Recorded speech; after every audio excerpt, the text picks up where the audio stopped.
money working, right? But not having anything to show for it.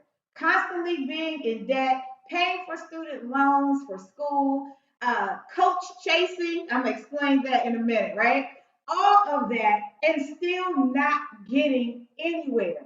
And what I have come to understand that there is a mindset behind the money. And that is what I'm here to talk to you about tonight, ladies and gentlemen. There's a mindset behind the money. Listen, it's not enough to chase the bag, okay? Now, between me and you shouldn't be chasing the bag anyway. How about that? All right? The bag is supposed to be there waiting for you, all right? God says, listen, He will create a table before you. All you have to do is walk up to it and eat, okay? So you shouldn't be chasing the bag. Why are you chasing it? Why is it running from you? Okay? Why is the bag running from you?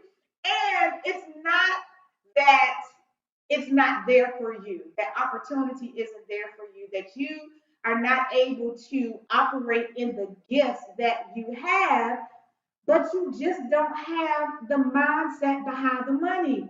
You're forgetting about all the other things that have happened to you in life that has caused you to procrastinate, right? Some people call it laziness. You have a little bit of laziness in you, possibly, right? You are trying to multitask and do 12,001 things at one time, okay? You're trying to build a business while you work a full time job. You have a spouse, you have kids, and other obligations that you have to meet. And you wonder why you are connecting with this coach, connecting with that coach, connecting with this coach, and all of them are telling you pretty much the same thing. But for some reason, you're not accomplishing anything, right? You're overwhelmed, you're frustrated, you're stressed out, you have this yearning, you want to do it, but nothing is happening. And you're saying, I'm spending thousands of dollars on coaches. These are supposed to be the subject matter experts. These are the people that are supposed to get me to where I have to go. Well, can I be truthful with you? It's not them. It's you. It is not them. It is you. If they're telling you to do one, two, three, and you are doing eight, nine, and 10, whose fault is that? Or if you're not doing it at all and you have every reason, which are good reasons to you, right? You have every reason that you're not getting it done. And they're all great reasons for you, right? That's still not their fault, okay? You have to understand where you currently are in your life, in your headspace, and then start to operate there first and get that together before, okay, before you spend thousands of dollars on coaches that you are not going to do what they tell you to do. Get your life, as they say, first, okay? So, I'm going to touch on a topic, and it is a part of the mindset behind the money. Okay, it's a part of the mindset behind the money. So I want you to make sure that you have pen, paper, pencil, highlighter, everything that you need to take notes, because I promise you that if you just implement these few little steps, it is going to start you on the right track to make sure that your mindset is right in order for you to accomplish your goals, dreams, and aspirations. So, one of the big things are you cannot be everything to everybody. Write that down. You cannot be everything to everybody. How is that possible? How do you get anything done if you are saying yes to everything? You can't. See, Warren Buffett said the difference between successful people and very successful people is that very successful people say no to almost everything. Very successful people say no to almost everything. See, they're laser focused. They're focused on their goals. So, no, I don't have time to go to the cookout with you today. No, I don't have time to go hang out in the mall. No, I don't have time to sit on the phone with you for 2 hours and cut the breeze. No, I don't have time to do a girls' night and do dinner tonight. Now, are we saying that you can never have your time? You can never have your fun time. You can never have your play time? Absolutely not. That's not what we're saying, right? That's not what I'm saying. Listen, you have to have harmony. I want you to write this down. There is no such thing as balance when you are starting and running your business. Yeah, I said it. And anybody that told you you got to find balance, tell them Mary Boyd said there's no such thing as balance. What is balance? Balance is when you have two things and they are equal, right? They are equal in weight, they are equal in time, they are equal. Now, how many of you know that you started your business? Where's the equality? Where is you can't give everything the equal amount of time. So there's no such thing as balance. But there is a such thing as harmony. You have to find harmony in this journey, right? So again, it's not that you don't ever do anything, you don't ever hang out with the girls, you don't ever do your fun time, you don't ever have self-care because that is extremely important, right? But there's harmony in that. And you have to find the harmony based on what you're doing and your schedule, okay? In order to get things done the way that you need to get done, okay? Write this down. It's focus, focus, not hocus pocus. It's focus, focus, not hocus pocus. Okay? The stuff doesn't magically appear, it doesn't magically get done. You don't wave a magic wand around like you in a Harry Potter movie, okay? And miraculously stuff gets done. No, it takes focus. You have to focus on your goal. Okay? You have to focus on your goal. So, one step about focus is figuring out to do or not to do.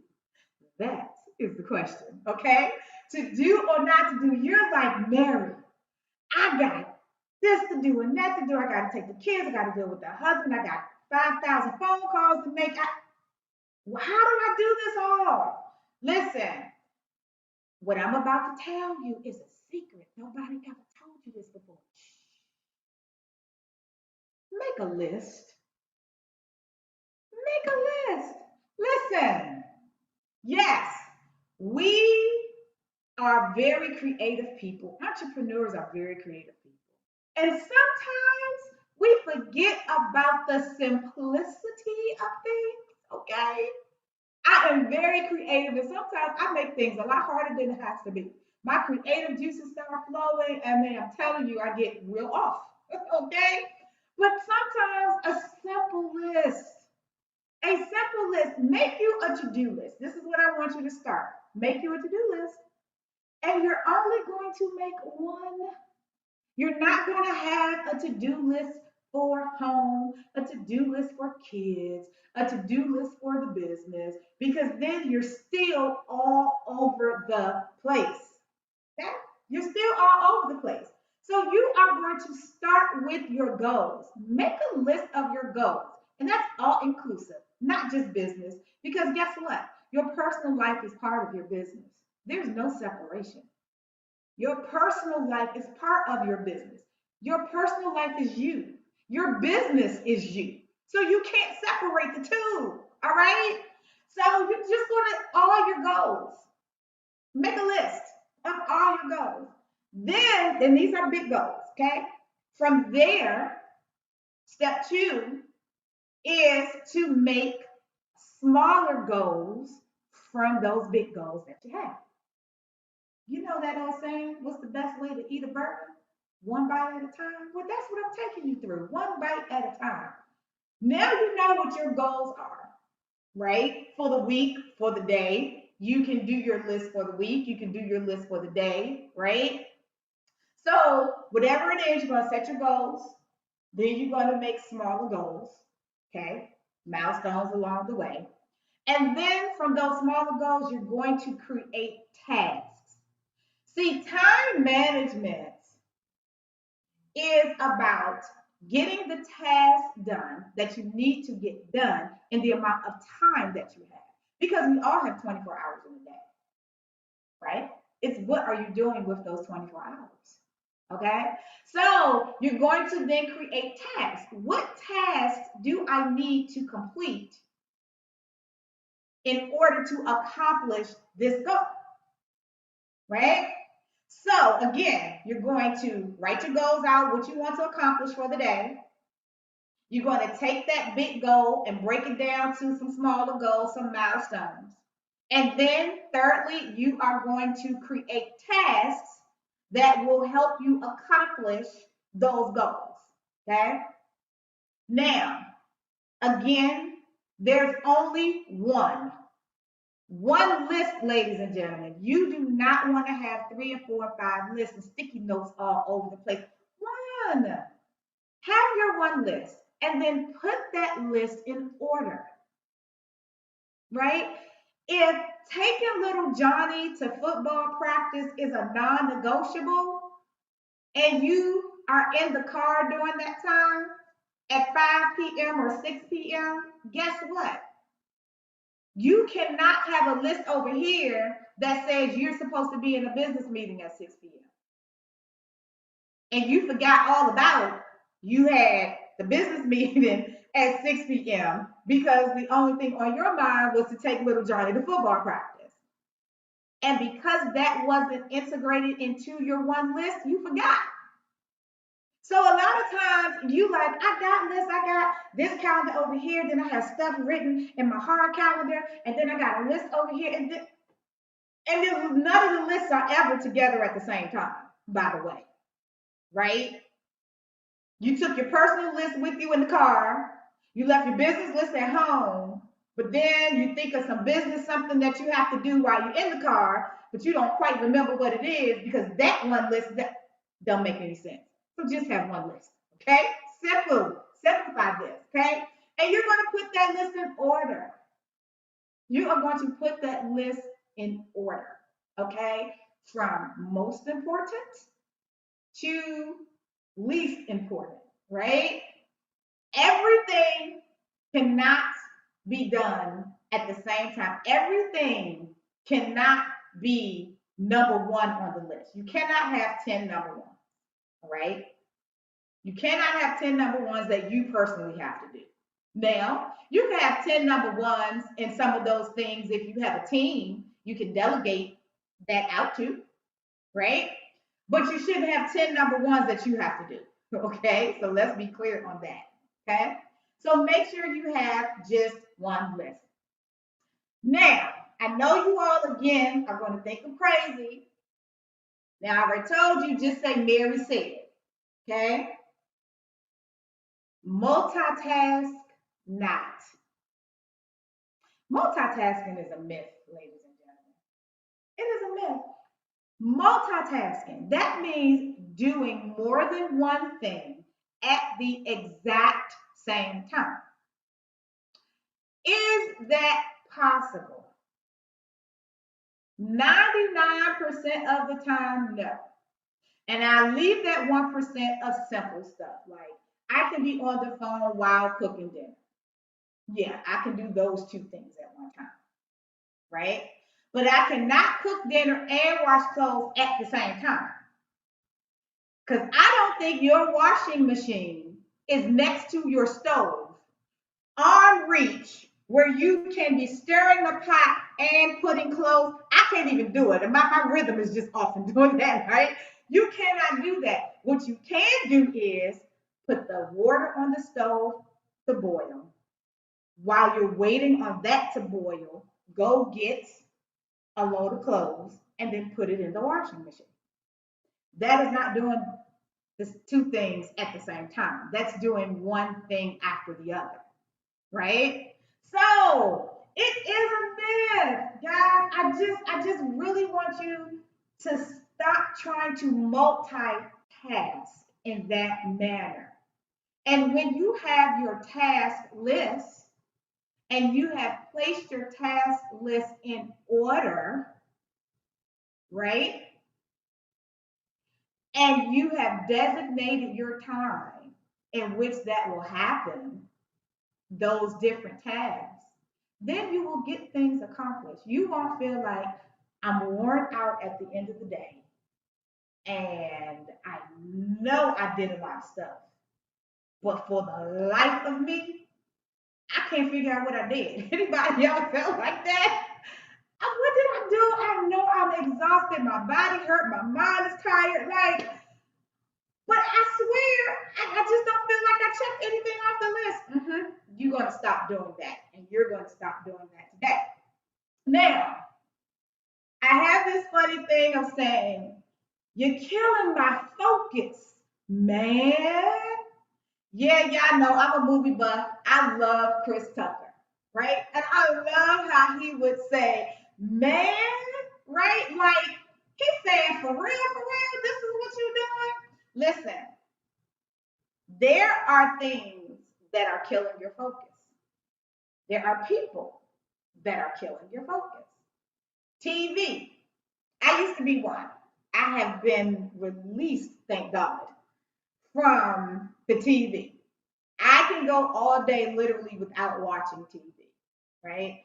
But that didn't used to be me. I would get so caught up in series and different movies that I would spend more time watching everybody live their dreams on TV than I would actually working in mine, right?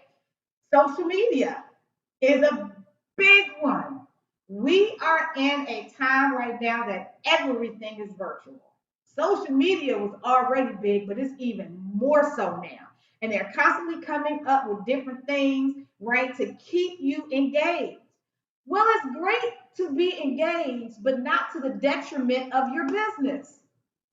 Are you engaged to the point where you have spent 3 and 4 hours of your day listening to somebody else talk about something every day and you haven't done anything for yourself? Right? Absolutely not. Absolutely not. And that stops now. Interrupted calls, conversations. You know, the kids need this, the husband needs this, the wife needs this, the friend needs this, and it's constantly being interrupted. They killing your focus. But if they don't know that you're focusing, if they don't know that between 6 and 7 or between 8 and 10, you are focusing on working your business. So don't call me because I'm not going to answer the phone, right? Don't interrupt me. Set yourself up to where you have done everything that you needed to do in the time frame before you need to focus on your business. I'm gonna give you all y'all. Well, I'm gonna say mothers because I know most mothers do the cooking. But listen, fellas, I know you're in it too, right? Cook meals for the week. That's a freebie. That's a freebie. My mama taught me that, right? I'm a single mom. I work 2 jobs, and I was like, me, and I live in Atlanta, y'all. So any of y'all ATLians, you know traffic, 285, 85, it's an hour and a half. By the time I got home, who was cooking? Starting to cook at that, right? So on Sundays, I dedicated Sunday evenings and I cooked 2 meals. I cooked the stovetop meal and I cooked the oven meal. And that's what we ate all week. Monday and Tuesday, Wednesday and Thursday, and Friday was pretty much, you know, you got something out. That was my schedule in my household. So I cooked for the week on Sunday. Again, controlling my time. So when I got home, all I had to do was fix the plate store, stick it in the microwave, warm it up, and my son was fed. And so was I for that matter, right? So I just took my time back. So there are certain things that you have to do, but you have to let those that know or those that would affect your time and what it is that you're doing and that can cause you to get off focus, you have to let them know your schedule. Your good girlfriend that you sit on the phone with for 2 hours all the time needs to know, don't call me at 8 o'clock. I'm not answering. All right? If you don't need your phone during that time, give your phone, turn it off, or if you can't turn it off, give it to somebody in the house and say, listen, unless they say that they dying, the world is exploding, or something like that, don't bring this phone back in here with me because I need to focus. All right? So I have a task for you. I have a task for you in concluding. I want you definitely to improve your focus. Okay. This will start you on the journey of being able to get accomplished all of those wonderful things that your coaches are telling you to do in order to get your business up and running, to scale your business, to take it to a next level, to have that 100,000, 500,000, $1 million year that you need, right? You are going to take a piece of paper and on one side, and if you're a computer person, don't like writing, do it in Excel, however, it don't matter. Just do it, okay? On one side, you are going to put focus killers, focus killers. And on the other side, you are going to put focus tips, okay? Now, on your focus killer side, you are going to evaluate your life and be honest with yourself, okay? How long are you talking on the phone with people? Shooting the breeze. How many hours are you doing that? How many hours are you spending watching the 90 Day Fiance or Loving Basketball? I don't even know if that's still come on or not, or Atlanta Housewives, whatever, right? How long are you spending in doing that? Okay? What different things are killing your focus? Okay? And then once you write that list, beside it in the focus tips, I want you to implement some of these things. And this is just a few, and there may be some that you like, oh, I can do this, I can do that. Of course, create your own, right? Number one, you need to again focus on goals, right? Focus on goals is a tip. So, for instance, if you that multitasking, right? And you got 5,000 things that you're trying to do and not understanding what's a goal, what's a task, you need to define that and write your focus on goals. These are goals. These is what I need to focus on, right? Again, if you have 1,001 things, you is to create you a to-do list and prioritize it. Okay. If you have stuff all over the place and that's making you lose focus because you're constantly, your mind is just in 1,000 different places, okay? Create one to-do list. Eliminate non-essentials. What is a non-essential in your life? To me, like I said, for me, it was TV. TV was a non-essential, right? I don't have to watch TV. I know enough people that watch it when stuff happens in the news, they just tell me what's going on, right? That was a non-essential for me, right? So some things that you just do, like that's just me. Some of that stuff is non-essential, okay? So make sure you recognize that and eliminate it. Schedule time to focus. Yep.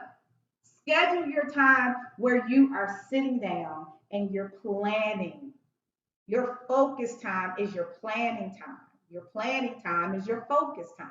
Okay? Where you want to sit down and you just want to Take a deep breath, write everything out. You're writing your plan together. You're getting the things that you know you want to do. You are planning your focus time. So you definitely want to do that, okay? I'm gonna put my hands on my hip as I say this. No multitasking. Stop it right now. No multitasking. That right? Don't do it. There's no such thing. So if you do the first thing, that will automatically give you the second thing. Okay, you won't be able to multitask because you have your to-do list. Know the warning signs. You ever heard talk to somebody and they just didn't quite give you the right feeling? It's like, I don't know about that person, right? There are warning signs that let you know that your attention is about to do this or your attention is about to do that, but you're not focused. Okay? Recognize those warning signs and immediately stop it. Okay? You have to learn yourself if you don't know yourself already. You have to learn yourself and recognize those warning signs. Again, continue to identify your focus killers and develop a pre-work ritual, whatever that is. Mine is devotion, prayer. I get a cup of tea or a cup of coffee in the morning. Whatever your ritual is, so that you're not hopping out of bed and going right to work. Okay, you're having a moment of self. You're taking some self care. You're having a moment for you. You're breathing. You're getting it together. You're reviewing. You have a pre-work ritual, and then you start your day. So, ladies and gentlemen of our Black CEO Iconic Summit, I hope that these tips have blessed you today. I hope that you can take some of this and start getting yourself organized, your life together, getting your mind right, and understanding that there is a mindset behind the money. And if you don't have the right mindset, you will be forever chasing the bag. My name is Mary Boyd. It's been a pleasure being here with you. I am your reposition specialist. You can contact me at info at iammaryboyd.com, and Boyd is Boyde. Yes, I'm unique. I have an E on the end of Boyd, right? So info at iammaryboyd.com. You can connect with me on Facebook at Mary Boyd, and you can connect with me on Instagram at I am Mary Boyd. I thank you all for joining. Make it a harmonious day.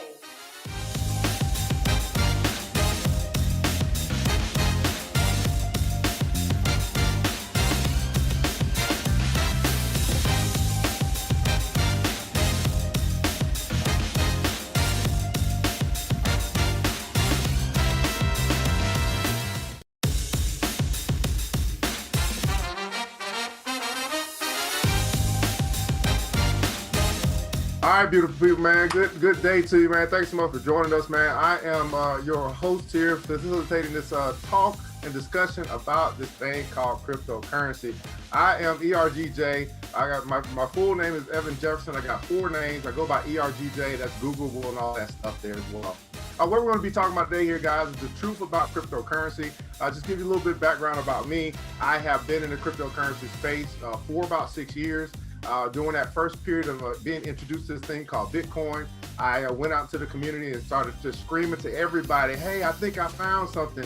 And quite a few of them, most of them didn't listen to me. But at any rate, that was around when it was at about $1,000 per coin.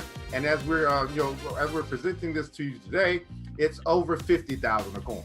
And so I wanted to make sure that I do my best to give you more information this time around, what you need to know about crypto, what you need to know about crypto. Again, this is me. I have a lot of memes, a lot of caricatures, so you see me all around in a lot of different ways, but it's still representing me here at ERGJ.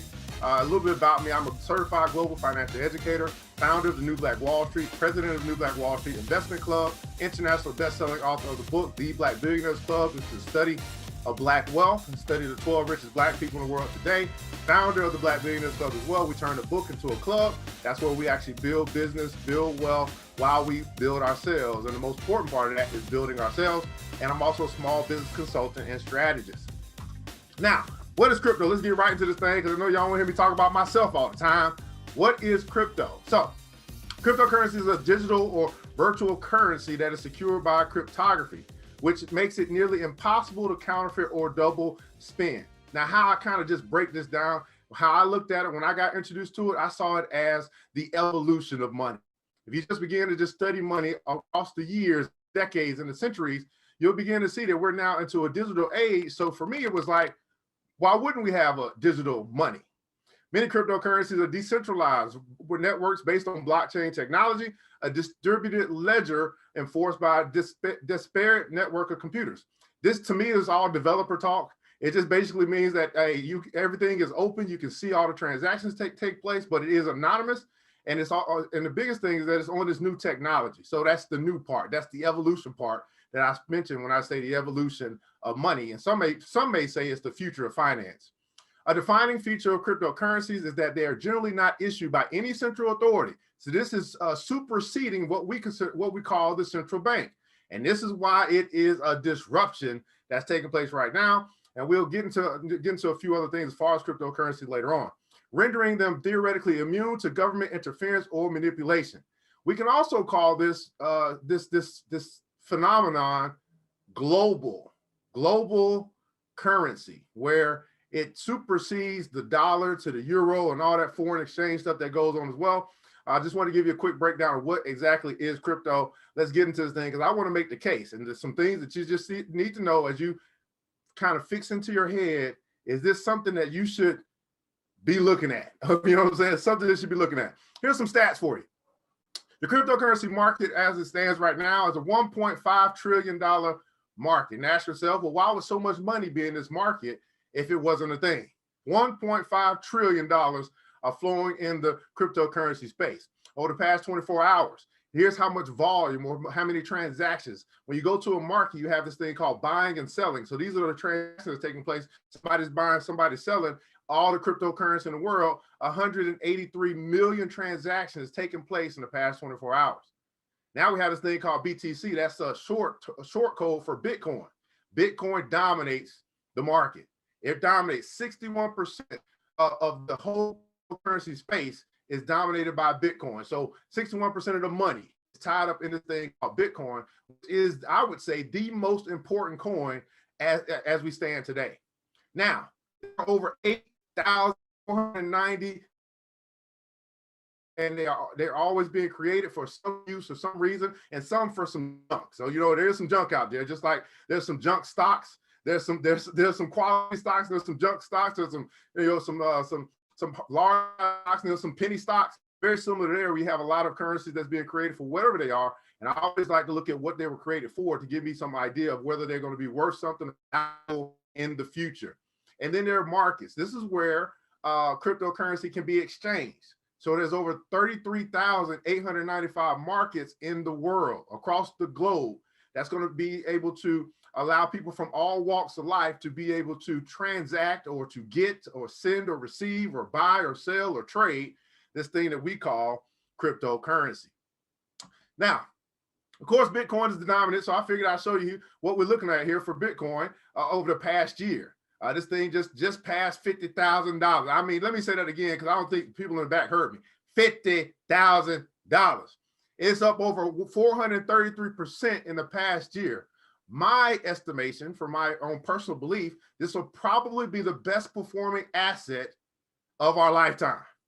Okay, not just this year. I believe of our lifetime. I mean, you think about how well Amazon has performed. This thing right here has a lot of attributes to it, and that's not just Bitcoin, but obviously that's the one that dominates. So I want to bring that to your attention.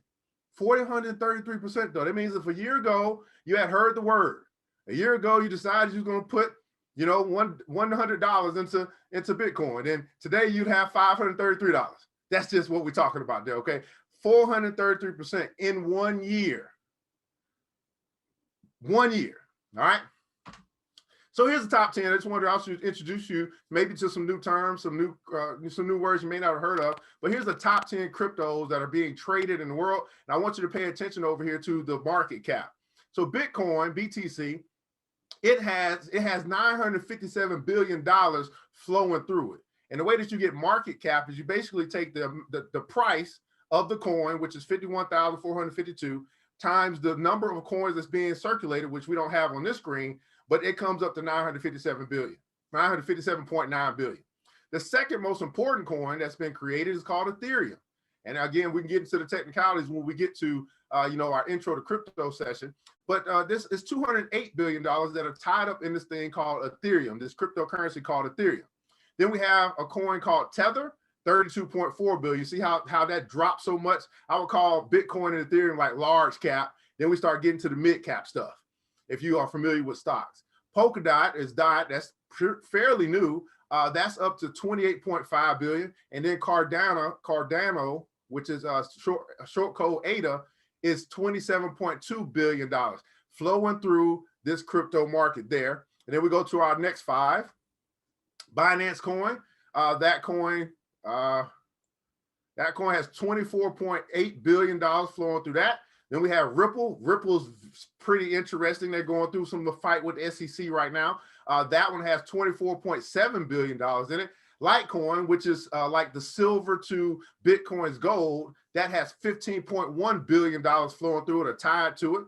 Bitcoin Cash, which is which was a fork or a split from Bitcoin, that has $13.3 billion tied to it. And then we have this cryptocurrency called Chainlink, short code Link, $12.9 billion. So now we're starting to see, you ask yourself, I began to ask myself, maybe you don't ask yourself, man, if all this money is tied up in this cryptocurrency, maybe it's a thing. Okay, maybe it's a thing. And I'm going to continue to make the case, some things you need to know about crypto. Well, what's this? Oh my goodness. This is a Bitcoin ATM. Now I'll tell you, this right here is what changed the game for me.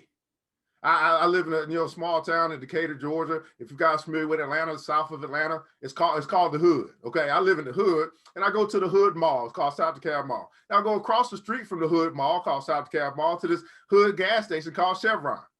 When I go into the Chevron one day, just to pay for gas or get a stick of gum or whatever I was in there for, I saw an ATM, regular ATM. I was like, cool, okay, all right, get some, I pay my little fees, get some money.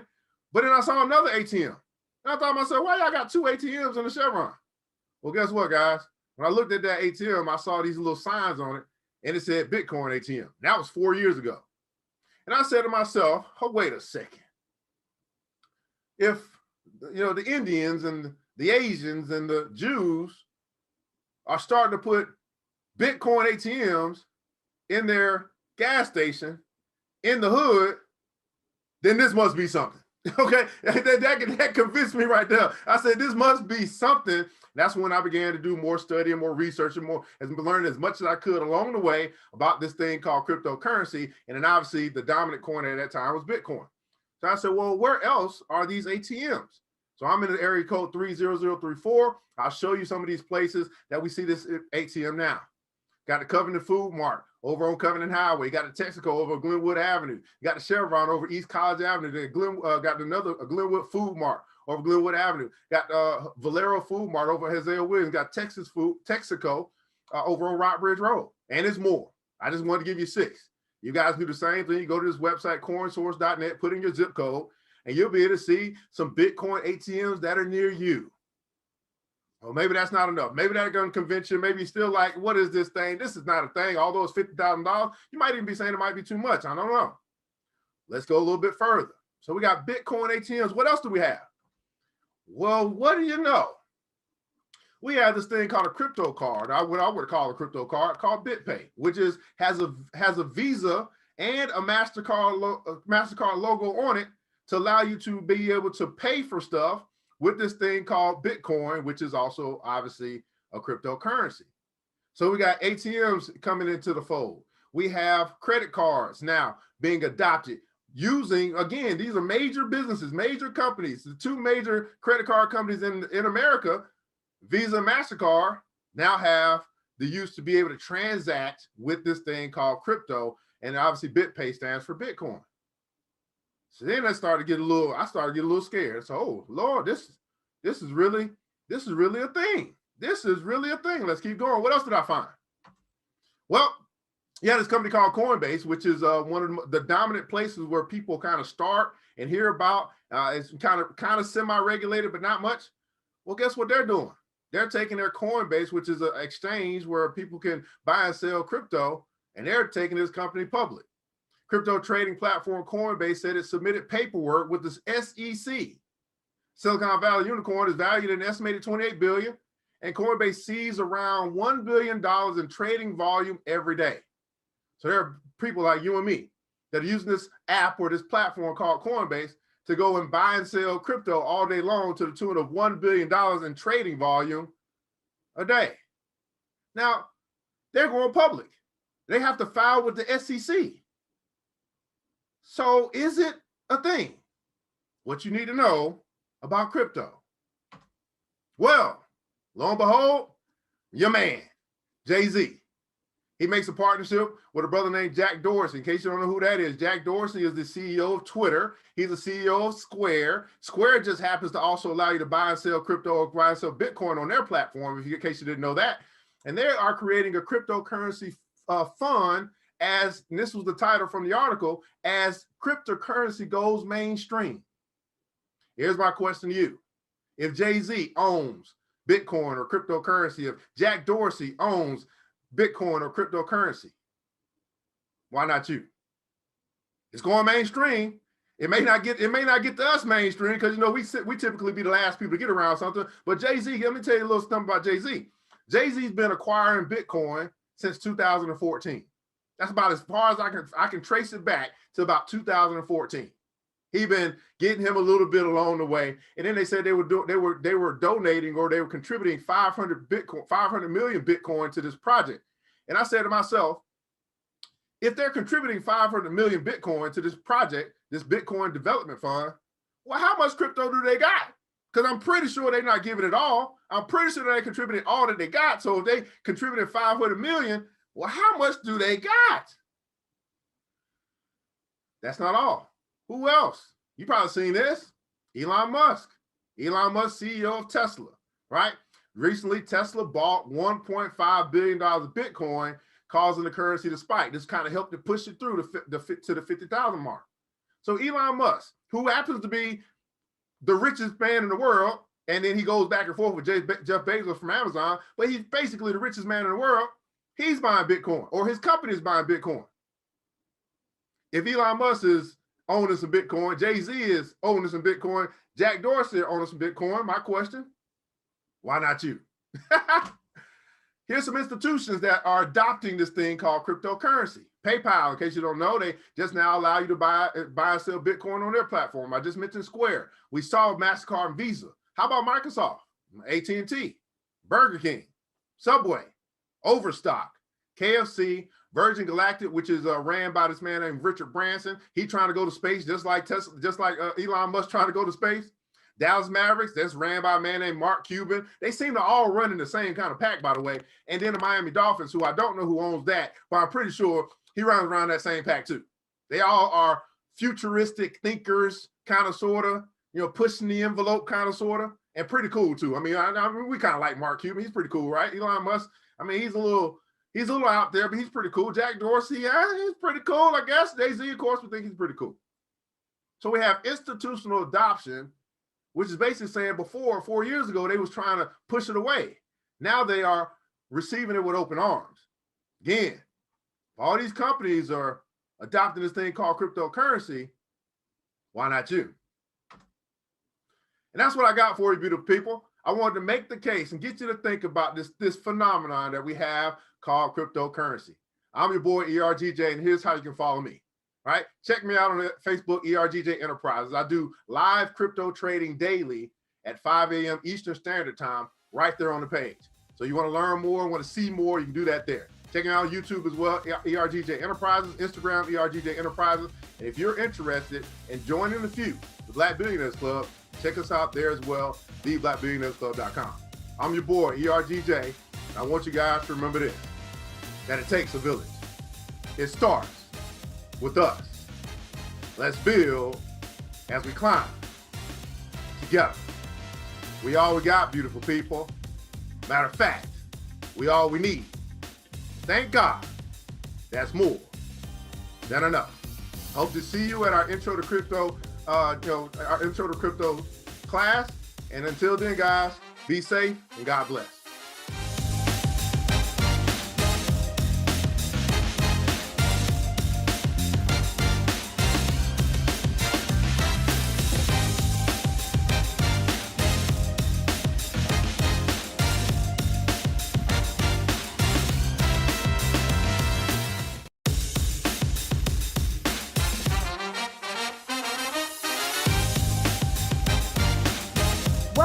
Welcome everyone. How is everyone doing today? I am so happy that you are here at the BlackCEO Iconic. My first question is, I want to know, do we have any CEOs iconic that want to create the 3 B's, which is build your business, build your bank account, and most importantly, build your legacy? If this is something that you have thought about, that you've talked about, or you even dreamed about, but you just don't know how and where to get started, I want to let you know that you are at the right place and at the right time. My name is Valerie Jenkins. I am a business coach, CEO of Women Empower Women Academy. I'm also a business owner of CHBH Event Planning Company. And I empower women to take action on becoming the best version of themselves and having the life that they desire and deserve by creating the 3 B's. Yes, building their business, building their bank account, and most importantly, building their legacy. So if I have any CEO and iconic business builders out there that want to get started, you're at the right place. So let's just jump into it very quickly and start off with, you're not here by accident. No, you're not. You're not here by accident. BlackCEO Iconic is about how you start. Yes, I said it, how you start. Taking that strategic plan and putting it in place so that you can have cash flow in your business. That's right. And then first you have to transform your mind, okay? Before one can be a CEO and iconic, you have to first believe that you can. So it starts with that transforming that mind, that mindset. And then to activate the gifts and talents inside you. Yes, we all have gifts and talents inside us. And then put those results into place so you can see a positive and successful outcome. I can't keep working out and going to the gym and eating well and not get results, right? Does that make sense? And then you want to thrive. The days of surviving up to 2020 are long gone. We are thriving. We are growing. We are progressing. We are flourishing. So I've given you some of the secret sauce on how to start. Strategic plan put in place for your business to start building that business that you desire, that you know that you can do. And then transforming your mind. Once again, in order for you to be a CEO and iconic, you have to already know that you can activate those talents and gifts that are inside you. We've all been wired, right? That is a part of our DNA. And then to put those results into place so that you can see a positive outcome in building your business, to have your bank account to be built, and then also to build that legacy. I don't know about you, but I'm definitely a legacy builder. And then to thrive. The days of old with just surviving is done, ladies. It is absolutely done. I want to talk to you now about 2020. Yes, I know it feels as if we're still in 2020, where the month has just been extended. Instead of 12 months, it's now 13 months, right? But no, I want to tell you that 2020, we have tapped into areas that we didn't even know that we had. We were pushed to the limit. Some of us had to do some very creative things. There were more women that started their business in 2020 because of all of the uncertainty, because of all of the being coming out of that comfort zone. And as we know, nothing happens in a comfort zone, right? So we've talked about 2020 and maybe still feeling that it's 2020, right? Because the extension, but no, we're in 2021 and it's time for us to build that business, something that we've always wanted to do. And I'm here to tell you that you can build a business, build your bank account, and also build your legacy while having a 9 to 5. If this is something that is already resonating with you, I want you to go over to ValerieFreeGift.com and go and get your free gift. But let's talk about the reasons why some women, not all women, not most women, don't succeed with building their business. So I'm going to give it to you. And please, I may step on some toes, but it's all out of love, right? So can we just talk? Absolutely. Okay, so number one is we make excuses. Yeah. Please don't at me later. Do not send at thou. Don't do that. I'm just being honest and speaking from my heart. I work with a lot of women and I know it's a common theme. We can be each other's cheerleaders, but when it comes to ourselves, we make excuses. And you know why? Is because of that F word, that nasty F word. You want to know what that is? Fear, or the thought of failure. We have to release that, ladies. Number two is that we don't feel, not all women, just some women, not most women, some women, don't feel that they have anything to offer. And I have to tell you, I beg the differ. There are women out there that are mothers, that are wives, that are caretakers. In 2020, we had to really step our game up and start being teachers, virtually teachers. We had to, yeah, we had to do fractions, we had to do algebra, we had to do it all. Talk about wearing a super cape, ladies. So number one, because we make excuses. Number two is that we don't feel we have anything to offer. And then you want to know what number three is? Yeah, I'm going to say it. We don't feel that we're good enough or we're worthy enough to build a business, to build our bank account, and to build our legacy.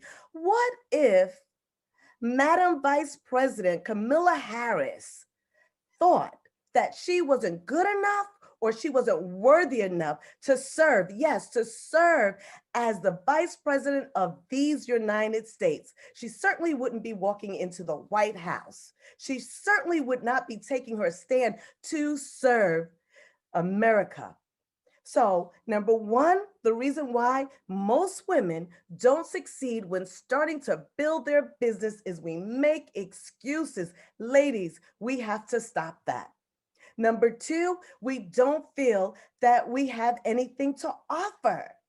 Just think about your life over the last 13 months. Yes, I said it, 13 months, not 12 months. Once again, 2021 feels like it's an extension of 2020. So think about your life over the last 13 months. And then number three is that we don't feel that we are worthy or good enough. We don't feel that we're tall enough. We don't feel that we're smart enough. We don't feel that we're pretty enough. And like I said, it's not all women. It's not most women, some women. So we need to break those barriers. And then I want to talk to you about being an overcomer, how to overcome these areas that are blocking you. Number one is we talked about excuses, right? And why we make these excuses is because we have that ugly F word, which is fear or the thought of failure. Well, now I'm telling you to embrace those things. Embrace the fear, embrace the failures that you may have had before you decided to take that leap and start the business, because will be the very same things that will help you, that will propel you into your next level. So embrace the fear, embrace the failure. Do you know the same feeling that you have when you're nervous or anxious about something is the same feeling that you have when you have that fear or failure? It's the same feeling. You have that, your heart is beating fast. You have the, it's the same feeling when you have the failure, and it's the same feeling when you're starting something new. So embrace those feelings. Let that be the thing that propels you into your next level. And then the next thing, how to be an overcomer when it comes to breaking down those barriers. Don't overthink the process. Ladies, we always want to dot the I's and make sure all the T's are crossed. Just go and start. As I said, put a plan together, strategic plan together. So don't worry about all the I's being dotted and all the T's being crossed. Don't overthink the process, ladies. And then the other thing is comparing yourself to others. Can I just share my story very quickly? When I was starting my event planning company, I had the thought of a plethora of feelings, but the thought of, well, there are a lot of other event planners out there. And I said to myself, yes, that's correct, they are. But I am doing something different. I have Valerie's secret sauce. What is your secret sauce? Do not compare yourself to others. And then the other thing is, I love this one. All right. I love this one because if you are living and you are breathing and you've been through different experiences in life, what I will say is consider your life as your training ground. The things that you have went through, think about it. You are one step away from building your business, being a CEO, and being iconic. So consider the things that you went through in life as your training ground. I'm going to tell you, it's not going to be easy, but I can certainly say after being in business for 10 years as an entrepreneur, as a CEO, and iconic, it is really worth it. It really is worth it. So let's just go back over a few things on being an overcomer in the areas that block you from going out and pursuing those dreams and desire and walking in your purpose. Embrace the fear, embrace the failure. Do not run from it. Go to it. You cannot conquer the things that you won't confront, right? And the other thing is please don't overthink the process. If you know that you have something that is placed in your heart and you've been talking about it, you've been thinking about it, it oftentimes wakes you up out your sleep, go and do it. And the other thing is whatever you do not compare yourself to others. Stay in your lane. Right? If you know how to drive, you know that you have to drive in your lane until you put the signal on, then you move over and you drive in that lane. Or if you've ever bowled, you know that you have to bowl in your lane to get that strike. Stay in your lane. Do not compare yourself to others. And then finally, consider your life your training ground. Once again, it is not going to be easy, but I can certainly tell you that it will be worth it. Okay. So I gave you the recipe to getting started, the strategic plan, changing that mindset, activating all of those gifts and talent inside you, putting in the work to see the positive and the successful results, and then thrive, grow, flourish. Okay, ladies, what I would like to say to you before closing, just a few more things that in order for you to step out, you have to push yourself. And what I mean by that is to say it and to do it is two different things. How many of you know women that said, oh, okay, maybe even yourself, I am going to do this. And you see 5 years later, it goes by and you haven't started. You have to push yourself. Do not be that do not be a part of that. Some women, you want to go out and do it as most women are doing it. Don't be, well, I think about this, but I don't know how. Once again, if this is resonating, I want you to go over to Valerie Speak, Val Jenkins of freegift.com and go get my free gift. What I would like to say in closing is I've worked a 9 to 5 and I let that 9 to 5 be the thing that was going to help my investment with my business. So once again, it can be done. And if I have any CEO and Iconic and want to create the business, this is the event that you need to be at.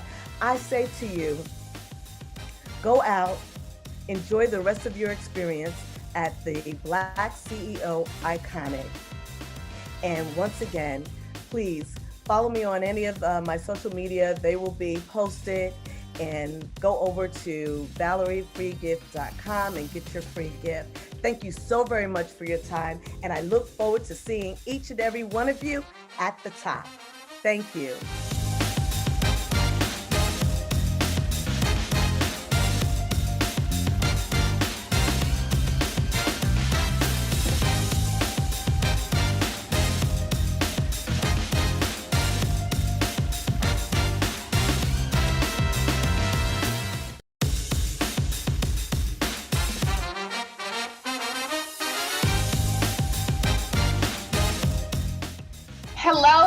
Hello, everyone. Thank you so much for tapping in to this workshop.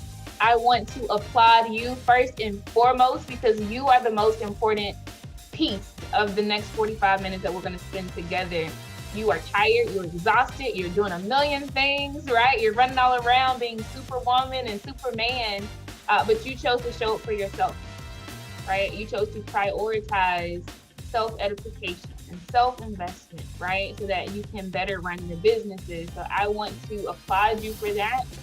Keep that same energy. I know it gets tough at times, but there are people, a full tribe of leaders who are ready and waiting in the sidelines to help you. I am one of them. I am Casey Richardson.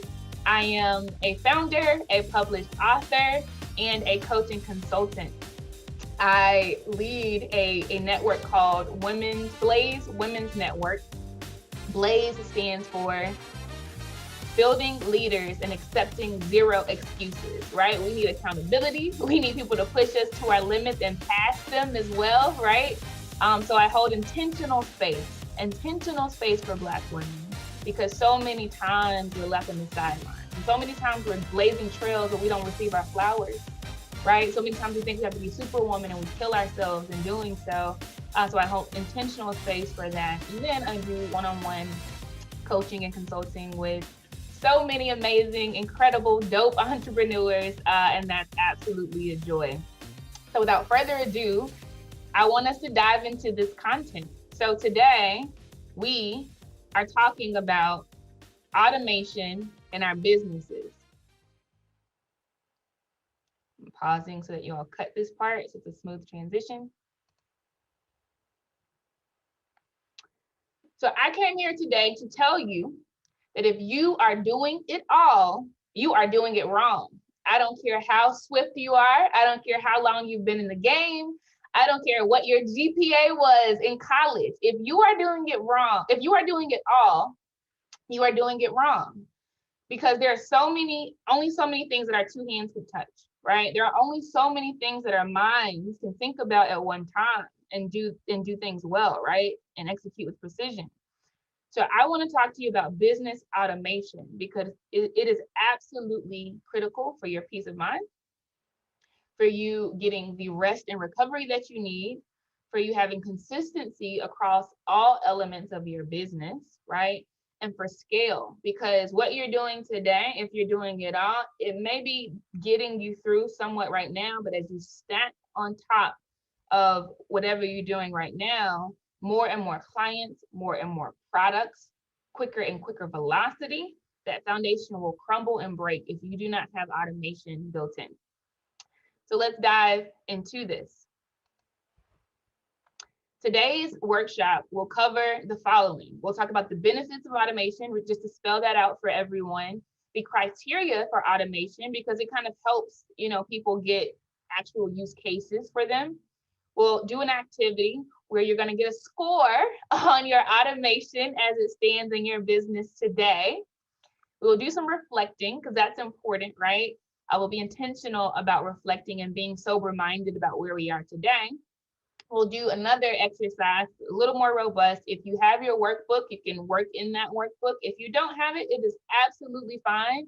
You can do the exercise on a piece of paper. We will talk about some mindset principles. We'll talk about some automation principles, some things you need to make sure you remember and keep in mind for the long haul. We'll do a recap of everything we touched on in today's workshop, and then I'll share some contact information with you so we can stay in touch. So let's dive in. Benefits of automation. So when you choose to automate, there's nothing barring you from it. Anybody can do it. I'm going to prove that today. When you choose automation, you have higher productivity. One person can do a certain number of things, but bots, right? Formulas, systems, computers, software can do so many things in the same second, right? So that's huge. More reliability. Things are prone to human error, right? We fat finger mistakes all the time. We have typos when we're emailing very quickly all of the time. We skip steps sometimes, right? When we're trying to go at a higher velocity than we may normally go at. So automation is great for that. Increased availability. I talked about this, right? Getting your time back. You need that. Like, it's so critical, not just for your business, but for your health, for your sanity, right? For self-care, for self-love, etc. You will have greater performance. You will reduce operating costs, I promise you, especially if you build this now to support your business. As you scale, a lot of your automation costs will remain fixed. So that means whether the output is 10 units or 100 units, if your cost is a flat fee per month, you achieve operating efficiency, which gives you more cost reduction per unit sold. You will reduce errors. You will have improved client satisfaction, especially when you get to that point of consistency, right? Clients will be absolutely thrilled that email automations come like that, right? That reminders for things come like that, right? Where you remind them something's left in your cart, or there's automatic triggers when certain things happen in processes and they think that a person is doing it, but it's really, right, AI, it's really technology. And then last but not least, you have capacity for high level tasks, right? So really thinking about the creative and strategic things that are important for your business so that you have time to manage it versus being in the weeds of everything, right? What should be automated? So these are some, I'll throw out 4 tips for you or thoughts for you on thinking through your business and what you can automate. If you have tasks that are repetitive in nature, right? No matter who is booking it, no matter who's doing it, no matter who's buying it, certain things need to happen. Those are excellent processes to automate. Welcome emails, right? When somebody signs up for a list is an easy thing to think about, right? But there are so many other use cases for that. So start thinking through some of these processes that you repeat over and over and over again. Processes that don't require a human intervention for completion. There are some things that it doesn't need a person to think about, right, and make a decision on. It's if A plus B equals C, we don't need a person to sign off on that, but those are the processes that are excellent candidates for automation.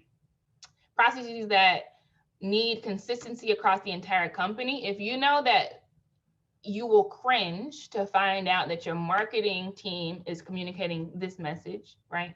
Your sales team is communicating a different message. Your operations group, right, is operating at a different set of principles, and their messaging is different as a result.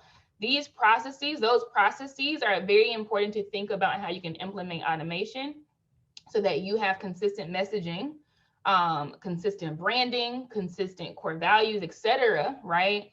Consistent standards even across your entire business. And lastly, for processes that need to be error-free. Like if there are certain things where you have very, very little or no margin of error, you need to automate those processes so that you don't even worry about it. You can take that stress off of your plate because you know a system will formulaically, right, get it right every single time. All right, pop quiz. All right, so pull out your pen, pull out your paper. I want everyone to dive into this activity right now. You have to be honest with yourself. I'm not grading this, right? You are grading yourself, but it's so important to find your blind spots, right? So I'm going to give you 30 seconds on the clock right now to list out the automation tools that you currently have in place for scheduling. Go.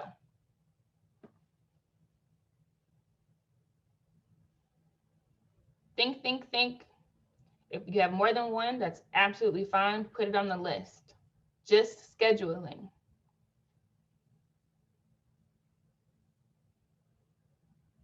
Think about, what happens with booking. If you're sending the email and saying, give me a good time to catch up. Okay, does this work for you? Okay, great. I'm going to go and I'll put that in the system.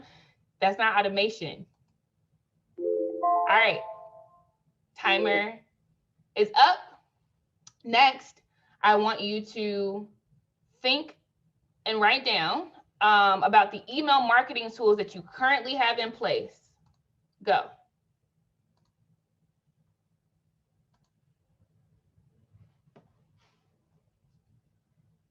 And this is the automated ones, the ones that give you automation. If you have more than one, list it out. 15 seconds on the clock. 10, 5. All right, time is up. Nice job. Stay with me here. Customer relationship management system. So we call these CRM tools where that is automated. Start listing now. For those who are thinking about what that is or wondering what that is, these are systems that allow you to have notes about your clients, when your last, touch base with them was, when the next one is scheduled for, what their address is, what their phone number is, right? It could hold notes for you so you know how to market to them more effectively. Those are CRM tools. 5 seconds on the clock. 2, 1. All right, time is up. Now, social media posting. 30 seconds on the clock. You know how this goes. 30 seconds, write down all of the automation tools that you have for social media posting. 25 seconds on the clock. If you are currently drafting your stuff up, pulling it into Instagram, for instance, hitting send yourself, that is not automation. That is a person doing it, right? List the tools that you are using to automate social media posting. 3 seconds on the clock, and we're out of time on that one. All right, tracking and to-do lists. 30 seconds on the clock, go. If you have tools that currently automate the way that you track tasks and have to-do lists, list those out. And list all of them, right? If you have more than one. But it must be a tool. Writing on a legal pad does not count, nor does writing on the Post-it note that you stick on your bathroom mirror. Nice try, but do not do it. All right, 3 seconds on the clock. Beautiful. Next, project management tools. Automation for that. The timer is going now. So think about hubs that you use to communicate with your team members, right? Or external partners on certain things. If you're picking up the phone and calling them and you guys are jotting it down, that does not count.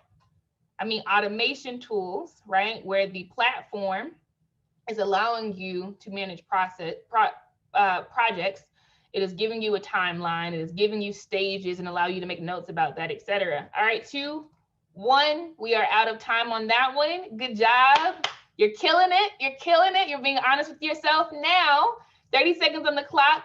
Cloud-based file storage. Go. If you're saving it on your desktop, not talking about that.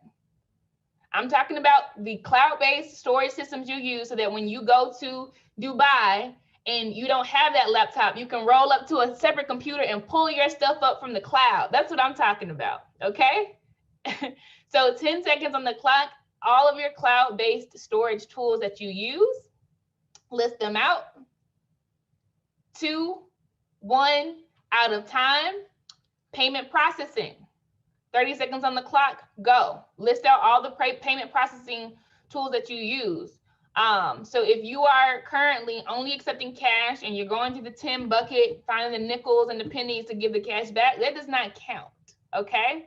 I mean the tools that help you to accept credit cards, right? That helps you to accept other modes of payment, right? And tracking that and providing receipts, etc. 5 seconds on the clock. 2, 1, out of time. You guys are killing it. I love it. I see those lists coming in. I see some sweating bullets coming too, but that's fine. Visual and graphic content creation. 30 seconds on the clock, go. List out the tools that you currently use to create visuals and graphics, right? If you're in business, you need that. Branding is everything, right? You want to be recognized. You want to have a certain identity. You want to come off as having a certain personality, right? In your branding. So list the tools that you currently leverage to do that. And if you have no tools, we got to think about that, right? 6 seconds on the clock. 3, 2, 1. All right, beautiful, killing it. I love it. I love it. I love it. Now, drop shipping and custom printing. 30 seconds on the clock. If you currently use drop shipping, and what drop shipping is you design a product, right? Or you pull in a product, you choose a product, and people place orders. You get the money, but you're not fulfilling it. Someone else is shipping it, right? Someone else is providing the receipts, right? Someone else is keeping a tally of inventory, etc., what's left, etc. That's drop shipping. Custom printing, you can create the shirts, right? Get these things made. You're not in the lab doing it yourself, and time is up. Nice job. You're hanging in there with me. This is for your business, right? The sweat is worth it. Next, we have virtual assistant and freelancer sourcing. 30 seconds on the clock, go. List the current platforms that you leverage to acquire virtual assistants or acquire freelancers. Maybe you need a logo made, right? Maybe you need somebody to do a specific task and it's a one and done type job. List the platforms that you currently leverage to find those people. If you're not leveraging a platform and you're calling around, you asking cousin Bobo now, let's think about that. Time is up. You're killing it. Next, legal documentation. 30 seconds on the clock, go. List the platforms or tools that you currently leverage to get assistance with legal documentation. If you're winging it and doing it by yourself, you cannot put yourself on the paper unless you're an expert in that field, right? But again, we're thinking about tools. We're thinking about automation because if we're doing it all, we're doing it wrong, right? So list that out. 8 seconds on the clock. You guys are killing it. You're hanging in there for yourselves. I think it's beautiful. I mean it. All right, time is up. Now, expense tracking. We love budgeting, don't we? Don't we love numbers? Yes, we do. 30 seconds on the clock, go. List the expense tracking automation tools that you currently have in place. I'm not talking about the spreadsheet that you built 3 years ago. Not talking about that. Automation. Tools that actually show you what you spent last month, that actually tell you what you can file certain things as on your tax returns. Tools that give you graphs to show you trends. Tools that give you a view of your cash flow, right? That give you a view of your net worth. That give you a view of how you're doing on your budgeting. Time is up. That was painful for some people. I felt the cringe. I felt that energy, but it's all good. We're going to get through this together. Now, customer facing document sharing. Time is going. 30 seconds on the clock.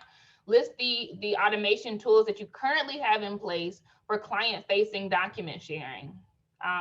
Some businesses may not use this, but for those that do, right, this is an area for you to think about and list what you're currently using. We have about 12 seconds on the clock. You guys are killing it. 5 seconds on the clock. 3, 2, and 1. All right, customer support.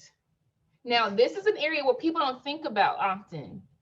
Time is going on the clock, list what you use, but we think that we have to be the one handling customer concerns and things going back and forth, etc. But some people know, some of you, I see you smiling, some of you know that that's not necessarily the case, right? You can leverage platforms and automation tools that can handle customer support for you. 5 seconds on the clock. 3, 2, 1. Beautiful. Killing it. Surveys and data collection. 30 seconds on the clock. Go.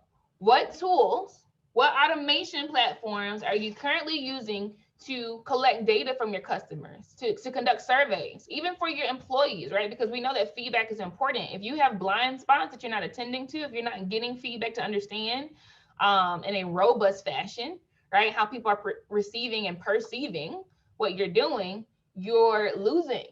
So list out what you're currently using. Kudos, because I know all of you are using automated survey and data collection platforms. Now, website creation. 30 seconds on the clock, go. What platform are you using to create websites?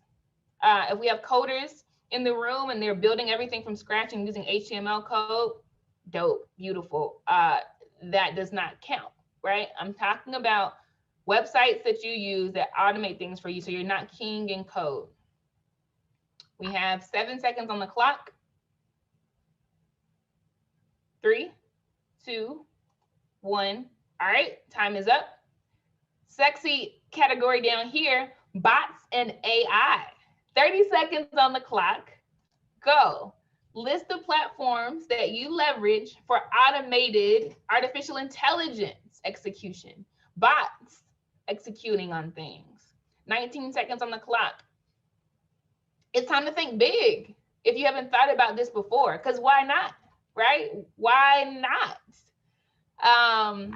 8 seconds on the clock. Think about that. Write it down if you have this category. If you have an automation tool in this category, kudos to you if you do. And we're moving on. All right. Ticket selling and event management. 30 seconds on the clock, go. Write down the ticket selling and event management platforms that you're using currently. So if you're selling raffle tickets in the church parking lot, right, during the homecoming potluck event, that does not count. I'm talking about automated platforms where people can purchase without you touching it, right? Where you have a list of registrants without you having to piecemeal it together inside of Excel. 4 seconds on the clock. Beautiful. We're done on that category. And last but not least, webinar, live session, and or online course platforms. 30 seconds on the clock, go. List all of the automation tools and or platforms that you use today to execute this, right? Anything that you can think of, right? If you do Facebook Live, that counts. IG Live, that counts. If you're using Zoom, that counts, right? 3 seconds on the clock. Finish that up.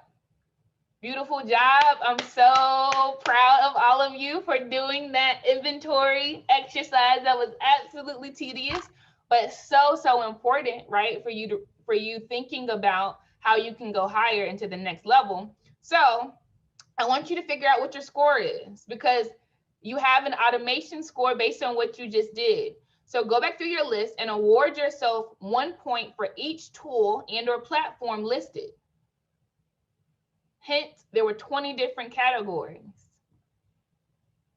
So that'll give you a feel, a gut feel about how well you're doing on the automation front, or how lacking you might be today, right? I'm going to give you some time to tally that up. I'll put 30 seconds on the clock. Every single platform that you listed gets 1 point. Just total all of them up and see what your score is. I know no one has a 1. I know no one has only 5. I just know it, not this group. All right, 10 seconds. Let's button that up. 5. All right, beautiful. Again, and you should give yourself a round of applause because things like this can be painful, right? And we know we should do this, right? We hear it all the time. We read the memes on Instagram that push us to kind of assess things, right? But this is what that looks like. This is what that feels like, right? And we got through that together. I was able to hold you accountable in doing it, but I'm absolutely proud of you for engaging in this exercise. So now let's reflect a bit, right? Let's think about the current state. You just scored yourself. In your opinion, are you leveraging automation in your business across all 20 categories today?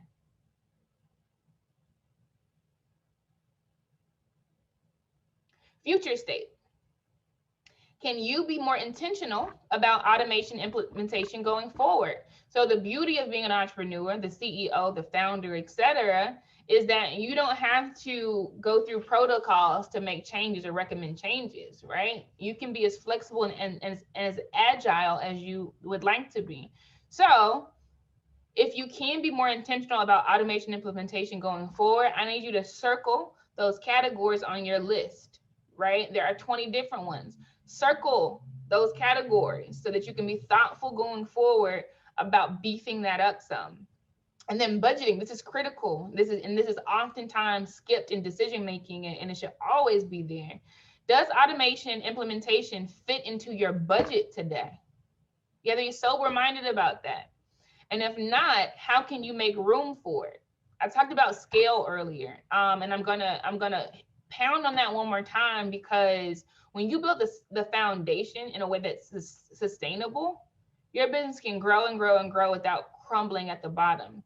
So if you are building your business where you are the customer service person, you are the marketing person, you are the product development person, you are the operations person, you are the CEO, right? And you stack more and more on top of that, that foundation is not sustainable, period. I don't care how dope you are, right? It's not sustainable. But if you build your business and at the foundation, you have automated processes, platforms where you can stack and stack and stack, grow and grow and grow, and that AI technology won't go out on you, that software won't go out on you. You have built a sustainable business, right?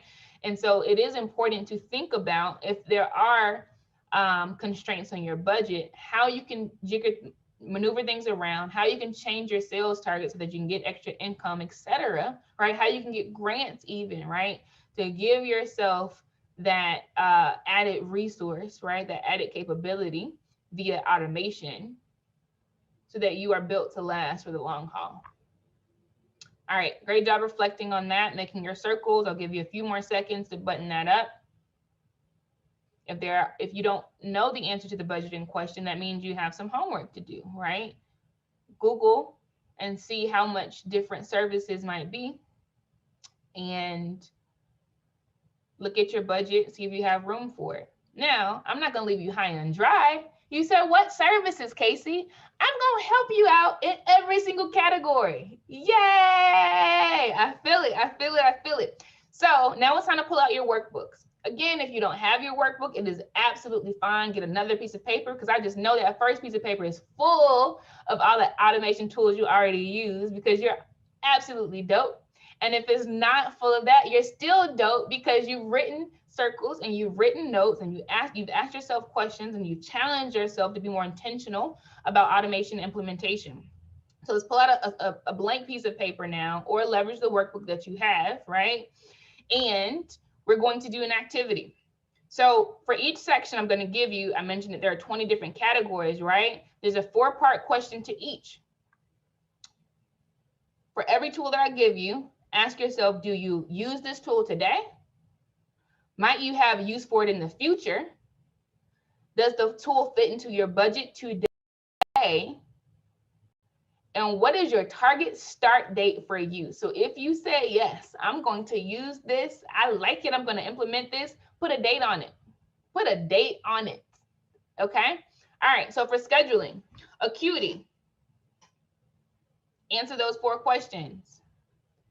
Calendly, answer those 4 questions. Mixmax,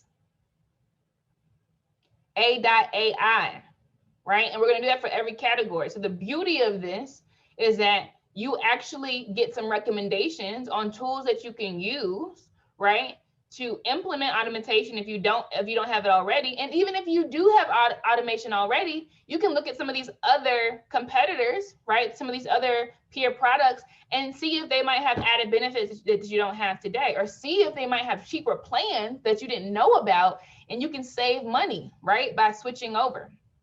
Email marketing, these are the tools, some of the tools that are out there for that. MailChimp, Active Campaign, ConvertKit, Mixmax, which is a Gmail plugin, HubSpot, and Drip. I'm going to give you a few seconds to answer those 4 questions across each of those platforms. Yes, each of those platforms, because each platform has its constraints. You might say no to 3 out of 4, right? But think about each of those and do extra research on ones that you're not already familiar with, so that you can make sure you're in the best positioning possible. CRM. Now, a reminder, that is client relationship management. So critical for beefing up your marketing. So critical for checking in with your clients. And it's like, oh my gosh, you read my mind. How did you know my birthday? Oh my gosh. You can answer that however you want to, but you really know because you have a dope CRM tool, right? So Zoho CRM is a tool. Fresh Sales, Copper is a tool. Insightly, less annoying CRM. Nimble, Keep is another one. Keep is pretty popular. All right, so we got that. Beautiful. Social media posts. So these are some of the tools that you could use, and answer those 4 questions, right? Planoly, Zoho Social, Hootsuite, Sprout Social, Buffer, Loomly. These are some of the tools that you can use for social media posting, and it's automated, right? You can literally schedule when these posts and not worry about it again. You don't even have to touch it, right? All you have to do is sit back and watch the lights come in and respond to comments that people are making, but you get back hours of your time, literal hours of your time, right? So answer those 4 questions. Do you use the tool today? Might you have use for it in the future? Does the tool fit your budget today? What is your target start date for use? Because if you answered no in all of these areas and you see that there's an opportunity to implement automation in that category, you need to be saying yes to one of these, right? Or at least finding a different one that serves your need, right? But this is free game, right? Like this is gonna save you so much time. There's no reason not to use something like this, right? All right, so tracking and to-do lists, right? Todoist, TickTick, Microsoft To Do, Things, OmniFocus, Habitica, Google Tasks. These are great for tracking. These are great for creating to-do lists, keeping yourself kind of on task, right, and oriented in your mind. Would highly recommend using one of these. You might have a use for some of these. It just depends, right? Different functions within each of these. But ask yourself the 4 questions. And then project management. So we have Asana, Trello, Coda, Notion, Basecamp, Airtable, and Monday.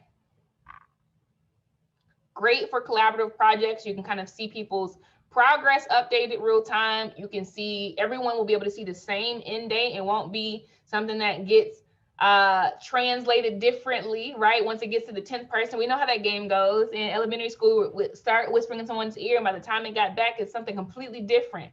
Use a project management tool so that everyone's on the same page. They have the same information, and at times when things need to shift, right, everyone is updated at the same time. It's very valuable. Cloud file storage, OneDrive, Google Drive, Dropbox, Box, and iCloud are some of the platforms that can be used. Again, answer those 4 questions. You need to be walking away with something from this, right?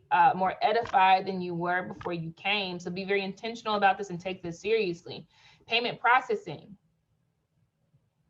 PayPal, Stripe, Square, Shopify, Etsy, Affirm, Acuity Scheduling. These are tools you can use to accept payments, right? And it automates those things for you. It receives the money, it sends the receipt. If the card doesn't work, it schedules itself to do a retry in the next 24 hours, right? It sends you a notification if a subscription payment fails, right? So that you can do some follow-up and see what's going on there, like do some customer reach outs, right? Huge. And they have hardware too, so you can on the go be able to swipe people's card as well. Visual content creation. Write these down. Canva, Adobe Spark, Unsplash, Icons 8, Drawkit, Remove BG, Headliner. Ask yourself the 4 questions. There might be some other ones out there. If you have some on your list already that's not listed here, beautiful. So long as you are using some automation tools, right? Especially for graphics and visual content, because you want your color schemes to be consistent. You want the personality of your brand to be consistent, right? Excuse me. So get a tool so that you have that consistency without thinking about it too much. Dropbox or drop shipping and printing, Spocket, AliExpress, Printful, Suppliers Data, Sell.Who, Blurb.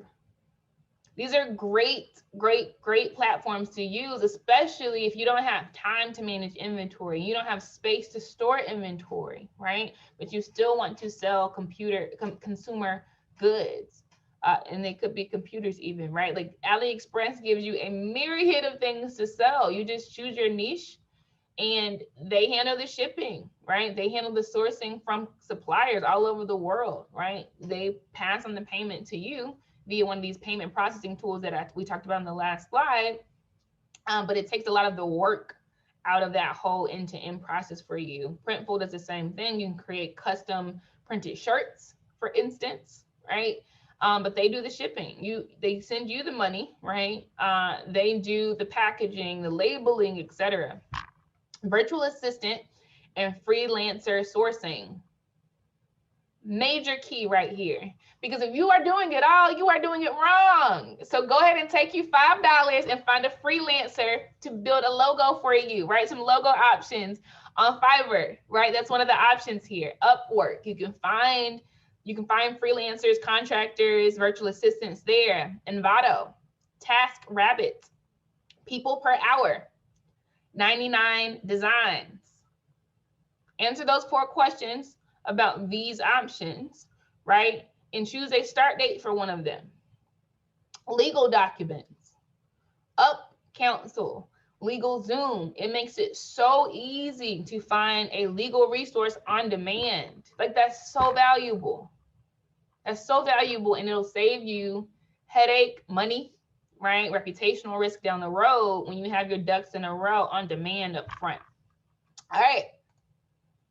Expense tracking, QuickBooks, self-employed and online are very, very popular. I'm sure most of you, if not all of you, have heard of that tool. Very robust. There's also FreshBooks, Expensify, Wally, Concur, Clarity Money, and Mint. I will just throw out there that Mint is really, really good for managing your personal expenses as well. I think having a view of kind of where you're on a personal front as well as the business front is important, because both of them, right, give you peace of mind, gives you precision, gives you important planning, financial planning. So answer those 4 questions about these tools. Customer-facing document sharing. There are many out there. I just have a few down here. If you use something different, that's great. You got a point for that, right? But listed here is DocSend, Quiller, PandaDoc, Prezi. Answer the 4 questions on those.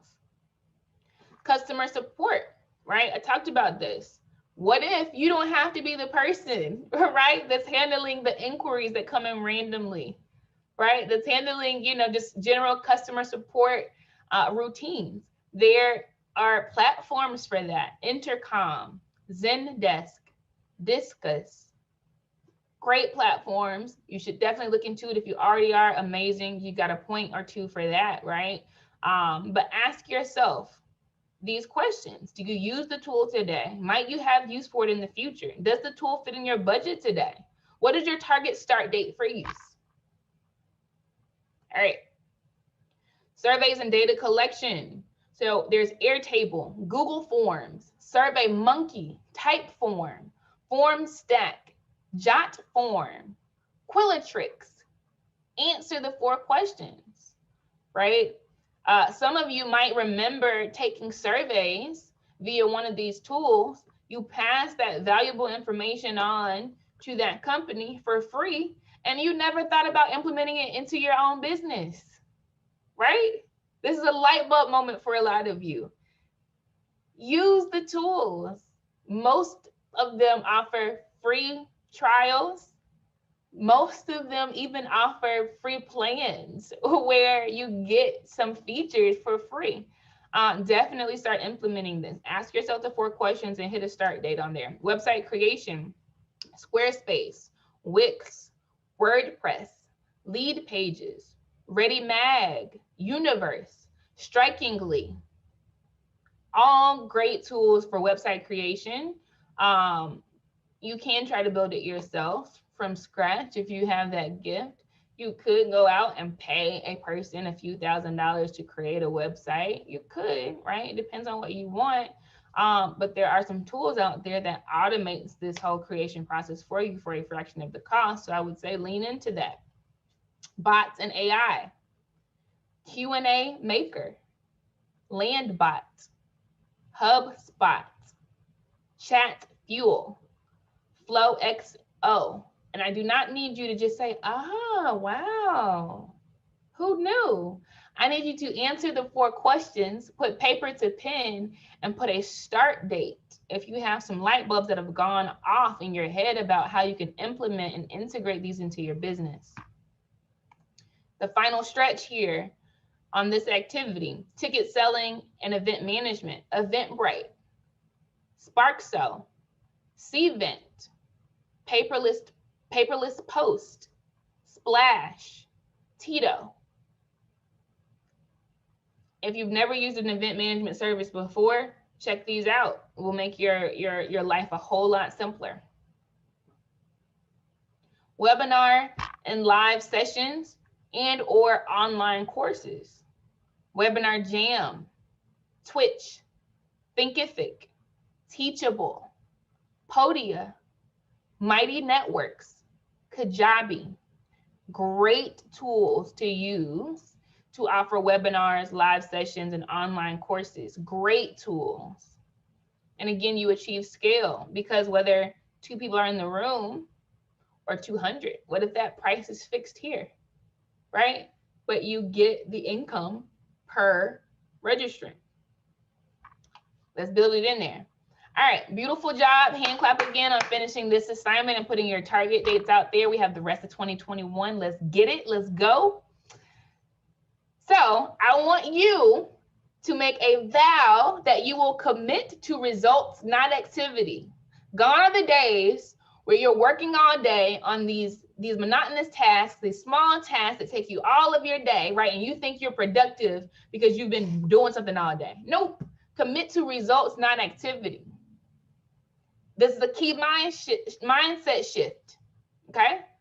But vow to me that you will do this. If it's not getting you to an output, increasing the revenue, giving you time back, increasing the customer, right? We're not committed to it. All right, I heard you, I feel you, beautiful. Now, we're gonna reclaim our time, fam.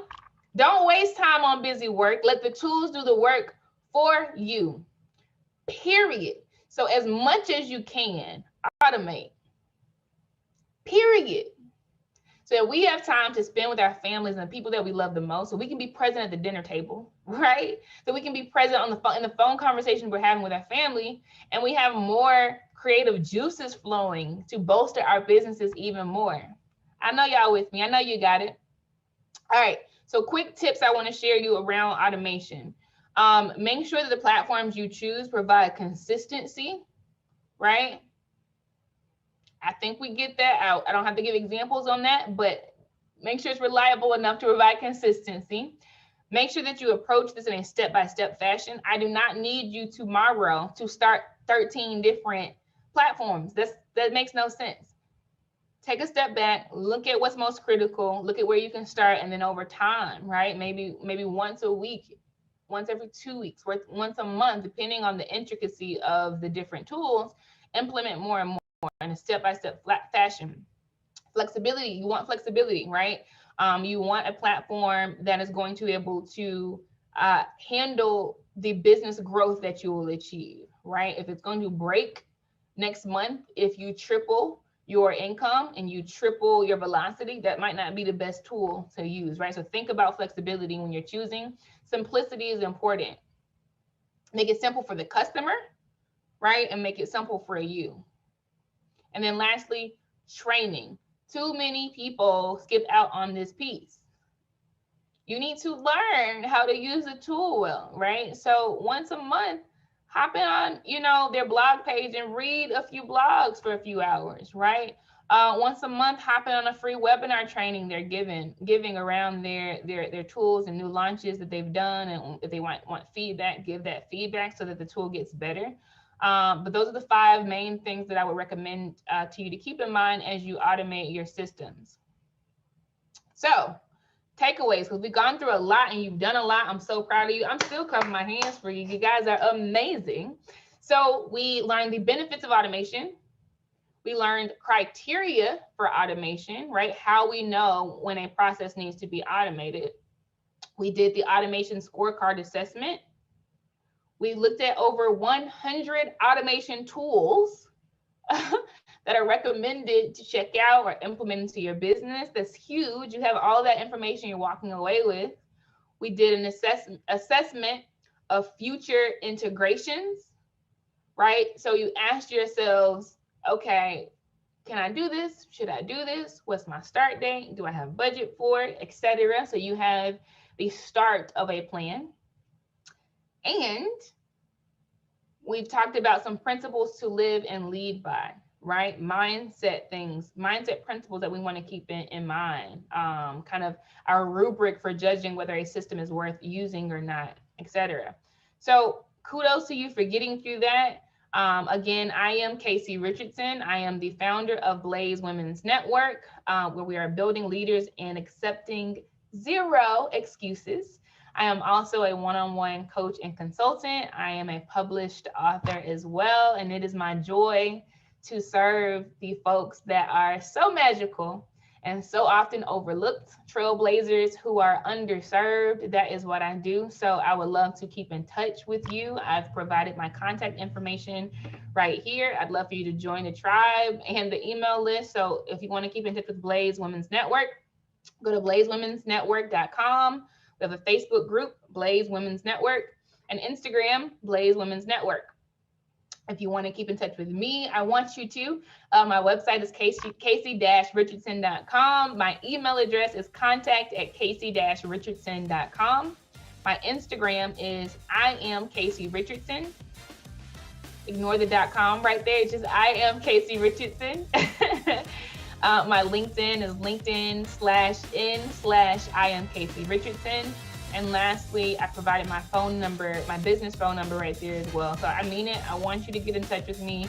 I want you to connect. I want you to be edified. I want you to have community.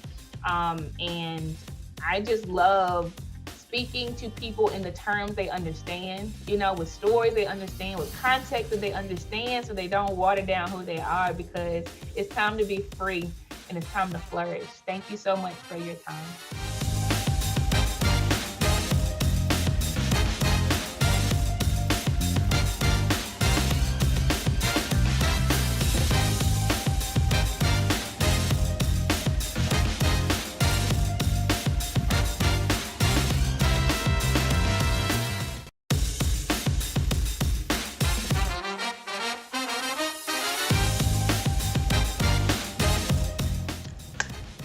Some people got to have it.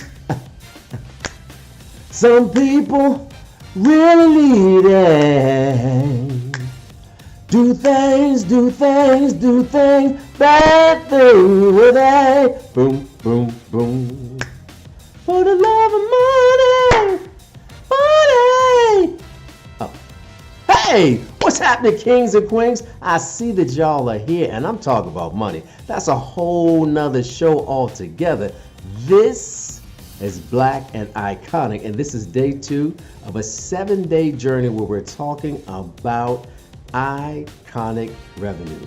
And if you've been listening thus far, I know that you have been taking copious notes from all of the speakers.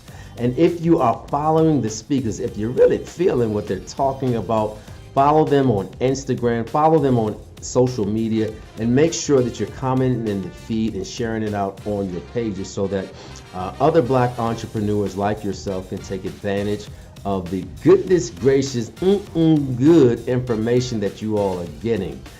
Coming up in our next pod, we're going to have Valerie Rodriguez, we're going to have Roy Johnson Jr., Bruce Hill, and Dr. Daphne Clarke-Hudson. She's going to put on an amazing workshop. But as I said earlier, if you really like the speakers that you've been listening to, I want you to go over to www.bizfreegifts.com so that you can get your information, or you can get the free gifts that the speakers are offering to all of the listeners and viewers who are here on day 2 of Iconic Revenue. In addition to that, I don't want you to forget about our masterclass that's happening this Saturday. You can go to BlackCEOVIP.com. That's BlackCEOVIP.com to get your virtual seat.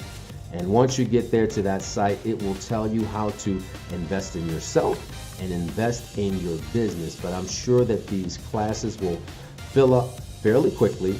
So go there now and ensure that you have your seat on day 5 for our virtual masterclass. We're going to keep this party bus rolling along, and we're going to continue to talk about the moolah, the money, the greenbacks, the dinero. But more importantly, we're going to help you to be iconic with your revenue. I'll see y'all on the other side. Peace. Some people got to have it. Some people really need it. People don't let money change you. Almighty dollar.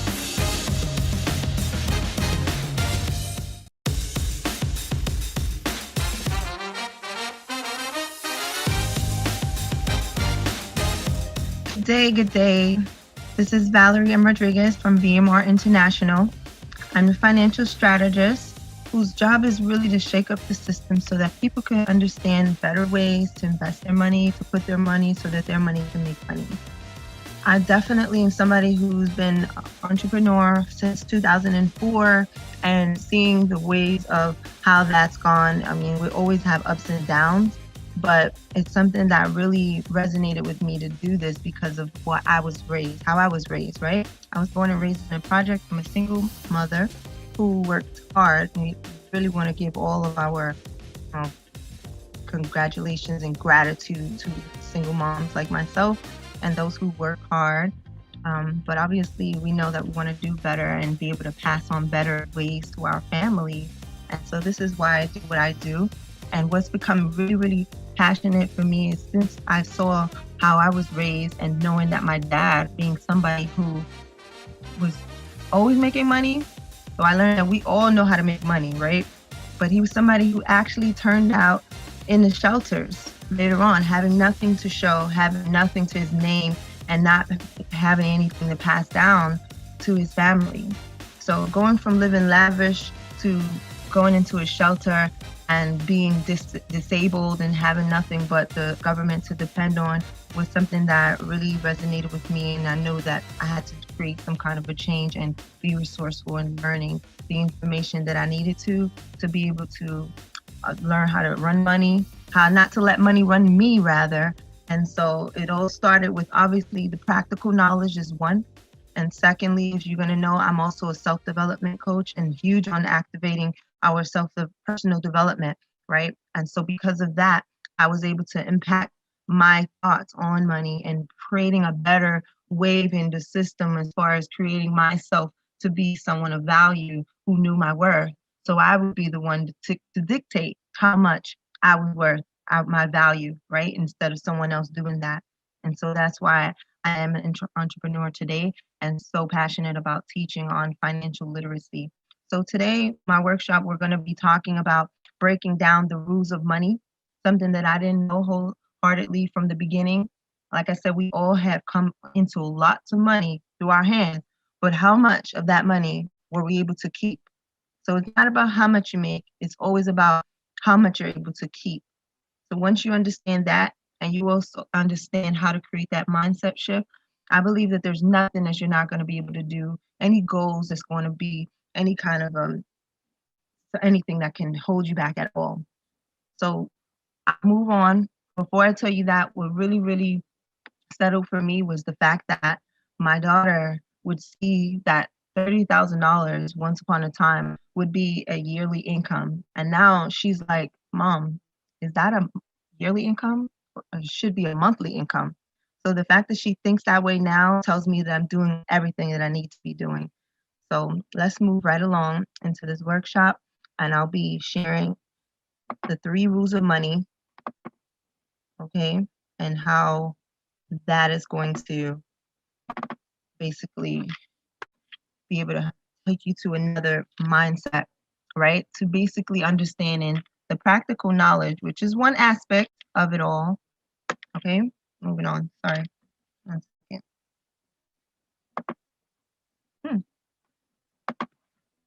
All right. So the first rule of money, which is compounding interest, right? There are 3 rules of money.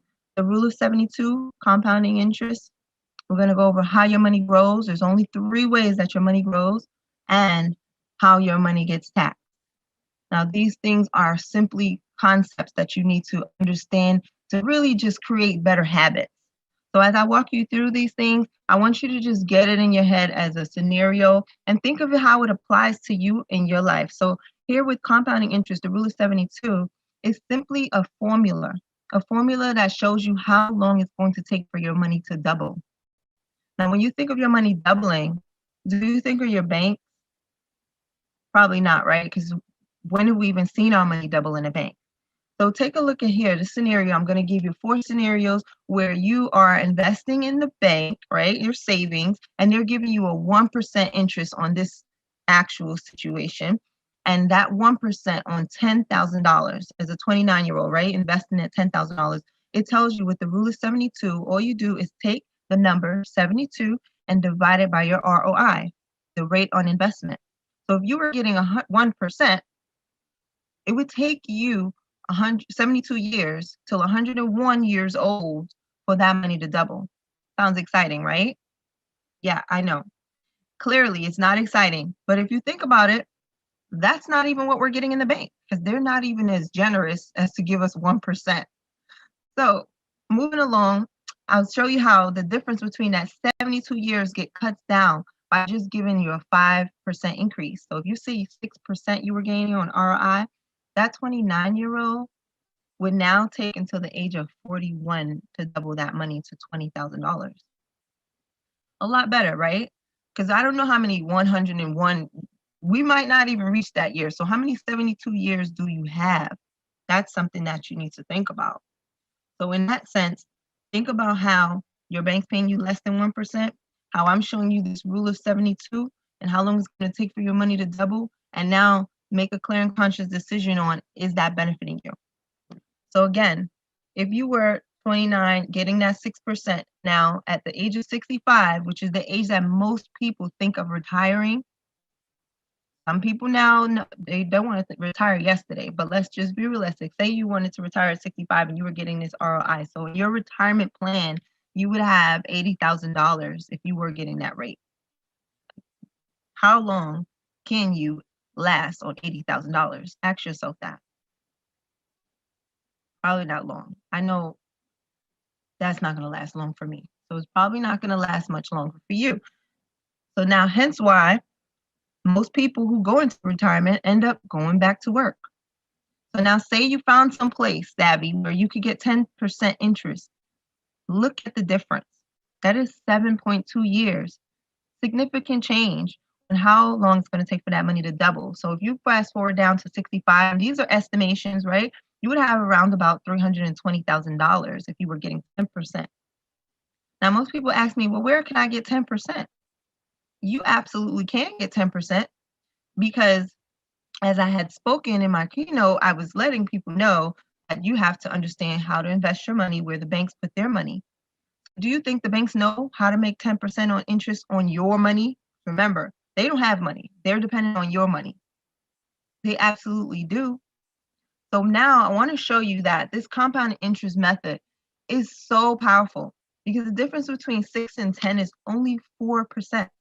With that 4%, it gave you a significant quadruple on your retirement plans money from $80,000 to about $320,000.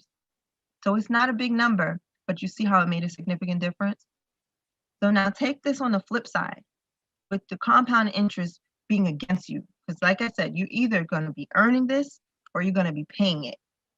So in the contrary, when you're getting credit cards, now today's interest rates are about 18 to 23%, 25% even on credit cards.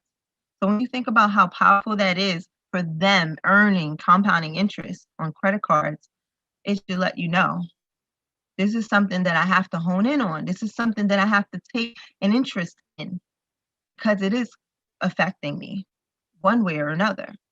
So where you put your money in is super important. And that's why I'm pointing this out, compounding interest. Now that 1%, if we were even getting it in the bank, at least, we're still not even making compounding interest. Why? Because they don't pay us that. They pay us simple interest. What's the difference between simple interest? The difference is compound interest is going to pay you on the amount that you earn plus interest every single year compounding, and that makes a significant years difference in the years that you invest your money. When it's simple interest, they're simply going to say you take that 10%, and if you're making 10% on that $10,000, right? That's only $100, right? That's $1,000, sorry, $1,000, and that $1,000 is what you're going to make every single year. They're not going to compound it and continuously compound it like on compounding interest. It would be instead of $10,000, you would earn $1,000 every single year. That's it. But with compound interest, they would add that $1,000 plus the interest every single year. So it would be in 1 year, 10% of the 10,000, which is you would make 11. And the following year, you would get that 10% on the 11. You get it, and so forth and so on. So you can see that in a significant amount of years, it makes a huge difference. If Ben was getting compound interest and Stephen was getting simple interest, the difference would look something like 25,000 versus 60,000, just giving a random number, but we could go over the numbers and it's super accurate. So you would see that it's such a significant difference that we need to be mindful of. Where you put your money totally counts, and compounding interest is what you want to be earning. So where do you put your money that gains you compounding interest? There are multiple ways for you to get that, okay? Aside from some things like real estate, I would just let you know, this is something that most banks know, and that's where they put their money, and that's why I said we need to become our own bank and create compounding interest for ourselves, where your money is making money. Because why should you work for your money alone? Your money should work for you too, okay? So the second rule of money is how your money grows. When it comes to how your money grows, there's only 3 ways for your money to grow: fixed, variable, and index.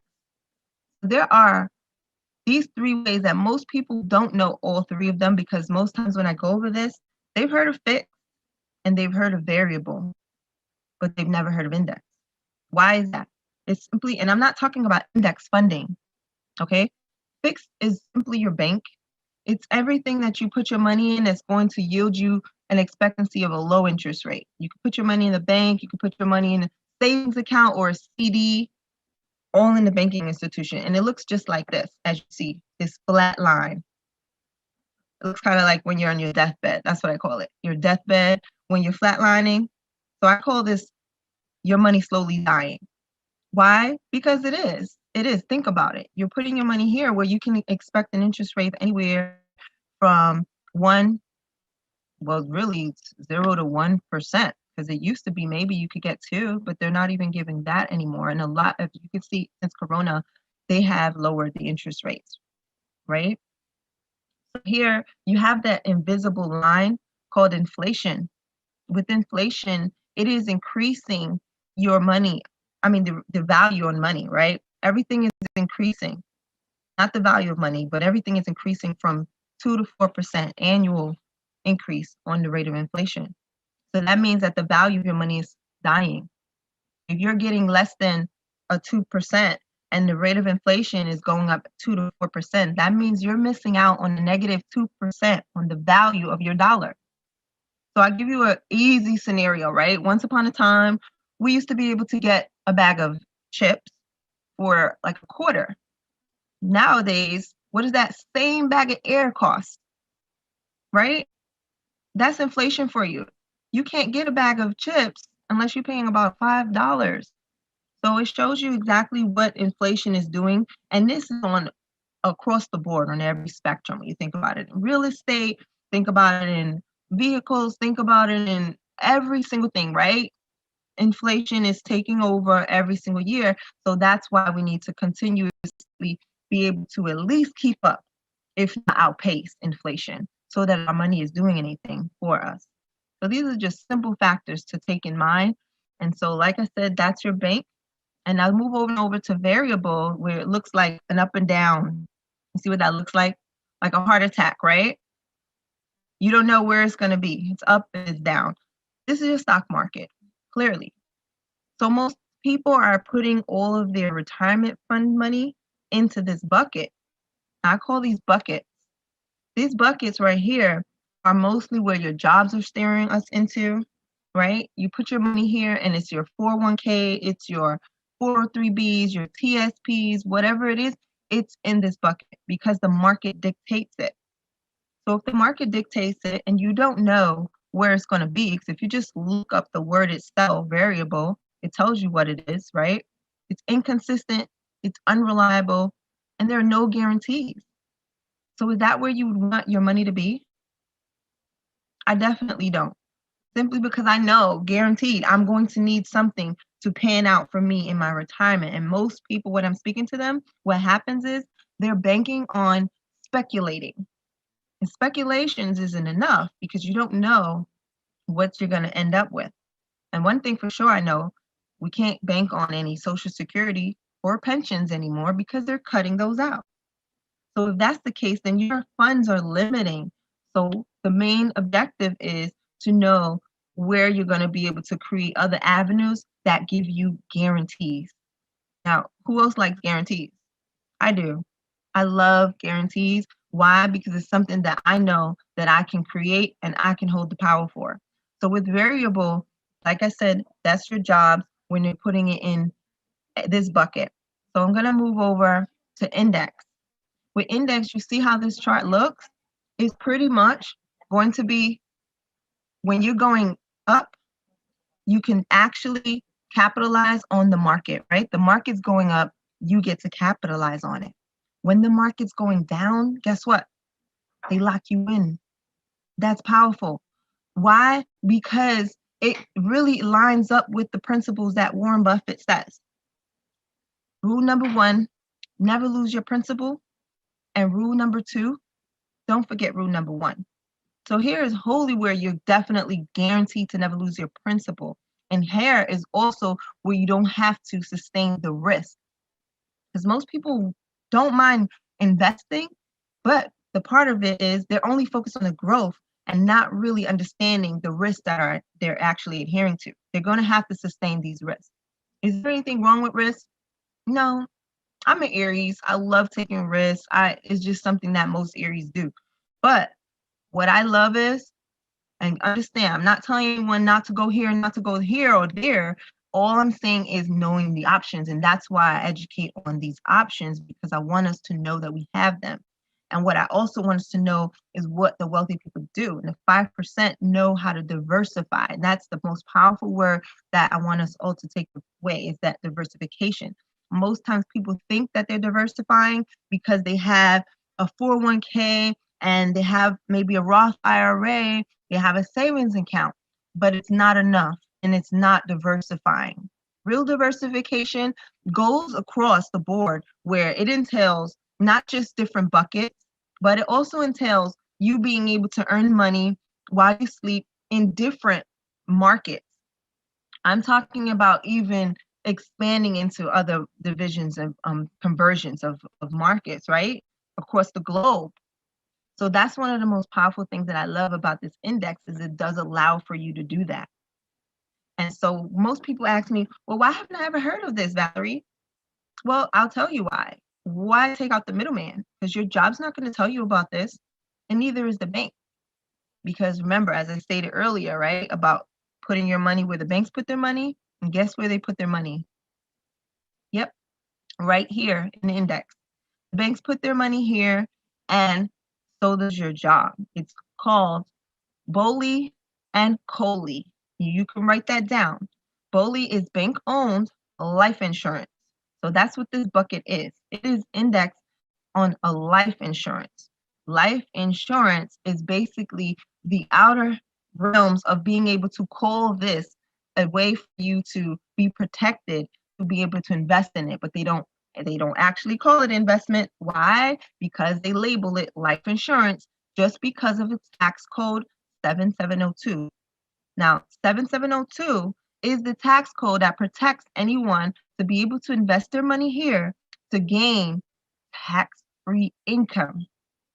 Now, put it down. Tax-free income sounds a whole lot better than a lump sum that you would be getting from your 401k, right? Of course it does. And we're going into the next slide that will break down why. So this is super powerful. When you understand what the BOLI is, bank-owned life insurance, it is them putting their money here, and it's your money, actually, okay? And here, with the corporate-owned life insurance, COLI, that's where your jobs put this money, they invested here as well. How do you think pensions are funded? That's how pensions are funded. This insurance thing is a whole conglomerate. It's huge. And think about it. This is something that we all should know and think about in becoming resourceful. Because why? Everything now around the globe is mandatory insurance. There's only one insurance that's not mandatory. Who can guess what? Right? It's mandatory that when you drive your car, you have to have life insurance. It's mandatory that when you purchase your home, you have to have insurance. Now they're even making it mandatory to have renter's insurance. So if you think about it, insurance goes across the scale, right? But the one insurance is not mandatory, which really, really hit home for me, was the fact that I had to have mandatory insurance to drive my vehicle, but it's mandatory for me, the person driving the car, to have insurance. Now that should resonate with you on a whole nother level. And this is why insurance isn't a scam. It was more something that was presented to us in a negative connotative way so that we wouldn't understand it and how it's utilized on a bigger level. And I'm not talking about regular life insurance. I'm talking about index, cash value, life insurance. So the only way for you have to know this is to sit down with a professional and for them to walk you through it. Because like I said, your banks have it through BOLI and the jobs have it through COLI, corporate owned. And guess what?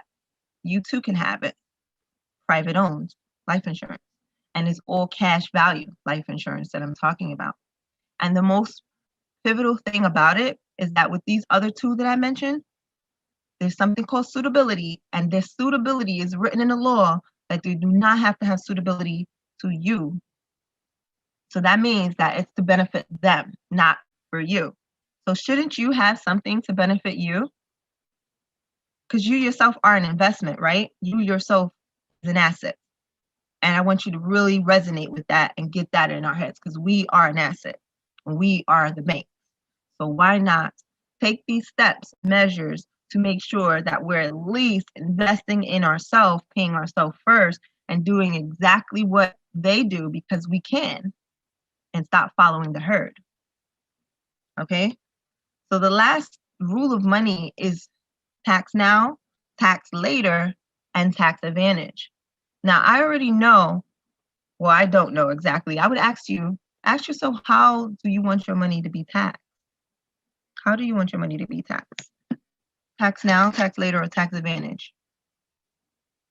Now, it clearly shows you can see everything here, right? When you're saving your money, when you put your money in a tax now account, right, in the bank or CD, this is where they give you that 1099 at the end of the year.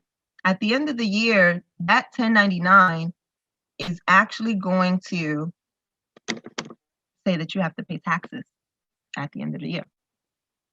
So you like getting taxed twice on your money? Who does, right? But they absolutely do it. So I want you to understand that in this system, the government and the media and the banks, it's most times to benefit them. And you just have to question everything. And the only way that they're able to do such things is because we're the ones who signed the contract. So everything is contracts and codes. If you know the codes, then you can actually benefit. And if you don't know the codes, then guess who gets the benefit? And that's why they say ignorance is no excuse for the law.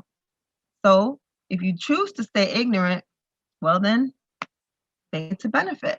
And so they love that.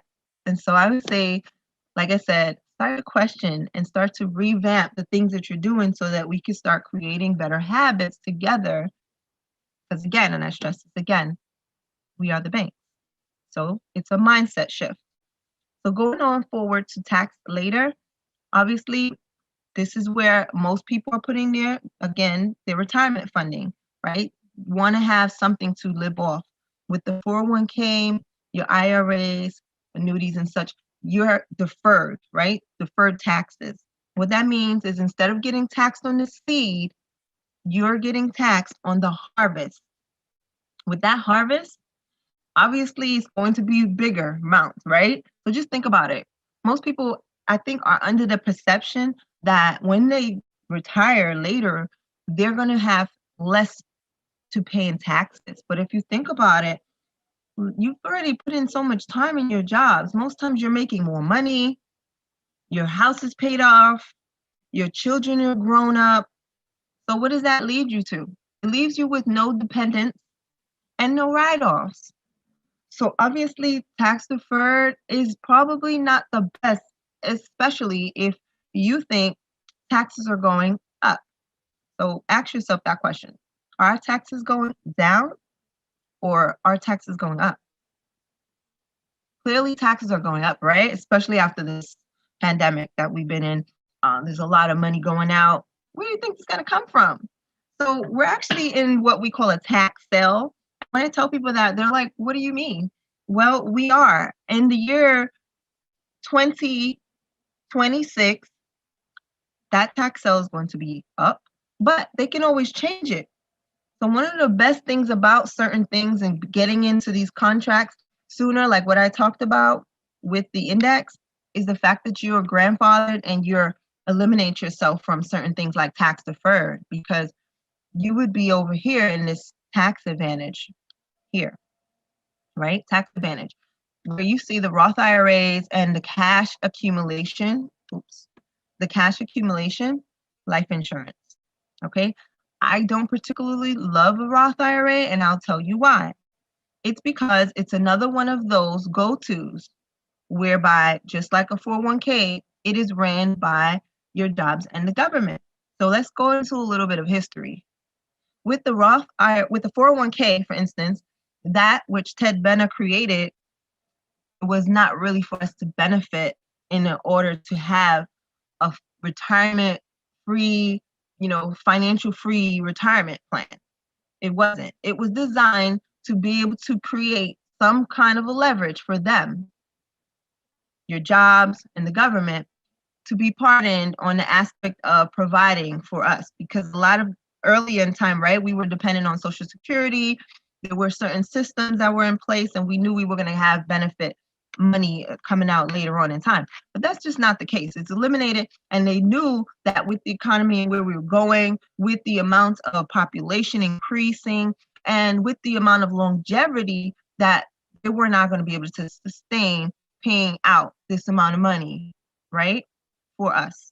So they created this plan so that now we would be able to invest in our own self, our own retirement plan.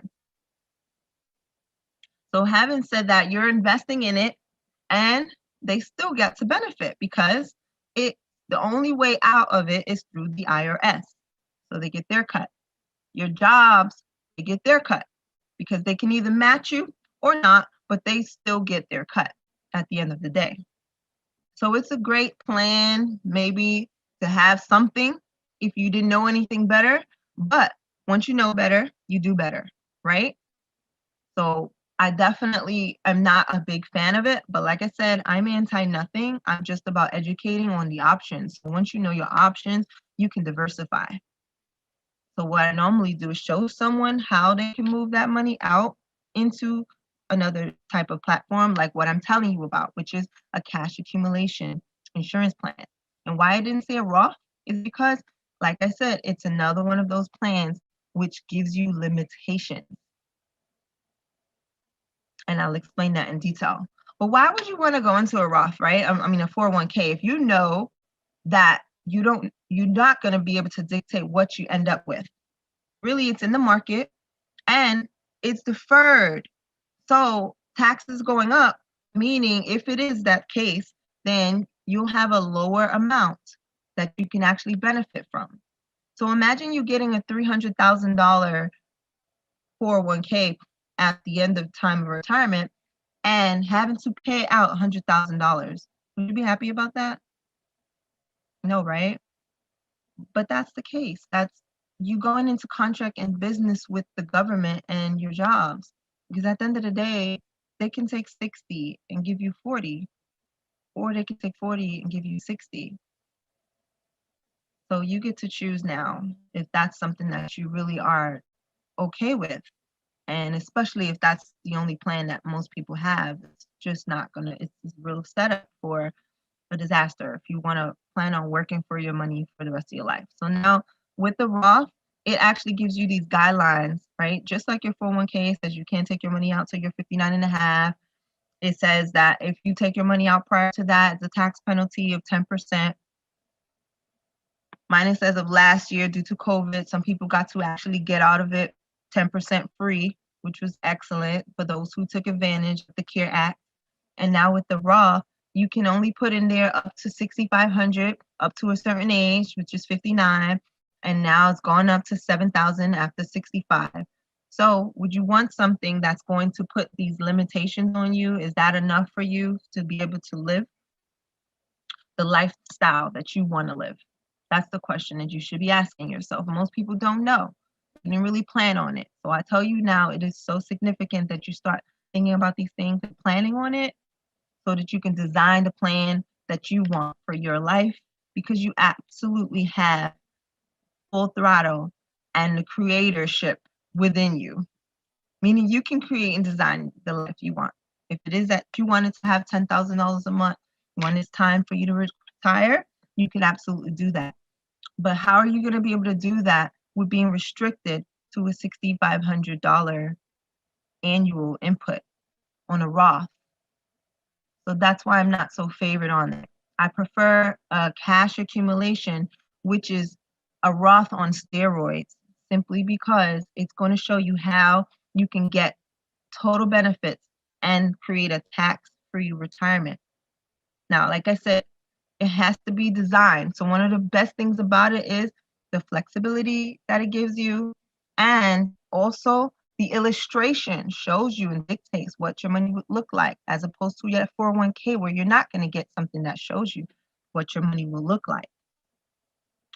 So I prefer to see something, a blueprint, right? You have to follow the blueprint. Most design plans that actually come out successfully have a blueprint. They follow that blueprint. So you should do the same. Okay? Having said that, again, with the cash accumulation, how your money gets taxed. Those are the 3 rules of money. Now, this is what it looks like today. So if you choose to follow the herd and you get slaughtered, and like sheep, most people are doing the same thing over and over, knowing that it's not going to get them out and live the life that they wanted to live, right? It's not designed for that. The system's not designed for that.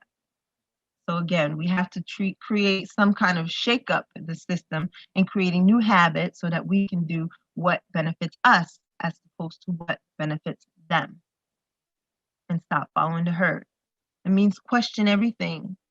I know we have to break through, creating another shift in our minds, also understanding that everything that has to be questioned because we think we're living and we think we have our own mindset, we think we have our own thoughts, but it's really not. It's just a bunch of implanted thoughts. So if you're a television watcher, then this is what it looks like. Sorry to say, like I said, I may sound like a troublemaker, but I'm only giving the mere truth. So I would give you some resources so that you could, one, understand where you're parking your money and what the potential risks are this whole time. Yeah. What the potential risks are when it comes to parking your money. Okay. Taxes, markets, inflation, emergencies, right? These are some of the things that we need to think about because we all want to make sure that we have enough money in emergency money. And you used to say 3 to 6 months, but that's a lie. Today, you got to keep up with times, right? You also have to keep up with time. Obviously, with what we just gone through, that should tell you, you need to have at least 6 to 12 months in emergency funds that is going to be able to take care of your needs, right? 6 to 12 months, that's your emergency fund, okay? Making sure that you're at least keeping up with or outpacing inflation. Making sure that if you're investing in the market, that you know your risk tolerance and that you're aware of the risk that's going to come with it, you're able to sustain them. So obviously not putting everything there in that bucket. When it comes to taxes, that is one of our number one losses with our people because it is the most ignorance of the laws that people have when it comes to taxes. So knowing the proper laws, codes, right? Codes is everything so that you can benefit when it comes to your money. Like I mentioned earlier, tax code 7702 subsection A, which allows you to put your money in a cash value life insurance plan to come out with a tax-free income. And that is guaranteed based on the structure of the plan. It's all about the structure. So you have to sit with a professional so that they can properly design this based on your needs. You know, having a private owned life insurance, making sure that you're protecting yourself, because you're an asset, and your assets, your money assets. Okay. And then when it comes to disability, planning for things that are possibly going to happen, right? And who knows that people who are going to die of COVID or whatever they died of, you know? It doesn't matter because I know there's 3 things in life that we're going to go through one or the other, and we don't know which is first, right? We're all going to die. We don't know when. You might get sick and you might live long. So when it comes to death, getting sick, or living long, which now has become one of people's number one fears, which is outliving our money, we want to be able to protect ourselves against all 3.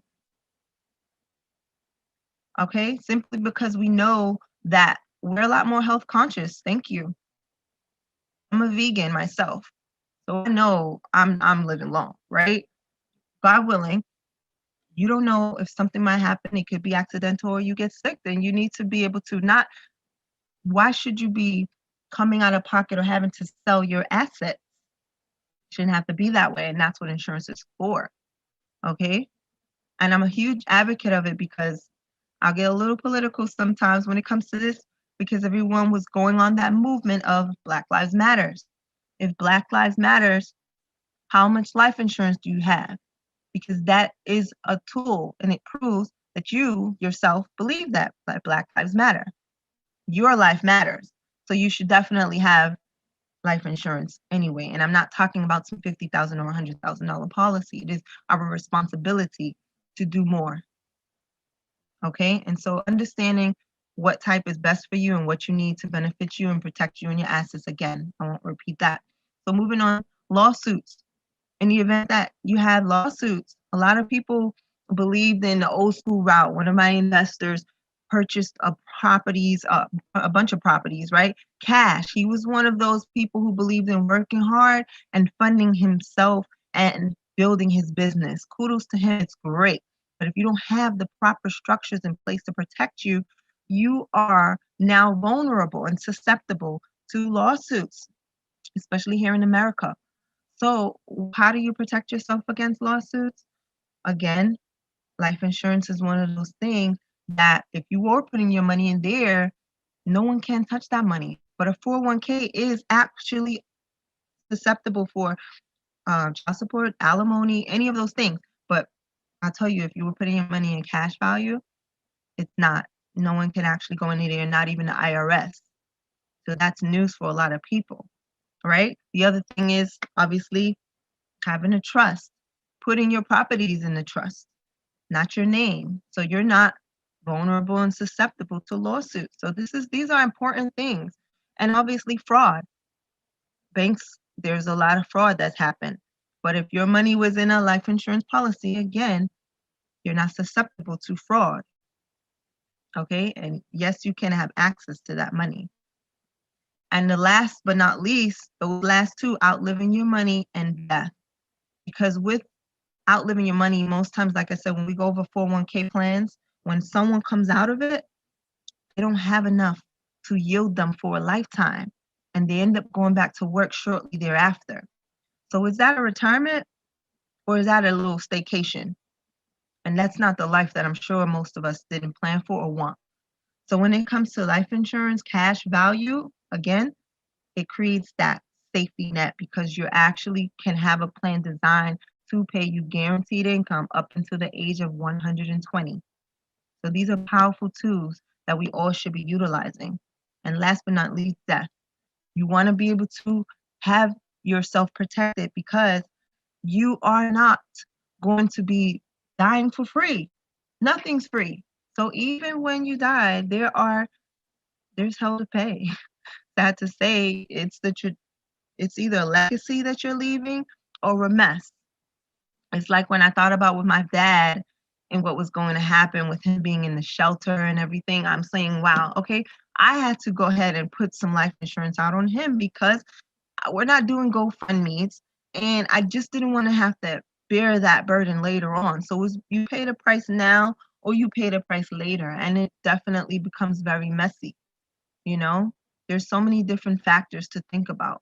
So obviously being able to take care of that and pass on a legacy is the most powerful thing you can do for your family. So there's things that you need to go into understanding. These are practical things that you can put in place, and just writing things out will give you the keys to actually, handling them step by step. Because like I said, we can have knowledge, but if we don't implement that knowledge, then where does it lead us? Continually going through those generational curses. And that's not what we need. So this is how the wealthy avoid the risk, okay? You got to safeguard your money, grow your money, and allow it to provide the stability, predictability, and access to your money. And this is exactly what I'm talking about when it comes to that cash value life insurance. Now, I'm giving you this as a tool so that you can know, again, it's about diversification, but this is your foundation. This is creating a foundation for your family. As you can see, it created such a foundation for the Rockefellers because they're still around because of it. And the Vanderbilts are not. So here's the takeaways that I want you to take in. And you can, take a screenshot of this because this is so powerful when it comes to becoming your own banker. Okay, because you go to the bank, so you need it for some kind of upstart for your business, what have you. You got to go through a credit check. You have to go through a heap of questions, maybe even a business plan, right? If you're starting a business, then definitely you need a business plan, right? So it just depends what you're taking that loan out for. these are the things you have to go through. But when it comes to you creating a cash value life insurance, you allow yourself to become your own bank, because you don't have to actually, without those things that are going to, weigh you down, like credit checks and business plans, questions and applications. You just simply plan it out, have a structure, it's packed in there, it's compounding interest over 10% at best. Most times it just depends. Like, I don't want to speak a whole around it. It depends on the company, but all of these things are here for you because it gives you protection by 7702 tax code subsection 8, which if you started now, you'll be grandfathered in, which is the most powerful thing. This thing has been around since the 1980s, 70s actually, and it's been around for people who like Ray Kroc, like Walt Disney. And this is how they created Walt Disney World, McDonald's, utilizing such plans. And so absolutely, it's no brand new thing. It's just something that maybe some people have never heard of, or, we weren't told about it or taught about it, and you know why, right? But no longer are we behind, and we're becoming more resourceful. So we're going to be able to utilize things the way that we should, and in creating that proper mind shift, okay? You're going to get compounding interest and be able to borrow up to 95% of your funds, become self-funding. Flexibility is the biggest thing with this here. Flexibility is outstanding. It's like no other. So when you really get to hear and learn about it, you'll be blown away. And then no timetable when it comes to repayments, because no one's going to be calling your phone or knocking down your door to pay that money back when you borrow against your policy. So there's a lot more to go into that, but in a nutshell, I know that was a lot of information, and I just want you guys to grasp it and know that it's the most powerful thing that you can have right now to add onto your platform to create that foundation. You need all 6 of these in order to have financial freedom. Yep. So, cash flow, emergency fund, debt management, proper protection, build wealth, and preserve wealth. And it can do all of these.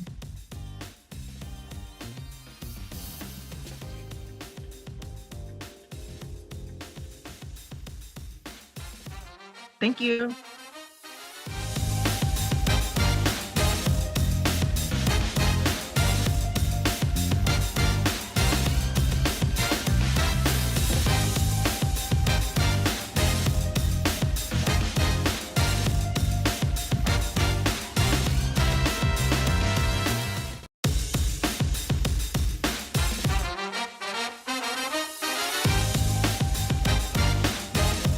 So, before I begin, I just want to put you on notice that I didn't come here today to make you feel good, but to make you feel a little bit uncomfortable, to shake up your foundation, to stir up the gifts within you, and to help shift your mediocre mindset so you can be catapulted to the next level to start living out your vision, your dreams, your purpose, and your passion.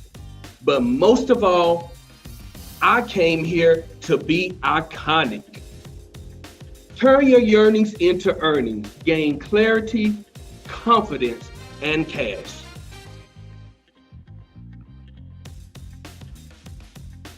You have a yearning that you want to turn into a legitimate, profitable business, but you don't know how. Just imagine what it feels like if you can take your idea or what you love to do and turn it into a profitable business without the stress of worrying about how to launch.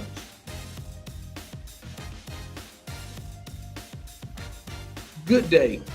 My name is Roy Johnson, aka the Business Launcher from Houston, Texas. As a result of my services as a business and entrepreneurship strategist, I take my clients' ideas from napkin to completion, from stagnation to manifestation, and from idea to the bank. I help you get it done from the creative design to self-awareness, to gaining clarity, to ensuring that your language that is spoken matches your image and all the context that you need. I'm looking for aspiring and budding entrepreneurs, visionaries, dreamers, idealists, hobbyists, and did I make mention those corporate renegades who need help and are ready to take and elevate their vision and breathe life into their dreams and ideas, their purpose and passion. And I'm gonna pose this question to you. Who do you know?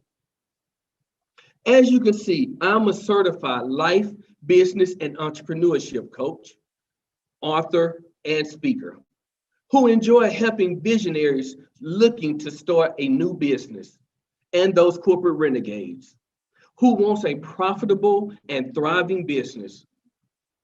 Ooh, that income, more time, more freedom to spend with family and friends, and that feeling of self-fulfillment to escape that corporate grind, who feels like a hamster running in a wheel and they're tired of spinning their wheels.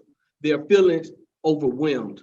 They feeling stuck, even undervalued. The great thing about me is I teach creation and clarity and helping your ideas be a little bit more concrete. Cultivation, staying motivated and empowered. Connection, identifying your niche and your tribe. And commitment and goal setting, throwing your whole self in. Now, rest assured, this is a natural feeling because as an entrepreneurship and as an entrepreneur and coach, I dealt with the same things. But through mentoring and coaching, I was able to get past those hurdles. So if you would look on this slide, here are a couple of things that my past and current clients had to say.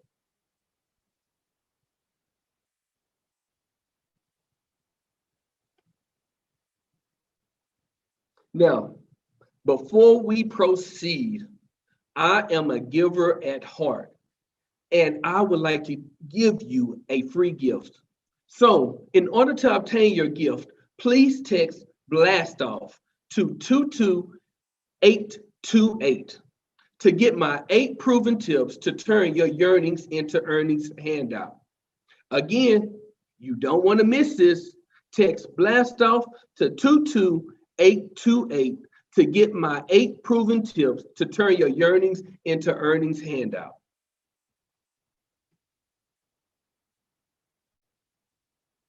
Now, we understand that there are sometimes going to be some challenges and hurdles that we're going to have to endure. So let's take a look at some of the statistics that some small business challenges having to face. 82% of businesses do so because of cash flow problems. Main challenge to success of a startup is generating new business. 42% of startups fail because they offer services and products that the market doesn't need. And approximately 90% of startups fail. So I tell you, this talk is for you if you feel like you're spinning your wheels trying to get your business going. This talk is for you if you're feeling overwhelmed, stressed, or frustrated because you don't know where or how to begin. This talk is for you if you're having a hard time explaining what you have to offer and its value. And I tell you, this talk is for you if you have an idea, a dream, or vision that you're ready to take from stagnation to manifestation. So, what's possible? You are about to discover my proven strategies you need to successfully launch your business and start earning money now with confidence. So let me use this analogy. You wonder why the clock. We're going to use the analogy of a football game.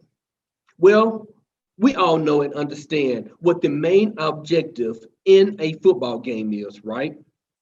It's to score a touchdown. Imagine this. There are 15 seconds on the clock before the game is over, and your team has possession of the ball.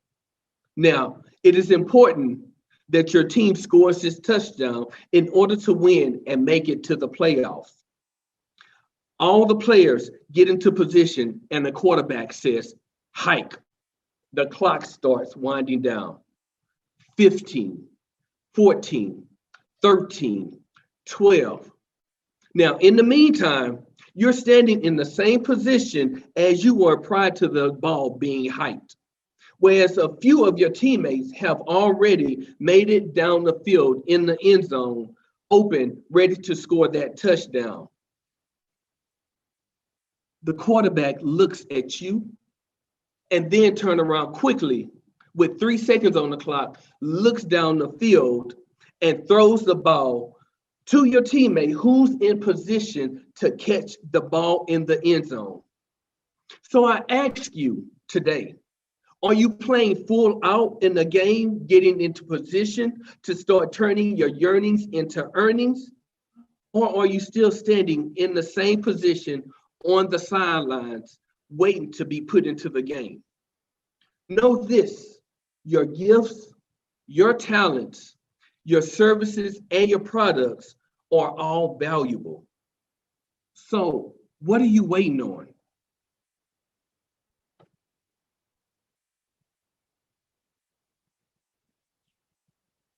Four strategies to turn your yearnings into earnings and launch your business now. Strategy 1, creation and clarity, making your idea solid and concrete. The problem, you have an idea and a passion, but you don't know how to monetize it. The ultimate reason why many people have this problem is because oftentimes it is overlooked or simply skipped over because of its simplicity. It's the simple things that causes your business to flop all at the same time.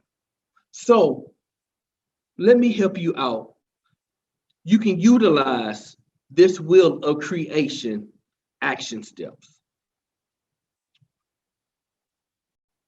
Creation action steps. The first one is your idea.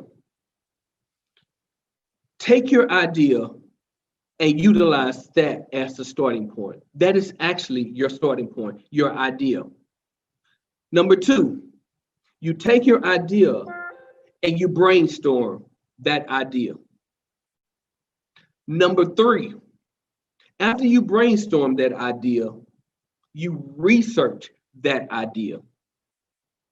And number 4, lastly, you take that idea that you have brainstormed, that you have researched, and you take action with that idea. Remember, no action of an idea is simply just a good idea. So the benefits of creation and clarity. You launch quickly, you're able to stay more focused, and you're able to save a lot of unwasted time and money. So as you can see, this is Miss Renee Williams. She is bound by corporate America, selling insurance. Well, little do we know that she's ready to get out of corporate America. So we met at a networking event, we talked, and she expressed to me how she wanted to become an entrepreneur. Little did we know that I would take her under my wings and groom her to become that successful entrepreneur that she currently is today.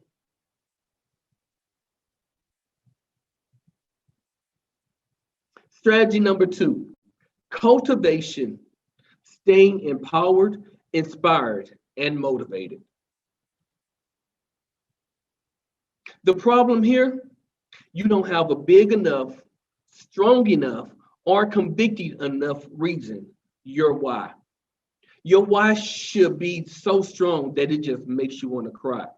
Your why should be so strong that the days you feel like giving up and quitting, it should make you not quit. It should cause you to keep going.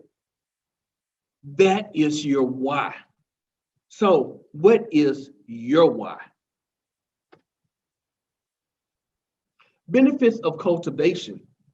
You handle uncertainty better, understands your business goals better, you're more innovative and creative, and you and your business tend to be a lot healthier. Strategy number 3, connection. Identify your niche and your tribe. Now, the ultimate problem here is you're wasting time trying to convert those people to share your belief, and you're neglecting the ones that are open and ready to receive. Like they say, you may have a good product and you may have a good service, and you may be trying to sell to everyone, but everyone is not going to want your service nor product. You have to be able to identify who your niche and your tribe is and go to them. And let's see the benefits of identifying your niche and your tribe. Benefits of connection. There's more excitement about your services and products. They hone in on what their needs are. You become known as the expert in your target market, and you develop more relationships and get more referrals. So the key here is, if you identify your niche and your tribe, the time that you're not marketing your services and talking about your products, guess what? Your niche and your tribe are, because they believe in your service and the product in which you are offering. Identify your niche and your tribe. Strategy 4, commitment and goal setting, throwing your whole self in. The problem here, you're no further than where you are now because you're never thrown your whole self at anything in your life. Why? What is the problem? What are you fearful of? Or is it the fact that you're fearful of failure, fear of success, or are you fear accountability, holding yourself accountable? So that gives you the opportunity to run away from your obligation. What is the problem? Throw your whole self in. Benefits of commitment and goal setting brings more clarity and creativity to the task at hand. It brings ownership and accountability, more success in achieving your goals, and it keeps you moving forward. So, show of hands, how many of you need help turning your yearnings into earnings and getting your business launched?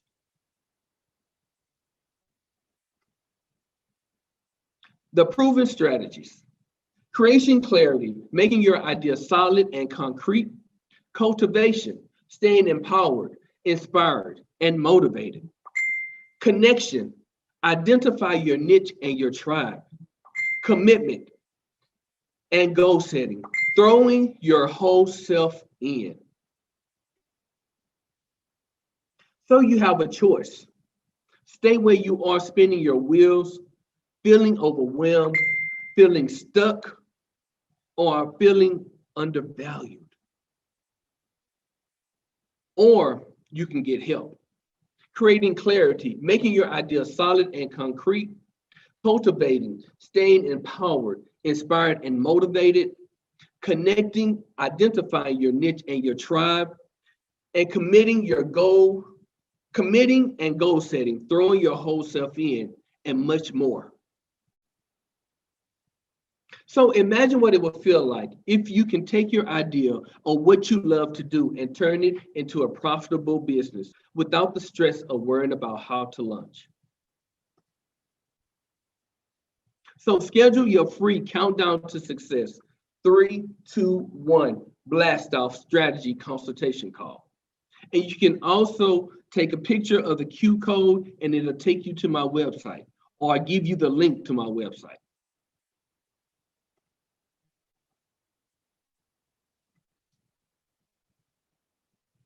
So, closing story. Imagine laying on your back, motionless, on your deathbed, with your health declining at an unprecedented rate, with your glassy eyes opened and tears streaming down the side of your face. You have no family around. It's just you and your untapped gifts, unwritten songs, unpublished books, unspoken poems, never before told dreams, aspirations, visions, and passions, unexplored business opportunities that could have changed the trajectory of your family's life, never written, produced, or performed productions, and people whose lives were waiting on you to change. Just imagine each of them standing lifelessly over you, crying and upset because you never breathed life into them and gave them a chance. They tell you, we were selectively handpicked and carefully placed within you, but you did nothing with us. So now we must die with you. How would you feel if you knew you had a solution to unlock the shackles that kept people bound? What if you knew you had an answer people been looking for in order to start living their life to the maximal potential? Remember, what we do is not about us, but about the people we serve. Your legacy is not about the money or material things you leave behind, but your seal, your stamp, your impact, and the difference you made in the world because you were here.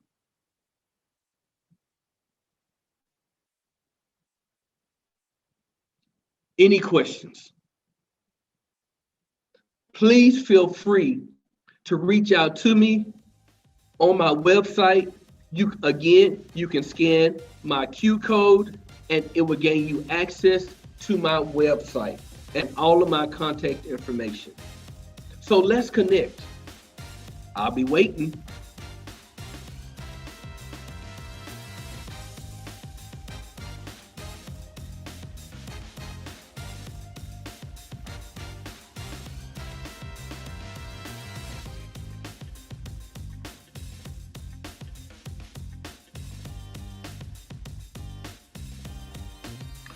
Thank you. My name is Roy Johnson, AKA The Business Launcher, and I approve this message. Have a great day.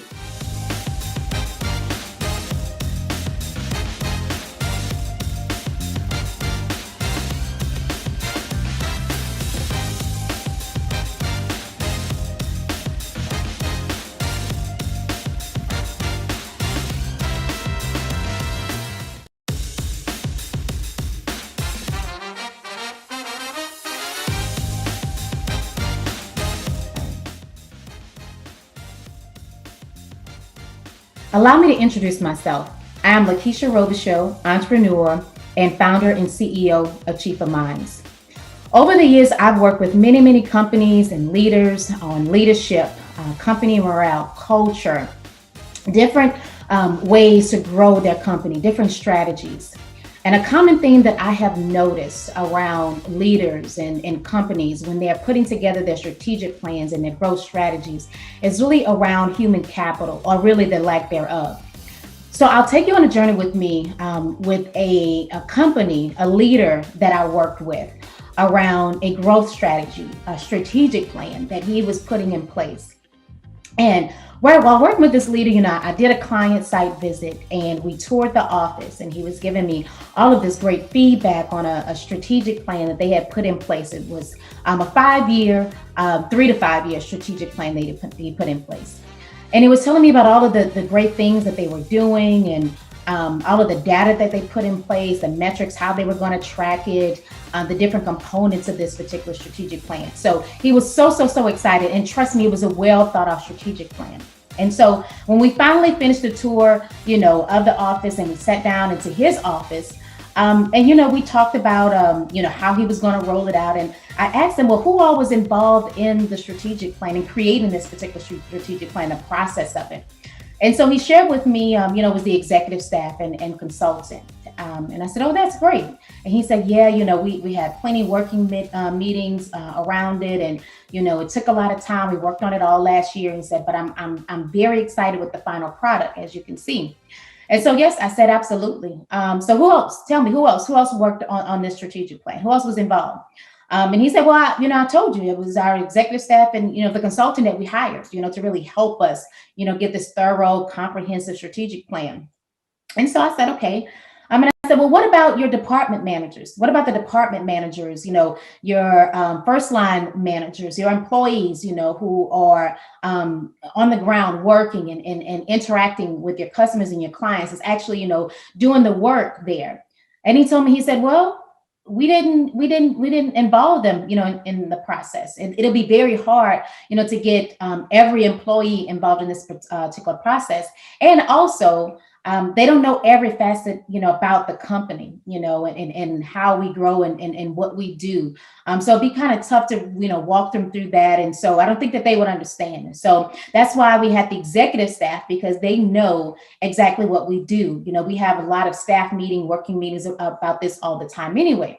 And I said, okay. I said, but how are you going to get the buy-in then if you don't have every employee at the table when you were creating this particular plan? That's going to be tough. He told me, he said, you know what, I think that's going to be easy, actually. We invested a lot of money into the rollout of this. We're going to have music. We're going to do it like it's a parade, and we're going to bring everybody together, to look at our strategic plan. We're going to have food. We're going to have some guest speakers. It's going to be phenomenal, even, some high motivational speakers, to really get us ready for this year as we roll this out.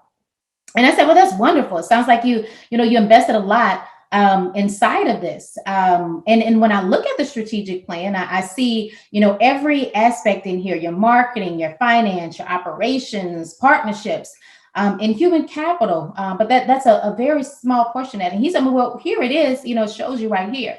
And I said, yeah, I see that. But human capital really should be at the forefront of this, the human capital piece, first and foremost. And he said, well, it's here. We got to grow this company, we got to make sure that we have all those components. I said, I totally get it. However, human capital, just like as part of your creation process of this, of your strategic plan, it definitely has to be, the highlight of it. And he said, okay, we take it into consideration, and we talk further down the road. And I see this, as a common theme with working with companies, that human capital, the engagement and connection with human capital, as you create any type of change or plan, that is not at the forefront. And not at the forefront, at every level, thinking about how does it impact the employee? Have you talked with the employee? Does the employee understand, this change that's about to take place? Absolutely, you want to grow, you want to scale, but you have to have that human factor in that, because you cannot do it alone. No company, can really grow and scale, by itself. Your most important and valuable assets that you have inside of your company is your employees. Okay, so you want to make sure that they're involved in this process, and speaking of that, so a couple of months later, this particular leader, he called and, he gave me an update, and he said, it is concerning. I was so excited about the plan that we had in place, but we're not getting the buy-in. We're really not seeing the results that we expected. The rollout, went well, but the motivation, that the productivity is not there. And I asked them, did anybody at some point ask the employees, how did they feel about it? What are your thoughts on the strategic plan that we put in place? How do you think you can go back, and implement this inside of your department, and make us, allow us to have the results that we want to have? How do you think you can contribute to this? even though that's kind of afterwards because the plan is already in place. And he said no. And I told him, that's something that you need to do. You need to ask. Ask has so much value in it. Asking your team members their thoughts on it. You only know if you ask. And so if you want to know what's going on, why this is not taking place, put a survey out there. Get the information. They can do it anonymous or have the meeting. Allow them to speak up. Allow them to be involved.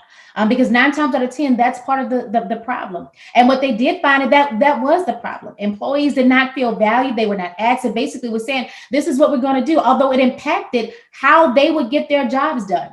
Some of the roles that they had, some of that changed. Some of their responsibilities and duties changed. Some of them were moved to different departments. They had all types of transitions that were just thrown at them, and no feedback, no input from them. It was just do this. And that had been a trend in the company for a while.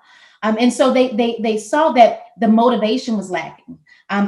Connection and engagement is lacking. And that happens with a lot of companies. We get so wrapped up, as leaders and want to making sure that we grow and scale. And it's not intentional, that this happens. But you get caught up in the day-to-day, on this. And so you as leaders, employees want to work with someone that they can connect with, that engages with them, that's trustworthy, that motivates them. And so in order to do that, you have to find ways in order to motivate them. You have to make sure that you earn that trust, because again, you can't do it alone. And long gone are the days when leaders just came in and that dictator and had the dictator type of relationships and work. There are plenty of options where employees can go and work with other companies where there's high morale, the culture is good. They get an opportunity to speak where the leader actually listens to them, empathizes with them, empowers them, that allows them to lead different projects, to grow the company. Listening is key.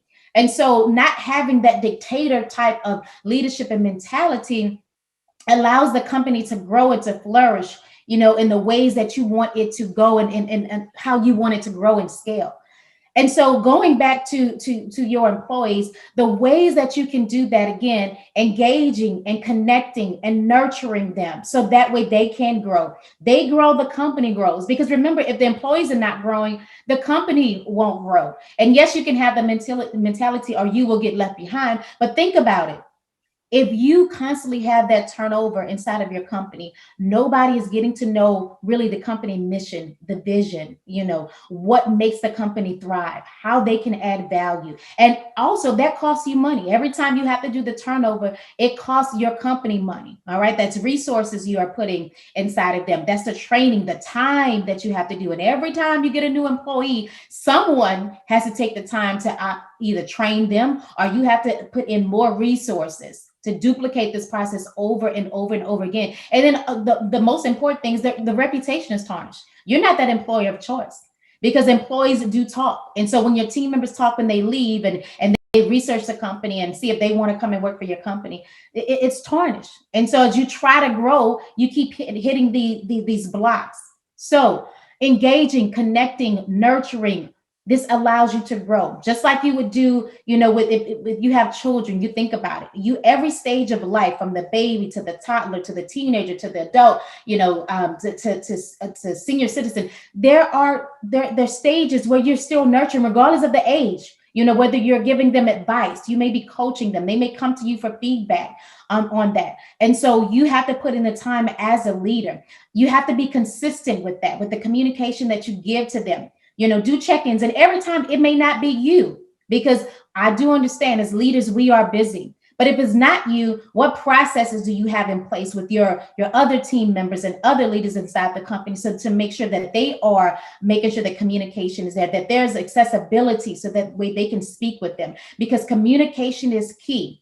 And think about it. Communication is a two-way process. It's a dialogue that happens. It's not only just on one particular manager or on one particular employee. Employees want to have the dialogue. They want to have a conversation. They want to be heard. And you have to allow them that opportunity to do that. So that way they can grow again. And in turn, you grow. And just think about it. We're talking about just the team aspect. Like I said, on this particular strategic plan that the leader had, there was a component in there about community relations and partnerships. Well, guess what? In order to have those community relationships and partnerships, people do business with people that they know, they like, they trust, that engage with them, that connects with them. And if you're not doing that with them, if you're just pitching them, you're sending them, all of your media kits, and you're just constantly just pitching, and you're not taking the time to understand what motivates them, what thrives them. What is their mission and vision about? How can you connect your company with theirs where you see that there's some synergies there and make them want to do business with you? If you don't take the time to do that, and it's all about you and just the data that you want to track, and this is how I want to grow, you're going to hit constant walls with that. In today's time, the value that you have to bring oftentimes is on that emotional side, the emotional intelligence. Have you identified how you are connecting, with them? And again, this goes back to the engaging and connecting for your growth strategy. Every growth strategy has to include that. Whether we're looking at the internal, we're looking at the external. When you have a growth strategy, human capital should be there. Human capital should be at the top of your growth strategy because it has to get done. Regardless of how you feel about it, you need to have that. Investing inside of your company around the human capital piece, okay? And then also, as you begin to ask, like this particular company, they started to sit down and to have different groups, and they started putting together committees. And I told them, have a committee, have different committees in which you can communicate and get this feedback. And as they started to do that, they saw the change. They saw how it evolved. The company began to evolve when they started asking, when they started sitting down to have true, honest, genuine conversations about the company, where the gaps, where the opportunity lies for them. Because remember, as leaders, you're not boots on the ground doing the work. You have other people that are doing the work, and they know, they can identify, they can see, they talk, they can tell you, okay, this is, if we put these particular processes in place, this is how we can grow. There's opportunity that lies within them. And then you can't, remember, empower them. As you're having these conversations, don't just take it back to your office and allow someone else to maybe do it or give them, the high praise for it. Put it in their place, put it back in their hands, empower them, but don't micromanage them through the process. Allow them to do the work, allow them to flourish and grow. Okay. Because keep in mind, you're still, you may have some plans that you need to put in place for whether it's developing, promoting. As the company grows, it may flourish into a different type of company, a spin-off company. You will need people to go and work and work in those roles as well. So don't micromanage, and give people an opportunity to engage and connect as they go through this, as they evolve, and as they bring opportunities and ideas to the table. Okay. And make sure that you're reinforcing the accessibility and that you're being consistent with this. Set up the check-ins with them so that they know that someone is listening. It is going to happen. Now, keep in mind, we know everything that they bring to the table won't happen, but try to implement something. And if you can't, tell them why. Be honest with them. Be transparent about it. Let them know that we can't do this because of this. It may be for financial reasons. It may be that particular model would not work for the company, but tell them why that it won't happen. Allow them to be able to understand. And remember, this is growth and development for that particular individual, for that employee. The more that you communicate, the more that they know, and the more that they can be honest with you, and they can maybe course and correct and bring more ideas to the table. Because remember, ideas come with, you have solutions, and this will help the company down the road. So bringing it all back home again, the engaging, the connecting, the nurturing, the growing, this all helps you. It helps your team. It helps your growth strategy. It helps you partner with other companies, your potential clients, community relations that you want to have, and partnerships. This allows you to do that. But as leaders, it starts with us. Okay, we have to take the idea that the last is said with us, that we know best. We have to remove ourselves from that type of mentality. We have to make sure that there's trust and appreciation there. So that way our team members want to connect and engage with us. Because if your dream only includes you and your way, then it's too small, it won't grow. And we have to, and Ava DuVernay said that the best. So we have to make sure that we have processes in place, that we are engaging with our team, that we are asking them for the feedback, that we are actively listening to what they have to say, that we are recognizing them for what is going on inside of the team and what can help you get to the next level. Because again, they know a lot. They are on the ground. And I'm not going to say that they know best, but definitely they can bring the ideas and different solutions to the table that you can actually implement. You can even test them to make sure that it can happen and it'll be successful inside of your company. Make sure that they have support. Again, one other key piece that I want to speak about it is the support. Make sure that they have support that they need once you make these changes. So if you're making drastic changes inside of the business, the organization, have the support, have the check-ins, create the milestones that they need so that way they can carry it out. All right. And continuously develop. So as you begin to make the growth strategies, think about how you can engage, how you can connect, what this will look like, put a plan in place, but don't do it alone. If you do it alone, there will be many times where you have to turn around. You're going to keep doing the same thing over and over again, and you're not getting the results that you want. So allow the flexibility, any type of adjustments that need to be made, and then focus on outcomes. Focus on the outcomes, what is being completed. Don't try to dictate the process all the time. This was another thing when looking at this other company that I was speaking about. Oftentimes it was basically that it had to be done how they wanted it to be done. Follow this process. It has, point A to point B to point C to Z.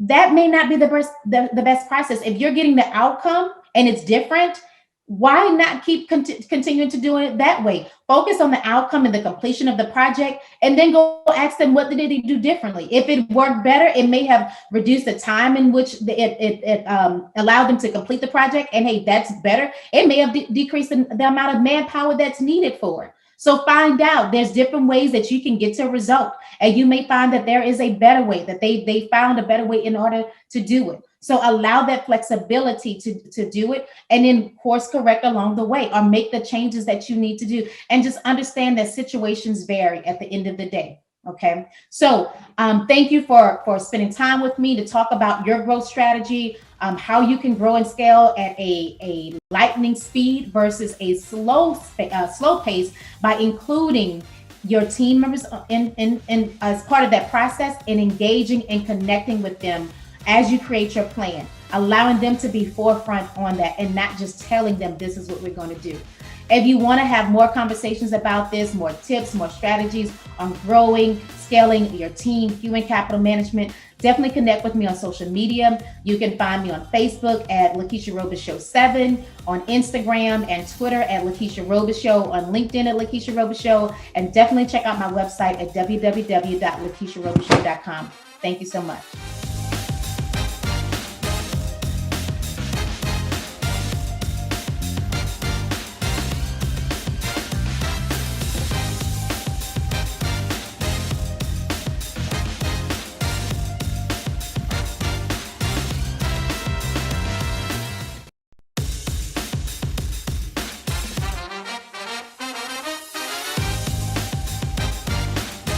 Hey everyone, my name is Bruce Hill, entrepreneur, sales professional, speaker, and I'm so excited to share with you some concepts today as you evolve. So if you clicked on this, you saw the title was career professionals and entrepreneurs, right? They're people working a job, but they're looking, I want something more, I want something with my name on it. And so the theme for today is you can do both. And there's one skill that everyone can use. There's one skill that everyone can benefit from. There's one skill that anyone can learn that'll let you do both. Listen, you could be an introvert and a speaker, okay? You can be successful and kind. Listen, in 2021, we're doing both, okay? So we're gonna talk about that one skill, but let's lay the framework first, all right? First things first, we're gonna eliminate excuses. There's not any of this, I can't. One of my favorite mantras, one of my favorite phrases to repeat is I can and I will, right? I can recognizes your capacity. That's abundance thinking. That's success thinking. Just because you can know doesn't mean you should. You ask yourself, is this in line with my vision? Is this aligned with my purpose? Is this aligned with my passion? Is this moving in the direction that fulfills my life? So even though you can, and you give yourself, you recognize that, doesn't mean you should or will. But listen, if it does work you closer towards your vision, if it does improve lives around you, if it does work in your purpose and work in your passion, then you say, I will, okay? I can do both. So listen, you say, Bruce, you know, I wanted to start something, start a little business, start a side hustle, but whatever you say after that is an excuse. Throw it out. It may make sense. And those are the best excuses, the ones that make sense. But listen, I'm going to teach you the skill that's going to help you do both, okay? You say, well, Bruce, you know, I'm just not that type of person. Listen, not yet. Some of the most powerful skills that I practice each and every day, I was not born with. Confidence isn't something we're born with. You can learn confidence. Listen, discipline isn't something you are born with. It's something you're taught and practiced. Listen, there's so many things in this life that you just got to go learn. So we're going to teach you some of those today. So first things first, we're getting rid of excuses. I can and I will. That's our mantra. That's our mindset. That's our movement here in 2021. All right. I can and I will. Listen, that sounds tough. I can and I will learn how to do it and I'll master it. You're like, oh, that doesn't sound like something I've ever done before. Hey, I can figure it out and I will figure it out. And if I need a little help, I'm going to ask for it, but I can and I will. So I'm moving forward. There's three things. There's three things. Whether you're a professional, you're building your career, you want to stay there. Hey, that's fine. You can use this skill. Whether you're a professional and you're starting something and it's small right now, okay? Hey, that's fine. We're going to help you grow it. Hey, if you're already full-time entrepreneur, full-time business owner, this is for you too, okay? Because listen, that title says, right? Building your business and excelling at your career. This skill will help you do both. The first portion of this is add value. Please write that down. Add value. Before I get to that number one skill, we'll teach you the little steps, the building blocks along the way. Okay, and the first one is add value. There's a book I read called Go Giver by Bob Berg and Don David Ham. And in the Go Giver, the first rule was to give. A lot of times we start to take, we want the raise, we want the promotion, we want the fill in the blank. And we take first and we'll say, hey, look, I'll work harder when they give me some more money. I've said it before. I'm talking to me. Listen, they'll say, well, you know, I'll be a better partner when he or she is a better partner. Okay. I've said it before. I'm talking to me. But the first thing that you can practice to make a shift in your life, to level up your success, is to add value. All right? Find a way you can improve the life of the people around you. Find a way to change the world around you in a positive way, okay? Add value. And he talks about being a go-giver. That's someone that puts others' needs first. Now, that doesn't mean at the expense of yourself. Have you heard that? You can't pour from an empty cup. Now, I'm not a scientist, but that makes sense to me. Take an empty glass and turn it upside down and tell me if your hand gets wet. Okay? So when you add value, I'm not talking about giving your rent money to the homeless. No, pay your rent. Pay your rent. Okay? If you're running out of gas, don't give your gas money to the guy standing at the corner, okay? Maybe he needs it. Maybe she needs it. That's not my point, okay? When you take care of you, you can do more for others. So let me just be clear here. I'm not telling you to give away the kitchen sink, all right? But I'm talking about adding value. That means, hey, helping the new person on the job fast track. I don't believe there's any shortcuts. Let me interrupt myself real quick. I don't believe there's shortcuts. You can't take shortcuts, but you can take fast tracks. You can learn from people that have already done it, right? You can practice what's already been perfected. Success leaves clues. So share some of your success with others. Add some value. Share some of your mistakes so that people can avoid them, right? Help them find that fast track, okay? Add value. The second thing is solve problems. This is one of my favorites. Solve problems. A lot of people look into problems. They say, Bruce, I'm an introvert. You're doing a lot of talking. Hey, that's fine. Some of the best introverts I know are masterful speakers because they know the value of each and every word. Some of the top salespeople I know are top performers because they make sure they listen. We don't do excuses. I can and I will. Now, I recognize introverts recharge differently than I do, right? I'm an extrovert. I get that. So I want to recognize that, get rid of that excuse, okay? But listen. Communication is a skill. We talked about skills, right? Speaking is a skill. It has nothing to do with how you recharge. Knock out that presentation, knock out that workshop, knock out that speech, and then go take your alone time, okay? But leave the excuses last year. All right, boom. So we're solving problems. You say, listen, this company needs top performers, people that add value to the business, that show up early and leave late, whatever the case may be. Find the problem where you're at and solve it. That's truly what an entrepreneur does. That's what a business owner does, okay? That's what successful people do. They see problems and they look around. So wait a minute, you see that problem? There's an opportunity close by and they're looking for it. They don't run away from problems. They recognize those problems as opportunities to solve them.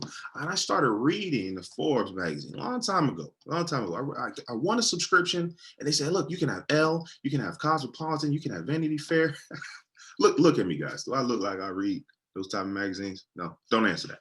So I said, all right, I'll read Forbes. And I saw that the most successful people in there didn't come from rich families, didn't have higher education than me, weren't more talented than me, weren't more education than me. They found a problem. They found a big problem that hit a lot of people and they solved it in a meaningful way. That was it. I said, man, I could do that. And so from that point on, when I recognized that, I said, you know what? I got to go find some problems. And so as an entrepreneur, listen, I still work. I still got a job. So if you're looking to quit, hey, don't tune out.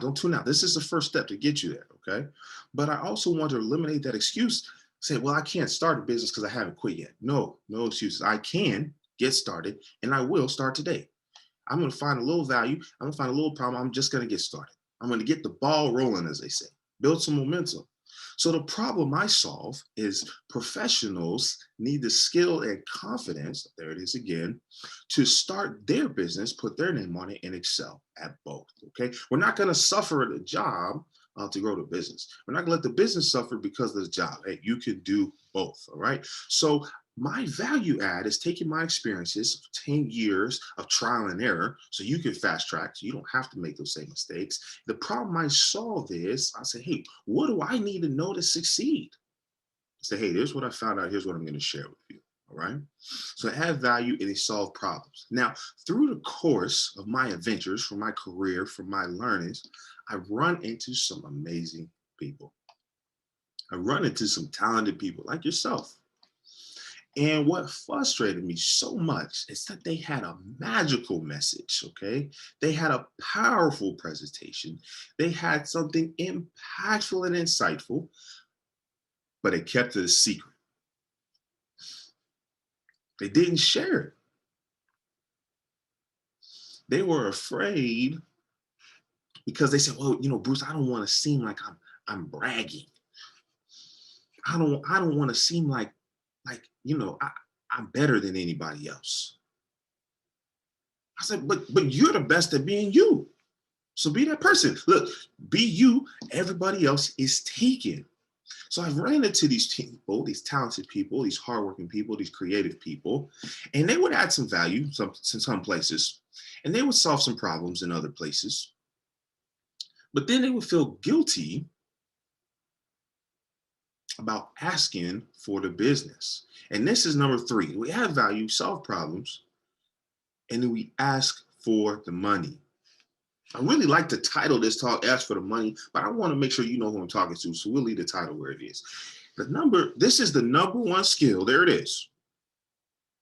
I'm about to go, listen, I'm about to go off. This is the number one skill that anyone can practice today and level up. And if they practice this one phrase, ask for the money, your whole life will change. I guarantee it. Your life will not remain the same if you add value, solve problems, and when it's all said and done, you ask for the money. You ask for the business. And listen, maybe it's not a dollar amount, okay? When I say money, it's got a nice ring to it. But at the end of the day, at the beginning of the night, it's about the confidence to ask for what you deserve and worth. So that could be that promotion, okay? That could be the raise. That could be the transfer to the new location. That could be more attention from your spouse, okay? That could be the new client for your business. But we don't beg for the money. We don't trick people out of the money. We don't manipulate for the money, okay? We've added so much value and we've solved such a big problem in an impactful way, it just makes sense to ask for the money. Listen, we'll say, Bruce, I'm an introvert. I'm a woman. I've heard that one before. I can't sell. I don't want to be seen as greedy. I don't want to be pushy. I don't want to be aggressive. Let's start over. Come back to me. Those are excuses. Do you hear them? There are reasons why you can't do something you haven't even tried yet. Or maybe you have tried and you said, well, it didn't really work out. My first question is, one, how many times did you try? How many times did you practice? Remember, listen, sales isn't something you're born with, okay? It's something you learn in practice. Confidence isn't something you're born with, something you learn in practice. Now, some people's environments makes it a little easier for them to learn it. They learn it naturally. But hey, if you need some help learning it on purpose, reach out to me. Look, at the end of the talk, I'm going to show you how to get in touch with me. Okay. So they have this excuse in their mind of who they are and who they aren't. But whoever this version of you is right now, listen, I can and I will. So you can say to yourself, I can learn sales skills and I will practice them so I can add more value and solve more problems. I'm not trying to turn you into a sales professional, to that killer closer. Okay. No. I just want you to be rewarded for the value you add. I just want you to be remunerated for the problems you solve. And it's not going to happen if you don't ask for the money. One of my favorite stories, I was training someone way back when I used to sell cars.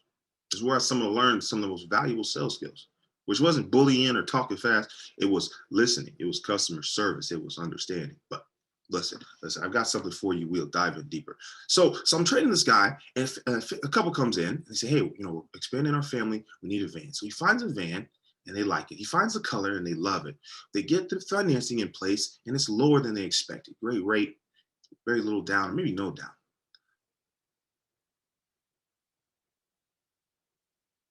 And then they said, well, all right, I guess I'll see you later. that was on purpose. Look, did my screen freeze? Hello? No, that was on purpose. They just sat there and looked at each other. They had it all lined up, ducks in a row.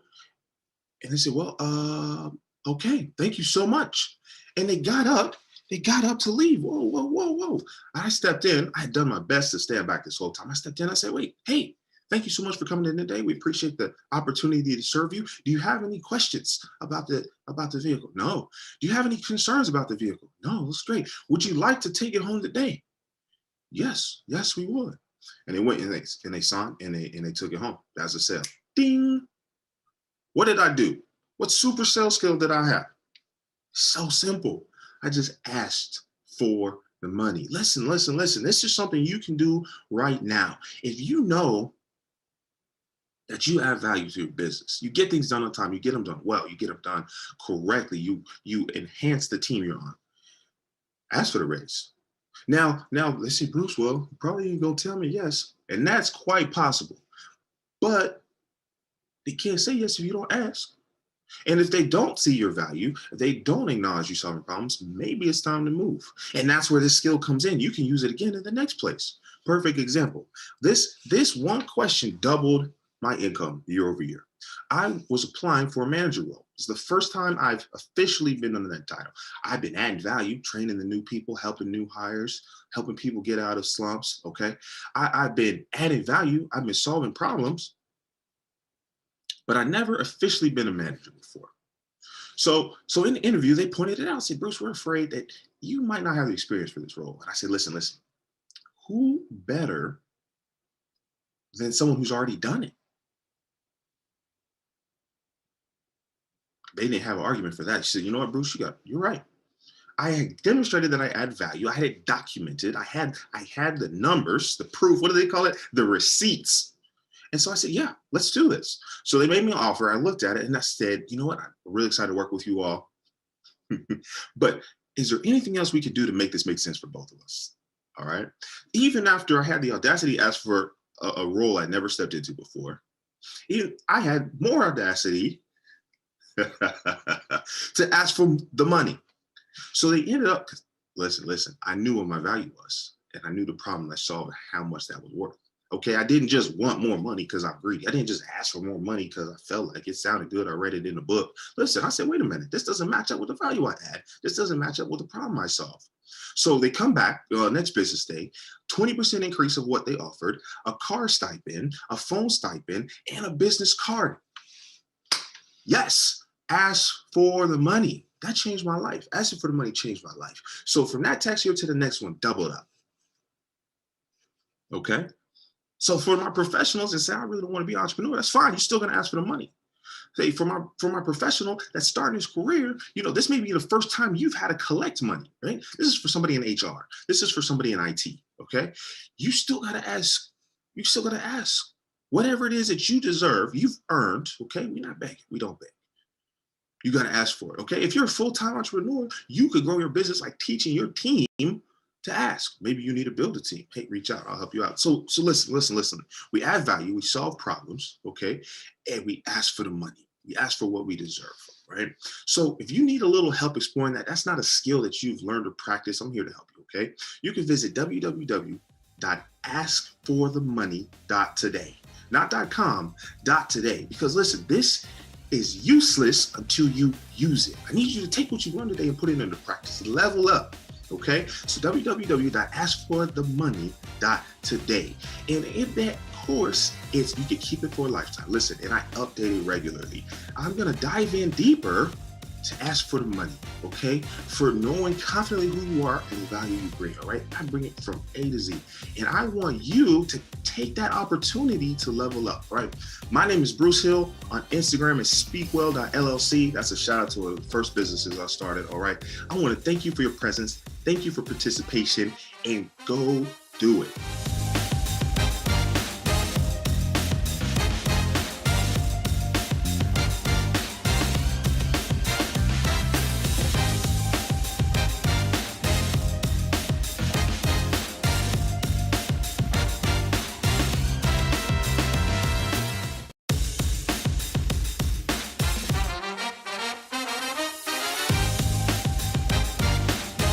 Hello, how are you doing? Welcome to Turn Your Side Hustle into Your Main Hustle.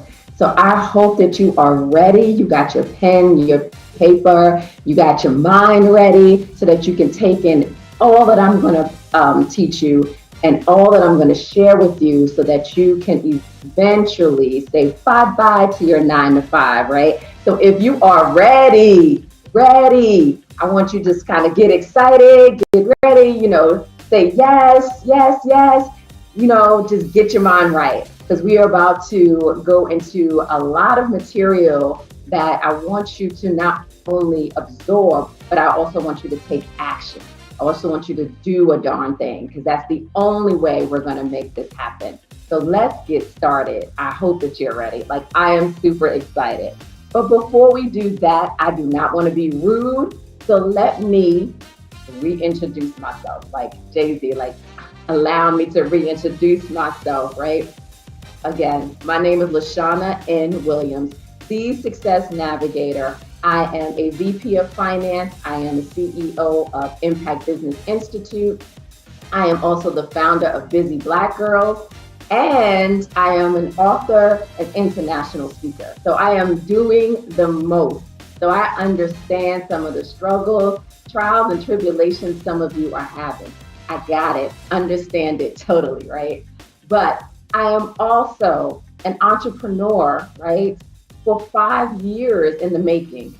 And I transitioned from corporate in 2 years. So I am taking my journey, I am doing it at my own pace. We'll talk about that later on in the workshop, but it's about doing things at your own pace. And so I am transitioning out of corporate America in 2 years. So yes, yes, yes, yes.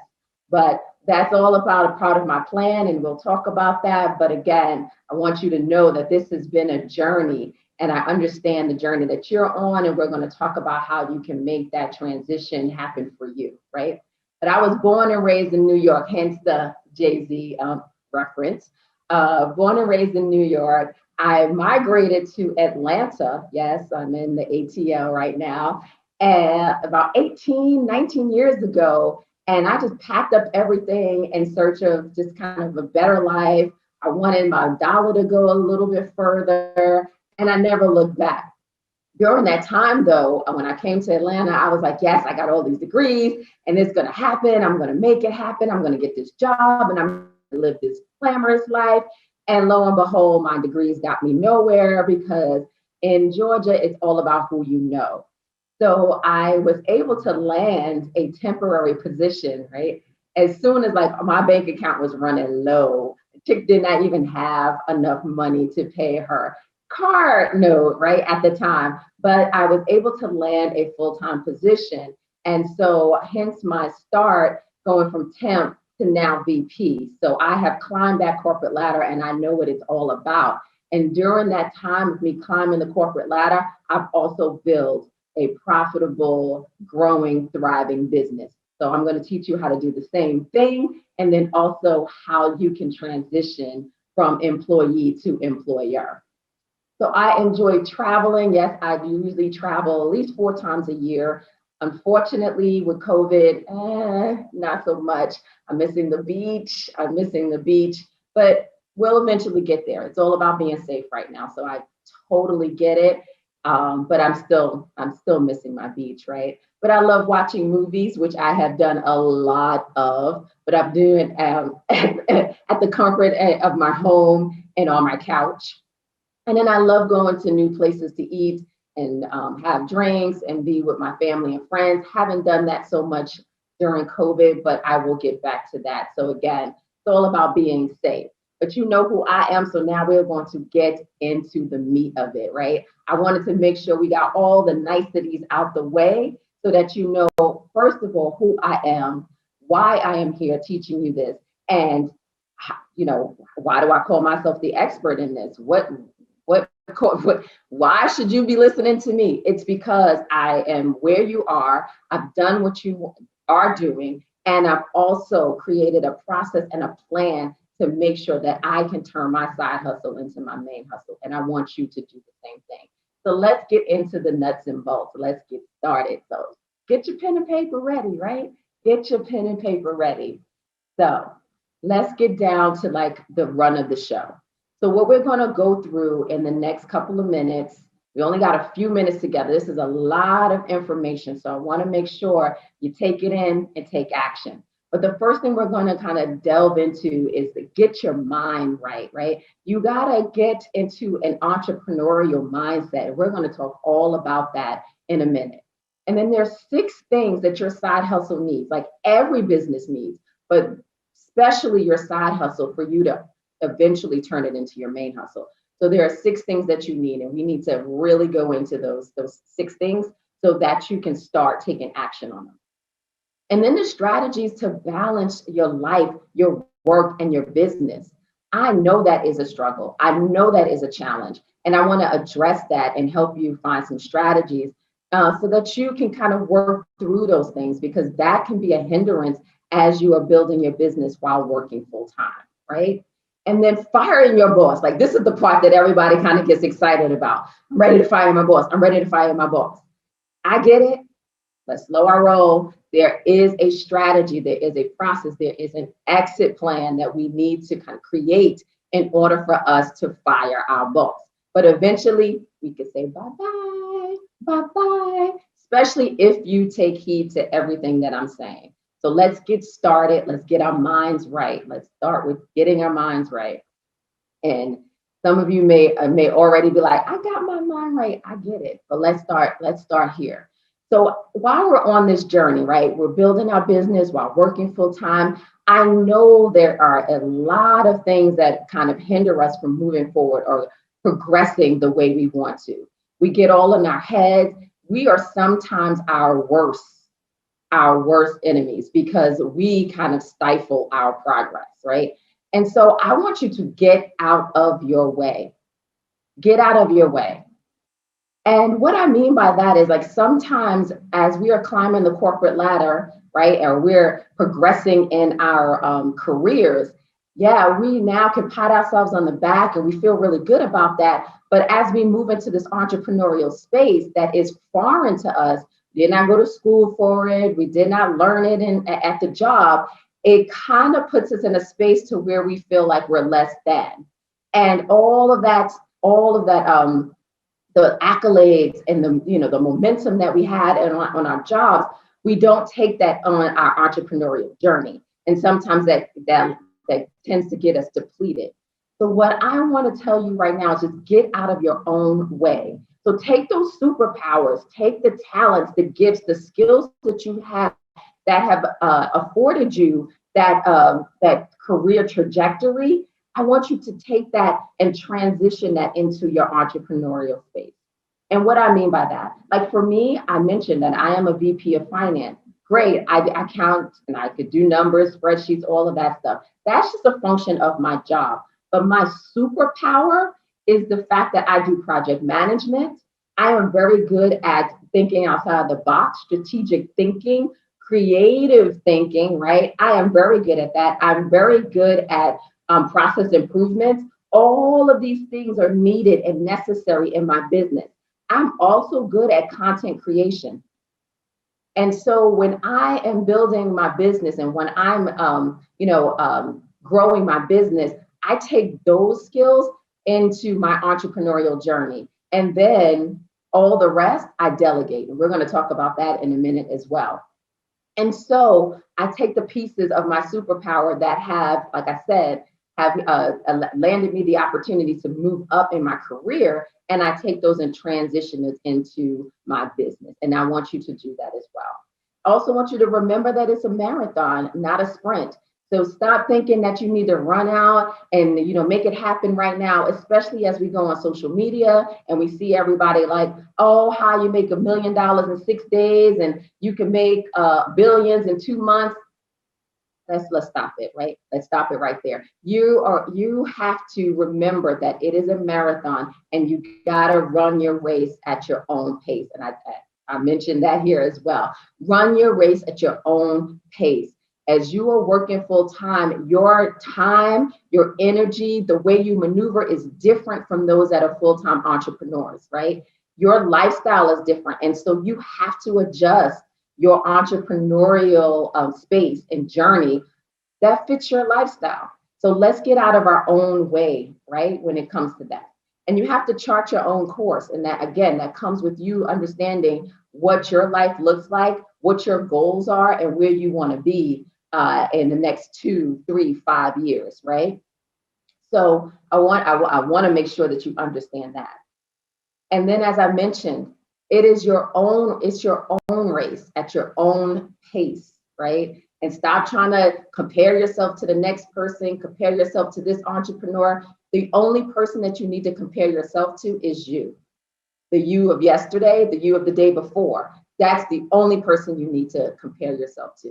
So I want you to remember that as well, right? And then remind yourself that you have everything that you need to succeed. Your product and service is what people need. They need it, they need it, they need it, right? And so you have everything that you need. You have resources, you have tools, you have things at your fingertips. You have means. While you are working, you have the means to outsource, to delegate certain tasks so that you can make your life a little less stressful. So I want you to get out of your own way and remember these things as you are moving in that entrepreneurial space, because sometimes it could be a bit lonely. It could be a bit challenging, and it lends itself to you saying, you know what, I'm going to quit. But you don't quit. Don't quit. What I want you to remember is that you need to run your race at your own pace. And I want you to remember that all of the superpowers that you have are not in vain, and you need to transition those into your business, right? And I want you to utilize the resources that are afforded to you. So let's get our minds right. Let's get our minds right. And so the other things I want you to think about, like there are strategies and mind shifts that need to happen as you are working full time. I hear it so much when people are building their businesses. They're like, oh, I hate my job. I hate my job. But remember, your job, your employer, I should say, and your paycheck are part of the silent investment into your business. Remember that. Your employer is your silent investor. One of the biggest silent investors that you have in your business. So no more, I hate my job. I hate my job. It's okay. My job is fueling my business so that I can live the life that I desire. So I want you to make that mental shift, right? Some of the strategies that I have kind of incorporated for myself, because I was there with you. I was like, oh, I hate my job. I'm ready to quit. I'm ready to quit. But then I was like, whoa, wait a minute. This is a free MBA, right? A free MBA. What am I doing, right? People spend thousands and thousands and thousands of dollars to get what I have right here at my disposal at my job. And so what the first thing, M, is for money. So my paycheck is something that I can use not only to fund my business as far as certain expenses are concerned, but also to get programs, coaching, right? Different seminars that I can use a piece of my paycheck to get me to certain conferences and things of that nature. Books, resources, tools, all of that stuff that I need to help me grow my business. So the first piece, M, is for money, right? B is for business strategies, right? And so all of that stuff that you learn at your job, if you look at the corporation or the business that you work for right now, think about it. It has human resources, it has a finance department, it has a marketing department. You can start learning some of the things that are in the business, what has made it so successful, and incorporate that into your own business, right? Look at the blueprint, take what you need and incorporate it in your business, right? And then the A in MBA is access to diverse network. There are people on your job that are probably doing the same thing that you are, that you can now tap into as you are building your business. So you may find somebody on your job, on your day job, your 9 to 5, that creates and builds websites. Oh my gosh, I need that. And so you now have this network of not only people that you on your 9 to 5, so as you climbing the corporate ladder, but there's also people that can help you in your business. And so I want you to start thinking about your employer as a free MBA, money, business strategies, and access to a diverse network. Let's get this out of our heads that, oh, I hate my job. It is your silent investor. Let's move on, right? Mind shift, right? And so I mentioned before these 6 things that every business needs in order for it to profit. And your side hustle is no different. And so you need these 6 things. And if you do not have these 6 things, let's get them going right now, because you're going to need them to be successful. And so the 6 things are a silent and consistent way to collect leads, a way to nurture those leads, a solid presence on social media, an email, I would say, introductory campaign, a promotional calendar, and a consistent email calendar. I'm going to break these all down, but I want you to know, just write down those 6 things because you need those in your business. But let's just kind of pick them apart a little bit, right? Let's just pick them apart. You know what? Let me just go back because I want to make sure that we stay on there. So a solid and consistent way to collect leads. So this requires you to have a lead generator. opt-in, they call it a freemium or something like that. So it's like you are, offering something that your client base or your ideal customer needs, right? That can help them to solve whatever problem that they have. So you are the solution to their problem, right? So they have a problem, you are the solution to their problem. And so what you're doing is you're now offering them a free, whether it's a checklist, whether it's an ebook, it could be something as simple as like a template, anything that they can do, like kind of a low hanging fruit kind of thing that will help them solve a problem, solve a small problem, right? And it will also generate leads for you. So you offer this lead magnet, or called the opt-in or freemium, and from that, you get their email addresses. But what happens is they now become part of your ecosystem. They become part of your your community, right? And so now you have their email list. You know some of their pain points as you're working with them, and then you get to understand your ideal customer a little bit better. And so this all happens as you now have a consistent way to collect leads. So I usually tell people to have one or two opt-ins or freebiums or whatever you want to call them. They're like freebies, freemium, but usually we'll call them like lead magnets for the sake of confusion, right? So we have one or two lead magnets that you now offer to your ideal customer, right? Or your target market, so that they can get a little something to solve their problem, and then you get that lead. Now they're in your ecosystem, and now you have a way to communicate with them, right? And now once they're in your ecosystem, now you need to nurture them. I say that business is like dating. And so some of us, not me, but some of us, right? They go out there and they're like, buy my product. And you're like, I don't even know you. I have never met you before. Who are you? What do you want from me, right? And so with that, it's like you have to date a person before you say, I want to marry you, right? And so you don't want to just kind of go out there and marry somebody, right? The first time you meet them. It's the same thing in business. We got to date a little bit. I got to nurture you, right? I got to kind of get this relationship going. And so what the first thing that I do in my dating process, I provide you with an opt-in. I provide you with the lead magnet, right? And then that kind of gets you to, all right, well, who's this person? I want to know more about them.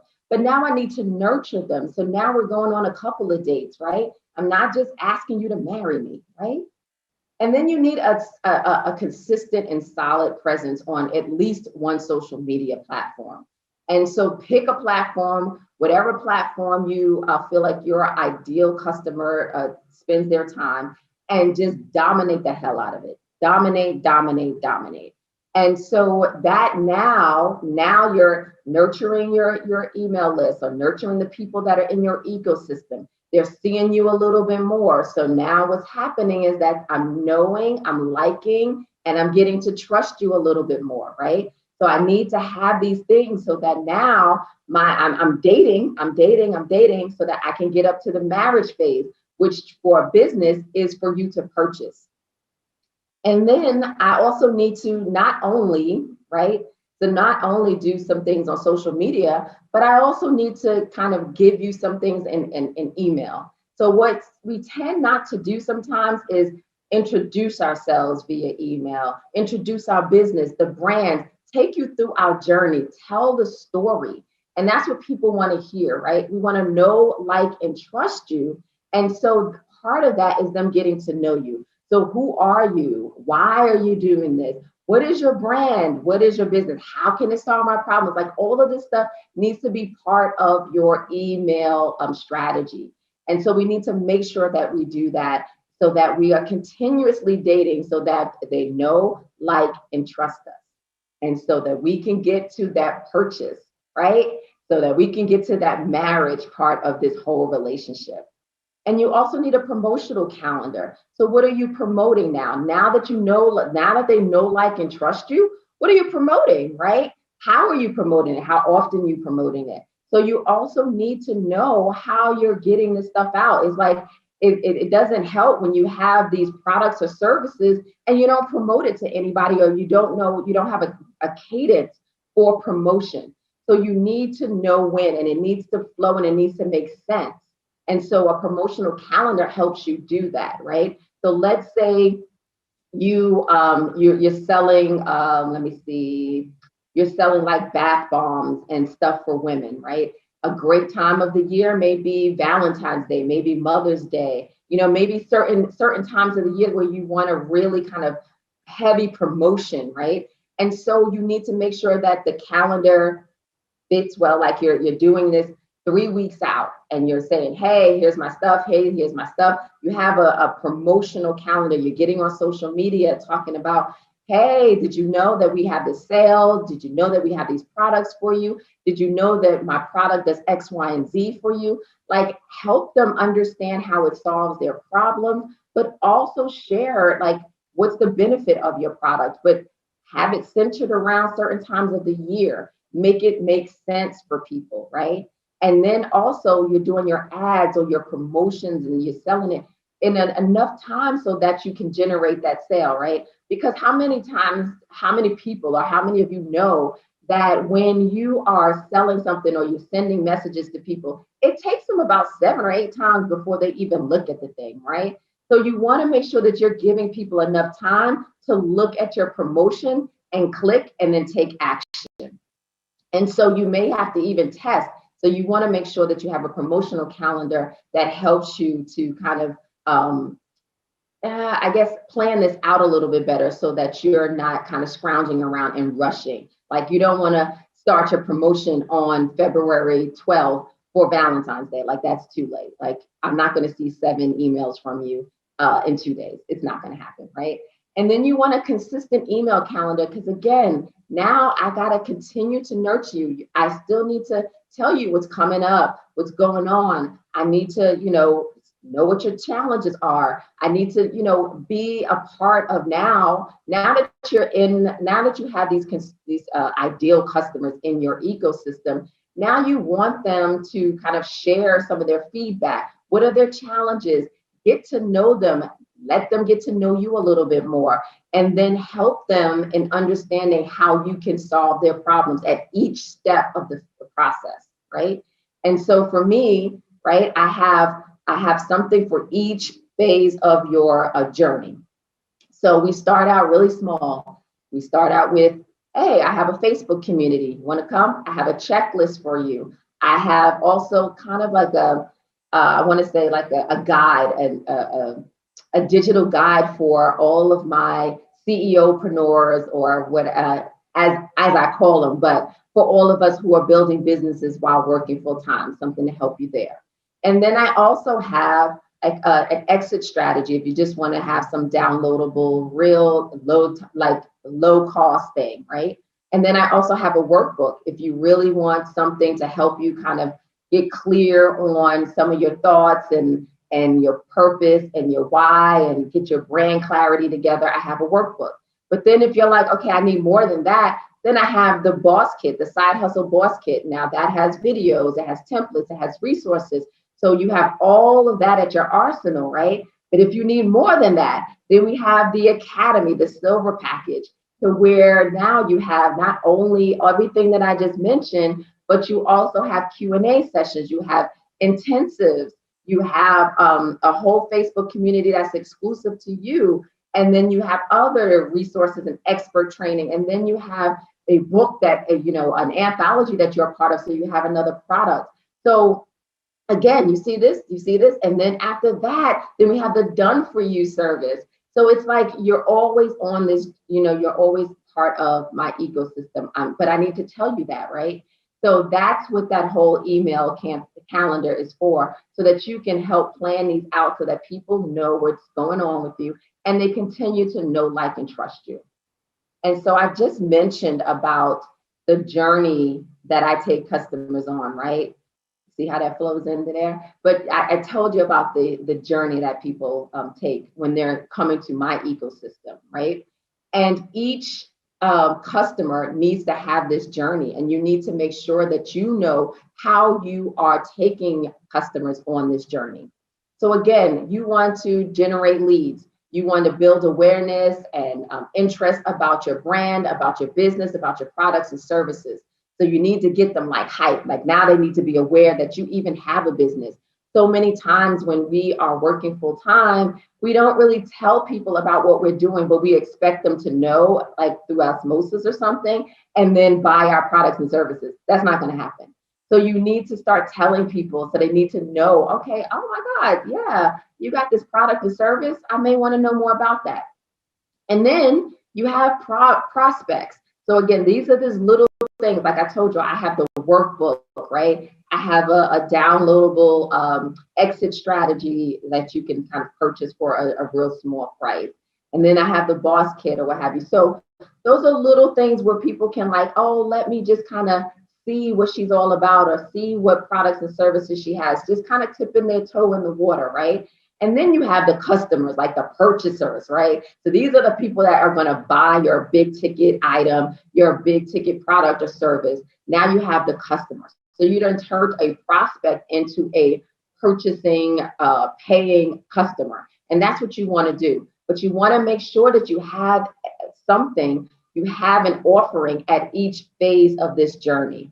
So let's make sure you have that as well, right? So you want to make sure that you do that so that you're not having somebody like, well, I really need this, but you don't have it. Or you get the what's next and you don't have anything that's next, right? The whole purpose of this is that you want to keep people in your ecosystem. You need something that keeps them to the next, to the next, to the next, to the next, right? And so you need to make sure that you map out your customer journey.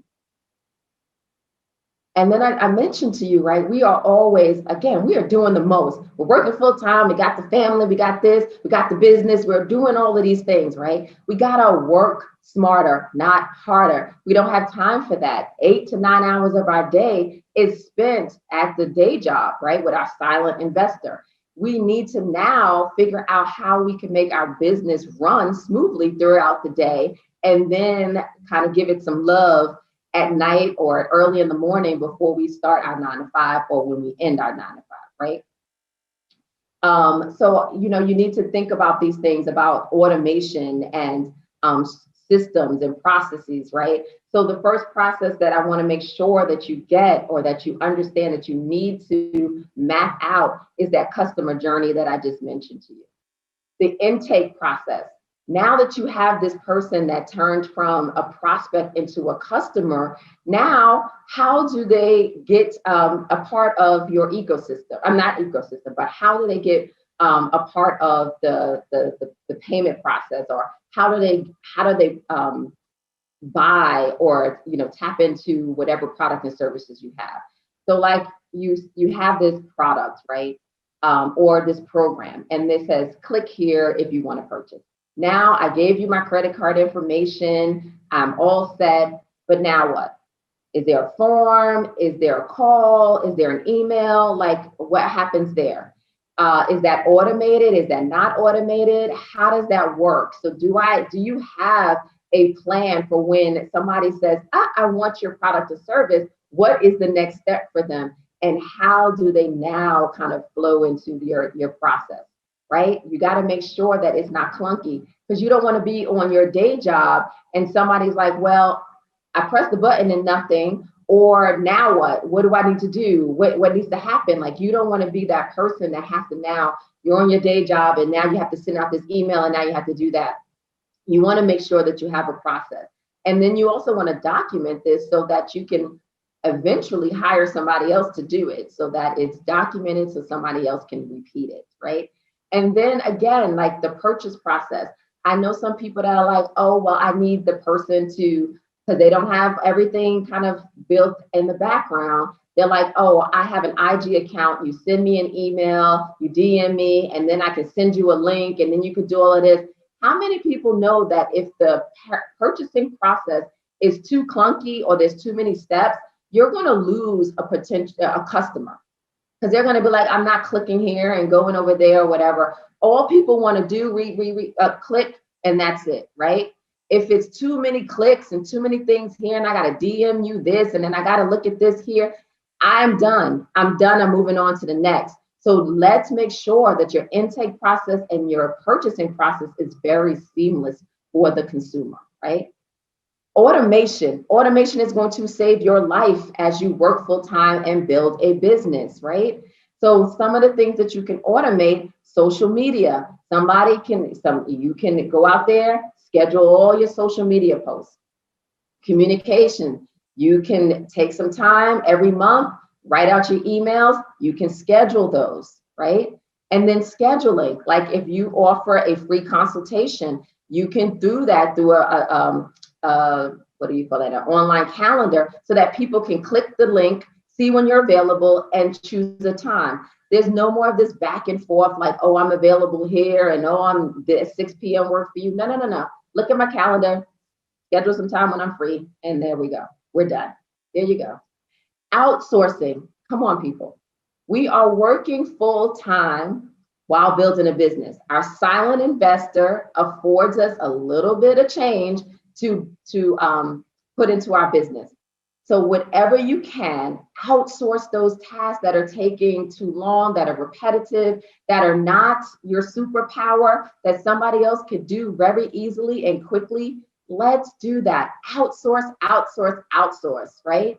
So let's talk about outsourcing, because so many of us that we just don't do that. And I'm like, this is why we're working full time and building a business. We have the luxury of taking just a few dollars here and there to outsource. So let's kind of explore that. So outsourcing on a budget. I'm not saying taking your whole paycheck and outsource. Your family wouldn't like it, and I'm not suggesting it. What I'm saying is that there are ways in which you can take some task and give it to somebody else, and then you can focus on the thing that you are strong, that you are talented at, that people are paying you for, right? And so some of the ways that you can outsource on a budget: take advantage of discounts during Black Friday and then certain times of the year. Some of these software companies, vendors, they offer discounts, like ridiculously like discounted. And so like your CRM, so like your content management system, so like MailChimp and GetResponse and those vendors there, they may offer you 50% off. Take advantage of that when you see it. Not like, oh, I'm going to wait, because when you say that, it's another year before they come out with that discount again. There's other, programs and apps and things like that that come out with these ridiculous discounts. Take advantage of them. When you see them, take advantage of it. Even if you know you're not going to use it until next month, take advantage of it, because that discount won't come again until maybe the following year. And so that'll help you in taking advantage of that stuff and probably outsourcing certain things, right? Because when you automate, sometimes that's kind of like outsourcing to me, right? So you want to take advantage of those things. Bartering, right? So if you know somebody, I told you about that MBA, right? If you know somebody, you may have in your network that does web development or graphics or whatever, and you do marketing, maybe y'all can barter. Like you do a couple of hours for that person, they do a couple of hours for you. You're outsourcing, you're using your superpower, they're using theirs. Win-win, right? And then determine what services you need now to make money, and then save and fund accordingly, right? And so there are certain things that you're like, okay, I have a to-do list that is as long as my arm, but there are things on that to-do list that probably do not generate revenue. And so you got to figure what things I need to do right now to make some money.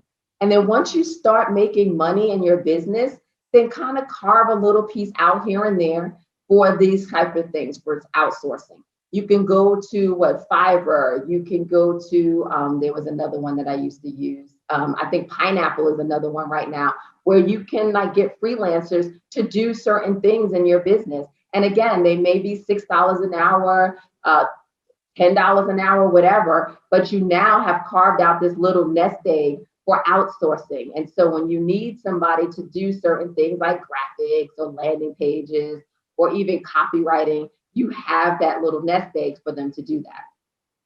And then partner with others on high price subscriptions. So there are subscriptions for graphic designers where you pay a certain fee and you get unlimited graphics, unlimited, right? But it comes with a higher price.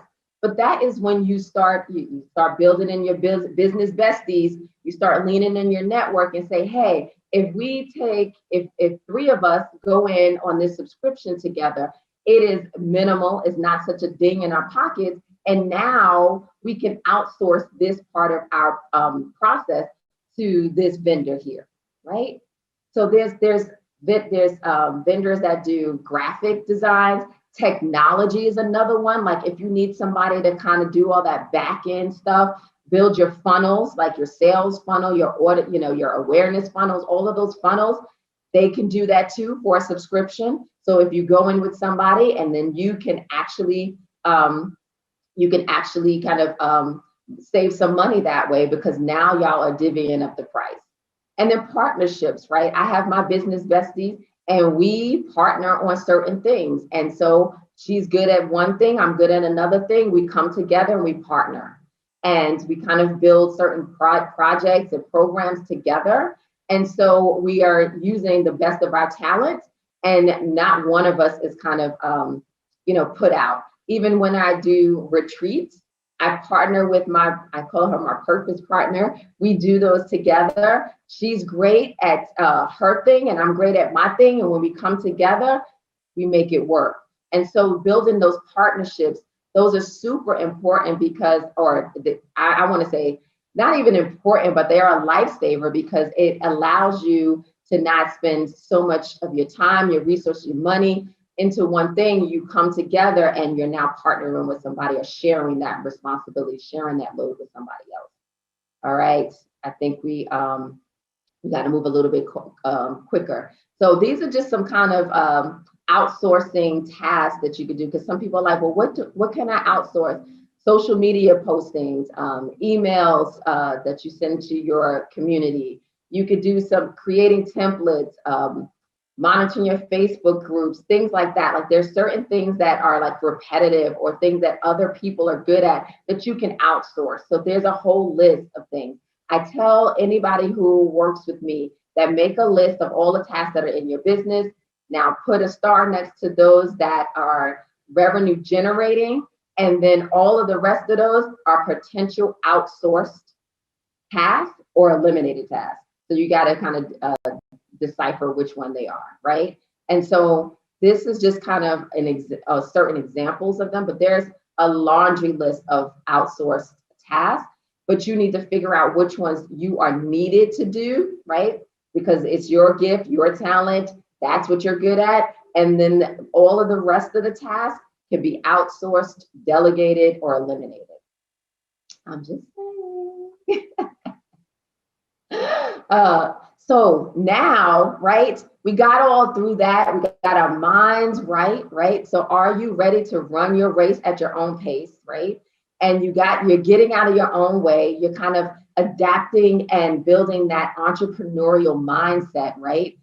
Now you're in that space. Now you're moving as an entrepreneur. No longer are you kind of in that employee space, right? Where I need to know what my job description is. I need somebody to tell me what I got to do. No, in the entrepreneurial space, it's like, let me get in where I fit in. Let me figure this out. Let me see what I need. Let me test. Let me adjust. Let me, those kind of things. Like we're moving into that space. The 6 things that you need to build a profitable business. And you need to make sure that you're doing that consistently, right? It's not just one and done. Oh, I got some people on my email list. Now you need to make sure that you are doing that consistently, whether it's once a month, whether it's once every month. So you need to make sure that you are getting more people into your pool or into your ecosystem. Because I tell people all the time, like, we get so frustrated because we're not generating sales, right? But what tends to happen, or the reason for this, is that we don't have a big enough pond to sell to, or we don't have a big enough pool of people to sell to. So we start out and we sell to our friends and family, great. But after a while, they're gonna be like, okay, I was just buying from you just to support you, but that's not gonna pay your bills, and that is not gonna help you transition from your day job into your full-time business, right?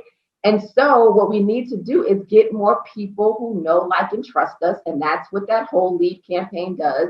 And then as your pond grows into the sea, the river, then a sea, then you have more people that you can get in front of. You got more people that you can market to. And then you have a better chance of getting more people to buy your products, right? So that's what you want to do, right? Then we talked about working smarter, not harder, because again, while we're working full time, I can't be stressed out about, oh my gosh, I need to do this over here with my business, but then my boss needs me to be over here. And so you're stressed out. And then you run the risk of getting frustrated, getting overwhelmed, and then quitting. And that's not what we want to do. So we need to start working smarter, not harder. And then we come to the part where everybody's like, yes, let's fire our boss, let's fire our boss. And I get it. And I tell you, I was there, but then I had to slow my roll. Let me do a time check. Okay, so we need to kind of go through this pretty quickly, right? So the elements of your transition plan. You need a vision, goals, an action plan, and then a financial plan. So I'm going to go through this pretty quickly because we're kind of running out of time. I just want to be respectful of time. So the purpose of your vision statement is to create a written visualization, right? You need to live it, read it, see it, smell it, and taste it, right? Your vision needs to be plain, it needs to be clear, and it needs to be written down. And this will help you to determine what your goals are and what your action plan needs to be, what your timeline is, and then it'll help you with your financial plan, and then also the completion of your transition plan. And so your action plan needs to align with your goals. Again, your goals are aligned to your vision, and then your action plan is aligned to your goal. So then you now know what steps you need to take, what's your timeline, some of your milestones, what are the resources that are needed, what are some of the roadblocks that you may face, right? As you are now taking strides to accomplish those goals that are aligned to your vision, right? And so I'll just give you a quick example of this. So my vision, long time ago, a couple of years ago, was to live by the beach, to be able to work, play, live by the beach, build a beach home, and now work on my business. So again, I had to create a plan to do that. And that's why I mentioned in the beginning when I introduced myself, right, that I have a 2-year plan, because now that started out about 10 years ago. I started and I did everything on my transition plan. I'm telling you here, I had my vision. It was plain as day. I had goals that I needed to accomplish. I had an action plan, and that action plan got me to where I am today, right? And that included the financials and all of that stuff. So where now I'm like, okay, 2 years from now, I'm ready. We're building the house right now. We're building our retirement funds right now. So we're doing all of the steps that I'm telling you that you need to do for your transition plan. So again, your vision, your goals, and your action plan. Everything needs to be aligned. And we're just going to go into the financial plan just for sake of time, right? So your financial plan, you need to make a list of all the expenses that you have, like your monthly expenses, and then include everything, and then determine what expenses that you can cut. Because now this is part of you saving, building a nest egg, building a reserve so that you can make this transition happen, right? Because eventually you will not have that silent investor. You will no longer have that paycheck, and you will have to fund your personal and your professional life, like your business. And that means healthcare, that means life insurance, that means the gamut. And so you want to make sure that you have a reserve. And to do that, you need to kind of cut out some things, eliminate some things, but then you also need to build a reserve. Your business P&L. And again, we don't have time to go through this. I do go and walk through this, all of this in much detail in the boss kit, but right now just for the sake of time, just going to say for your P&L, as you look at that for your business, that's your profit and loss statement, then that'll help you in determining some expense changes and things that you need to make as far as your expense and your revenue is concerned. So you need to always make sure that you're looking at that, and that will help you to better plan and be a better steward over the money that is flowing in and out of your business, right? And then also, as you are working full time, pay down that debt. Pay down your debt. You do not want to leave your job and then go into full-time entrepreneurship with a ton of debt. You don't want to do that. So let's pay down on our debt, right? And then build your retirement fund while you at your job. You have your 401k, you have retirement fund, you have all of these like funds and retirement plans that you can take opportunity on. And I want you to do that, because that is the time when you need to do that. So that, again, as you are moving in and transitioning to the entrepreneurial space, you can then use that retirement fund that you grew while you were working full time, and you can use that for later years, right? But I want you to make sure that you are taking full advantage of it right now. And then create your reserve for both your personal and your business. So you need they say 6 months, but if you could do 3 months, that'd be great. So build a reserve for both so that, again, when rough times come, and they will, you have that reserve. Whew, that was a lot. So I want you to consider certain things, right? Your family, I want you to make sure that, they are aligned with all of this, because you can't just be like, oh, I'm quitting my job, and they don't know about it. And then, you got to speak to your financial advisor. I want you to think about all of these things, right? All of these things you need to consider. And ask yourself these questions before you transition. So this should be included in your transition plan as well. And I'm sorry for going so fast, but we ran out of time. Sorry.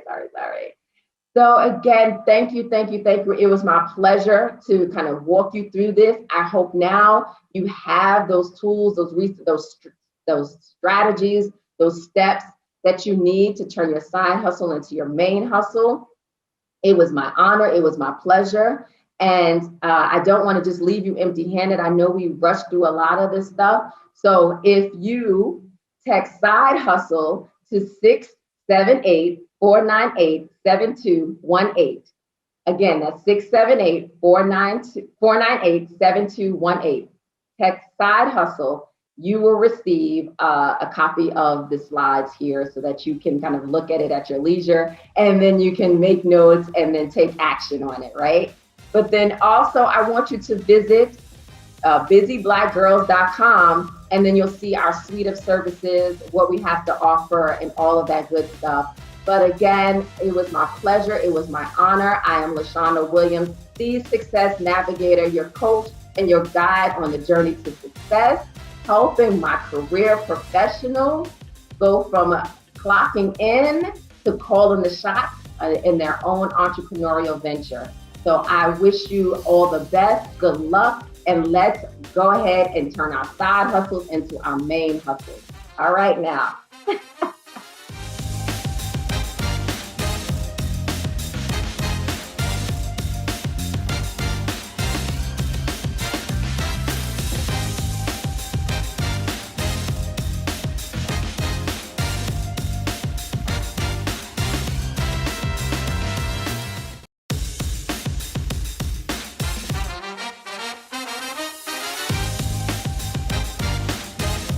Hi, my name is Malcolm Smith, and I am the CEO of The True You. It's a training and development company. I'm glad that you chose to be part of this workshop. I think that you're going to be pleased with the tools that you get. It's an incredible tool that can make a difference in your business, which is what I'm going to be talking to you from. But if you've come here, you're not in business, I will say that whenever you hear me talk about sales, think about influence. Influence of people, influence to join your group, influence to go on a date with you, influence your kids to do their homework, clean their room, whatever it is. There's influence everywhere. I created The True You so that people had the space to be themselves. I'm assuming since you're part of the BlackCEO conference and convention, you know what's important to you. You have products that you believe in that make a difference in the world. And this is a tool that will help you have the ability to speak to people in a way that they can hear what you have to offer. You don't change who you are, but you may need to alter your approach with them, and you'll see that in what I'm about to show you. So I'm going to share my screen here. And we are going to jump in.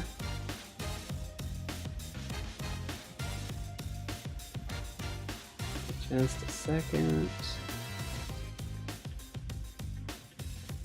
Okay. So let's talk about why they buy. Just in case, like I said, there are some of you that came in before, or you didn't hear my keynote before, maybe it went by really fast for you. Let me just give you a quick background before we jump in. So if you're in sales, you've been told that sales is a numbers game and that in order to get more yeses, you need to get more nos. But that doesn't make any sense. In order to get more yeses, you need to get more yeses. So there's a proven way to get more yeses, and that's with the bank code that I've talked to you about and that I'm going to elaborate on in this workshop. So sales is not a numbers game, it's a people's game. If you're in sales, then you're in the people businesses. I had said earlier, this is a methodology that dates, it's related to, and it's the cousin to a lot of different assessments that you've taken. It's the cousin of those assessments in that it comes from this Greek physician Hippocrates. He's the father of medicine. He's the one that found out that you can treat people differently based on what their temperaments are. So if you look at this screen, the people, say, in the blue area, you would treat them differently to get a result than you would the people yellow, because if you treated the people in the yellow the way you treat the people in the blue, it's just not going to work out. So that's where a lot of the assessments are born, and why you see so many that have different colors. Bank is different from the perspective of we're personality based. We're the same in that we're personality based because we're rooted in those 4 personalities that Hippocrates, the father of medicine, had talked about. We're people focused because we know that sales is not a numbers game, it's a people's game. You need to be great with people and understand people to be successful. And then it's profit driven because you can make a lot of money in whatever field you're in, or get a lot of yeses, however you want to look at it, if you're looking at the influence, by knowing how to interact with people. And if you are that person who's making a lot of money, you can make a bigger difference and donate to different causes when you make money and you're successful in your business. And you can teach other people how to do it. That's the other great thing. So bank has 4 colors. We are the blueprint, the action, the nurturing, the knowledge, which a lot of the other assessments have. The only difference is they're based in psychology. We are based out of biology, which is the science of buying behavior. So knowing and understanding that, because we don't really care if you're an introvert or an extrovert or what happened in your past. What we care about are what your values are, because those are the things that are going to trigger a yes for you. So bank has been proven to be the only methodology in the world, not just America, but the entire world, to scientifically validate and predict buying behavior in less than 90 seconds. It's used all over the world. So bank, there are 4 personality types, which if you were following along earlier, basically what that means is if you've got 4 personality types that are main personality types, you basically need 4 ways, different ways to interact with people and talk to them about whatever you're trying to talk to them about. But most of us only talk about one way, which is our way. And you may not even know that that's you. So as I'm going through these, look for not only yourself and your personalities codes, but look for what other people are as well. Because you come from one personality code, that means you have a 1 in 4 chance of getting it right because you're not talking in the other codes. And that also means that you have a 3 in 4 chance of getting it wrong. So you're basically spoon feeding your competition, because if you're giving them the information, but it's not in a way that you're going to get a yes, they're going to be convinced they need to have this product that you offer, but they're going to go to somebody else who probably matches their code or knows how to talk in their code to them to get a yes from them. So I want to give you the tools so that you can get that yes. The last thing I'm going to just review is that there was a study by the Shalley Group that found that people who were not matched personality-wise were only 18% likely to say yes to whoever was selling to them, versus the people that were matched in their personality were 82 likely to say yes. And if they weren't matched, but this person who was different spoke in their language, that was 82% as well. Okay, so let's get in. The first thing that we're going to talk about is we're going to talk about the blueprints. Now, the blueprints, B stands for blueprint. This color is cool. There's a box on the left because blueprints live inside the box. They make their decisions based on what's going to be safe in that box. What are they familiar with? Let's look at what their values are.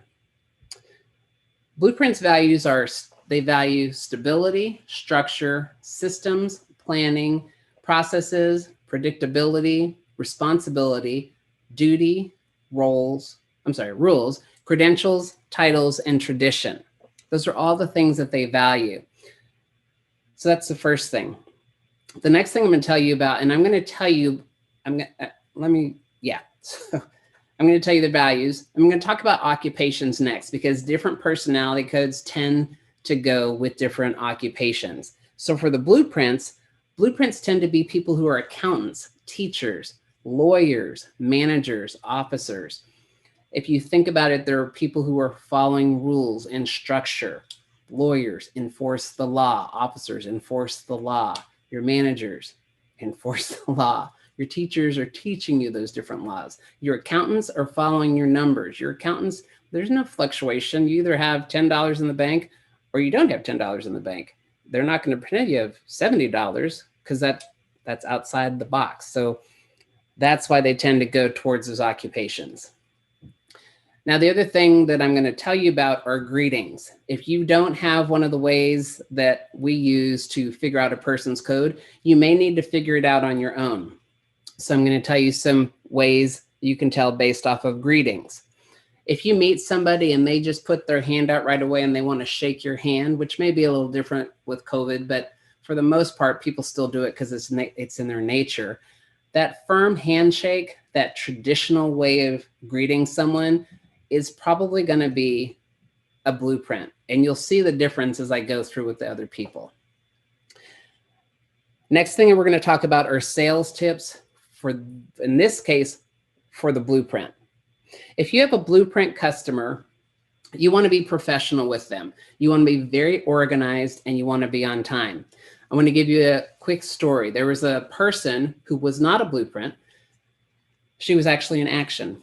And she had been working with this person who was a blueprint, wasn't ready to do financial business with her. And finally, he called her and said, "I'm ready to do business with you." She said, "Great, let's meet for lunch. We can sign the contracts and we'll jump right in." He said, "Great." Now, fast forward to the day of lunch. She's heading out there. She's got all her stuff. She's getting it ready. She runs into traffic. She gets there. She's about 10 minutes late.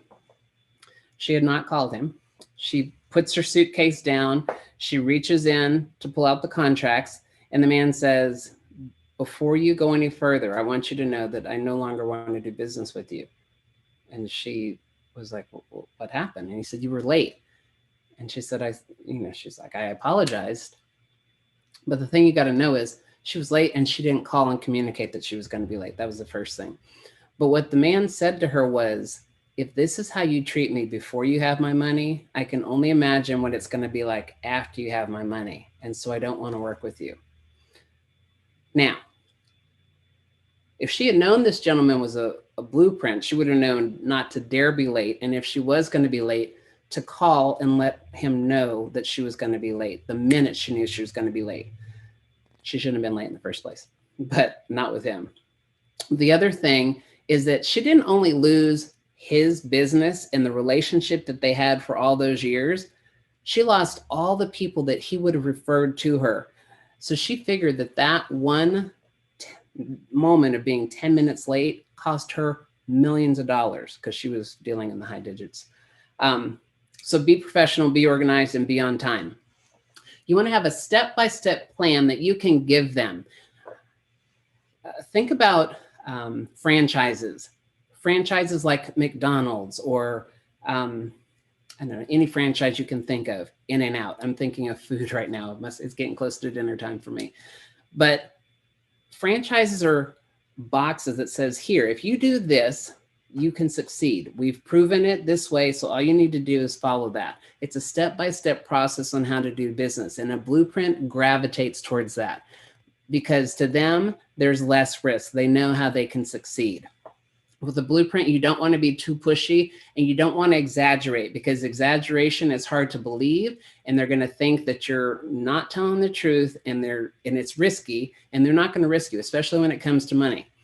You want to stay within a budget. If a blueprint tells you we have a $50,000 budget, don't go $51,000.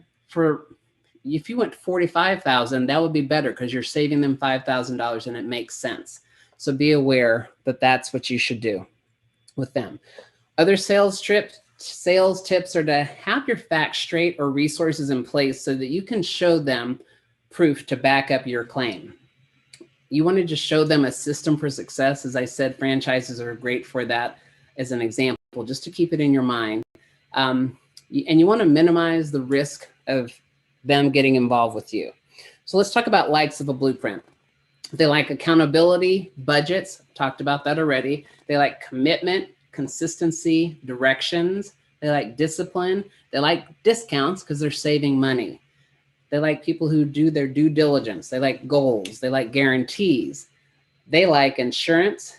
They like integrity, lists, loyalty. List is a big giveaway. If you see someone who they have a list for everything, they're probably a blueprint. One of my really good friends, until I knew this system, she was a list queen. It all made sense once I realized that she was a blueprint. Loyalty. Loyalty is important to them. They're loyal to you. They want you to be loyal to them because once there's that loyalty, you're safe. There's no risk because they know what to expect from you for the most part. Organizing they like perfection. They like proven plans. They like punctuality. Again, early is on time for them. They like references because they want to know what your track record is. They like routines, savings. They like things in sequential steps, and they like track records. Now, on the flip side, there are things that they dislike. They dislike blame, not being responsible for things. They dislike carelessness and change. They don't like chaos. It stresses them out. They don't like clutter or danger. They can't stand debt. Credit cards to a blueprint or working out of the allotted amount of money is bad news with them. They don't like delays. Over-deliver and under-promise and over-deliver with them. If you say you're going to have it there in 2 weeks, get it in a week. They'll love that. If you're late, just like being late to a meeting, late and delivering with them is bad news.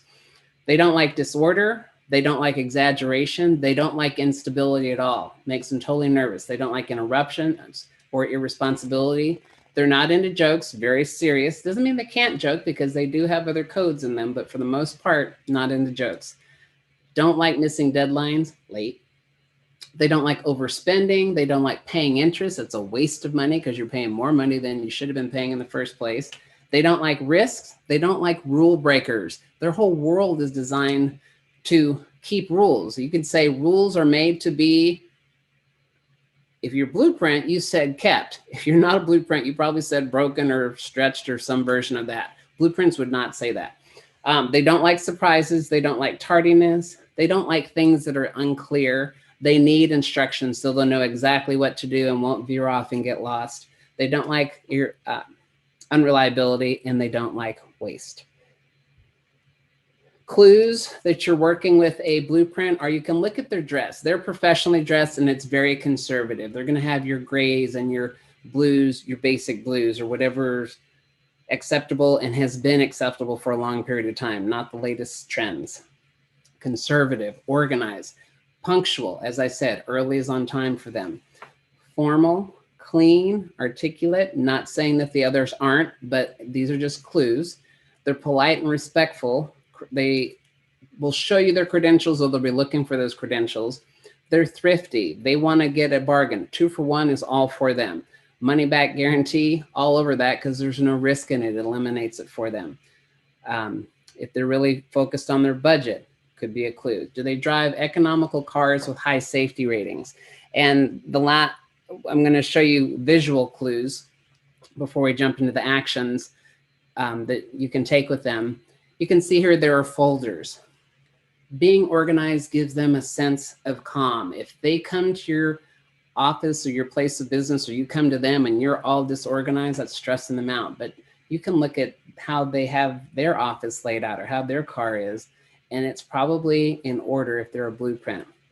You got Toyota and Mazda there, reliable, safe brands. There's no guess. They're not going to buy that just fresh off the idea car. They're going to wait and see and go with what's going to be safe and economical. Volvo, safe and economical. They like a sale. They like to save money. That's the piggy bank. And there's a picture in the bottom right of a wallet. They're going to be impeccable with their money, how they keep it, just how they live their life. Actions that you can take with a blueprint. Now, this isn't action as the red actions. These are just actions if you're working with a blueprint. Stick with the color there. Actions that you can take. You want to appear more professional and organized, or just be professional and organized. If you're not, because that's just not your wheelhouse, but this is something that is really important, then you need to do whatever you need to do to get your act together. It may even help you. You never know. You want to show up on time, 15 to 30 minutes early. Now, some people, especially if you're in action, you're probably rolling your eyes. That's going to kill me. I'm going to waste time, because you don't want to waste time. We'll get to the actions in a minute. But with them, you want to be 15 to 30 minutes early.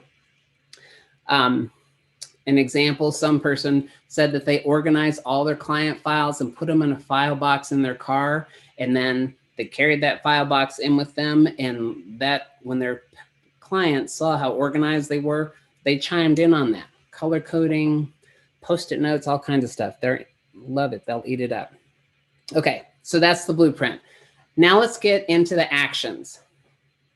The actions, if you recall, the color is red. These people are the movers and shakers in the millionaire makers. They've got a lot of energy. It's like they drank a Red Bull. They like the red carpet pulled out for them. As you can see, there's a speaker on there because they like to be the center of attention, the spotlight. The values for the actions are they like freedom, flexibility, spontaneity, action, opportunity, excitement. Hate to be bored. They like attention. They like stimulation. They like competition. They like winning. They like having fun. They like image. And occupations that go with the actions are actors, athletes, salespeople, public speakers, entrepreneurs. Their greeting, the blueprints was a handshake. The actions is a high five or a fist bump. Or even now when we're not supposed to be touching, that's an elbow bump or kicking your foot. It's something that's fun. It's not that same old boring thing. It's high action. So let's look at the sales tips with the action people. You want to be cool and dressed to impress. Now, don't go out and break your bank trying to get some high-end clothing and high-end cars. That might be over the top for you, and that may not work for you. In working with people who are actions, they said, you know, I don't expect people to have the nicest things. I'm the one that has the nicest things because I care about it, but I want them to look good because I'm with them. It's you're making them look good. So you want to be cool and dress to impress with them. You want to be excited and enthusiastic because that's how they're living. They want to be excited about products. Their whole life is about being excited and their cutting edge things and how they look and who all is involved. Skip the small talk with them. They don't want to talk about the weather. The weather is a big yawn for them. And they also don't want to chit chat. Just get to the bottom line because time is money. Money is time. So movers and shakers, just going, and have a sense of urgency with them. Also, sell the sizzle, the lifestyle, and the dream. You know, this is the latest housing craze or whatever it is. I don't know what your market is, but you can pick any market you have, and I'll tell you in a minute an example in the real estate industry. You don't want to overload them with details. You just want to give them the quick ins and outs. If you have a whole long contract that they have to go through before they can work with you, you're probably going to lose them. Or you can say, look, these are the 3 bullet points on this. It says that I'm going to protect your privacy, that you're not going to steal my ideas, that If this happens, we'll do this, but we're going to have you win. Maybe saying steal their ideas is not the thing you want to highlight with them, because that'll probably turn them off. But basically, just hit the high points. They're going to sign it and say, let's just get to it. I already picked you. They've chosen to work with you already. So just get through that paperwork. They don't need all the graphs and the information about whatever you're going to sell them and the history of it. They don't care about it. You want to introduce them to other successful A personalities, other actions, people who have done well. Actions like to hang out with actions. They don't like to hang out with other people.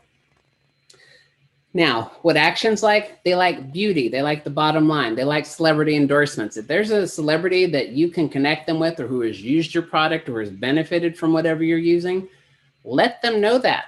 If Tiger Woods is wearing your shirt, let them know Tiger Woods wears this thing. Okay, well, definitely want to do that, whatever it may be. Confidence. They love confidence. They love credit. I don't have the money, but I want that right now. Charge it. That's all about them. They like designer brands. They like entertainment. They like expensive cars. Now, I talked about be who you are, but there are people who, knowing that they were, I'm going to give you two real estate examples. There was a person who was trying to sell a high-end $1 million home, more than multiple $1 million home, to somebody as a real estate agent. And they went to a rental company and rented a Mercedes so they could drive their client around in a Mercedes and show them different homes.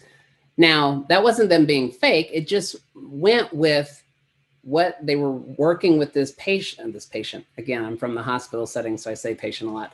They were working with this client, and it was high end, so Mercedes worked.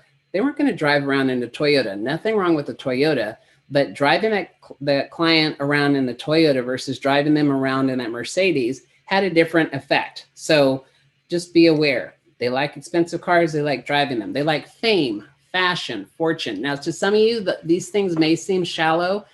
They're not shallow. It's just how they live. They like that lifestyle. If that's not your lifestyle, that's fine, but recognize it, especially if you're trying to sell to an action.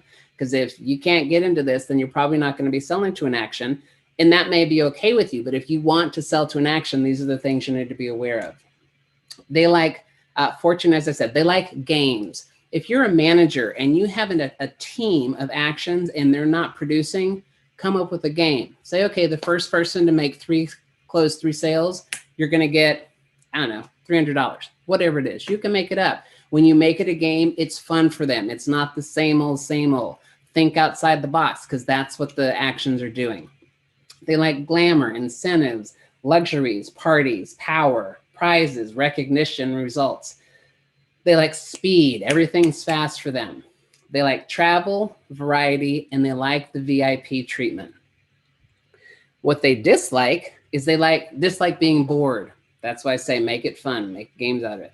They don't like bosses. You're probably not a boss for an action for most people, because if they're really connected with who they are, they're an entrepreneur. They are their own boss. They're not having to answer to somebody.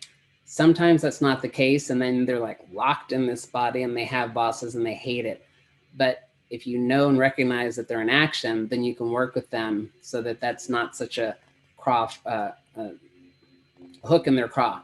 They don't like boundaries. They don't like budgets. Blow budgets out of the world. They don't like curfews. My son is in action. He hates curfews, and the way that I can work things is with his curfew. His curfew gets older if he doesn't follow the rules that we set in the house. He hates that, but he understands it. And because he hates that, he'll do what he needs to do to be able to stay out later. Details, instructions, jobs. They don't like jobs. They want to be their own boss.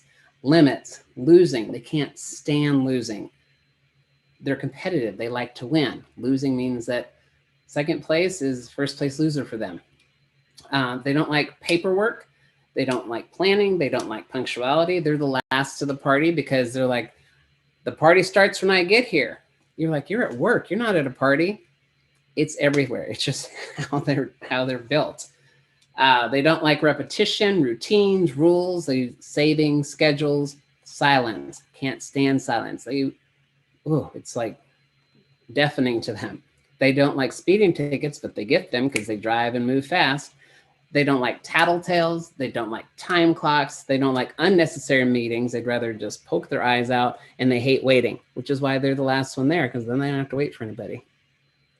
Clues that you're dealing with in action, they're dressed to impress. They look impeccable. Even if it's not the designer labels, they're dressed to the nines. They do like designer labels. Look for bling, flashy money, the cash. As I said, my son is an action. He wants to have the best costume at Halloween. He'll spend whatever money he has earned in his job to pay for the shoes that are going to match it so that he's the perfect. Last year it was Miles Morales for Spider-Man. So he got the best costume, which is what he wanted. He won that competition. They're animated, they're loud, they're fast, they're attention seeking. You'll know when an action walks in the door. Everybody knows an action. It's like, oh yeah, everyone knows Cedric.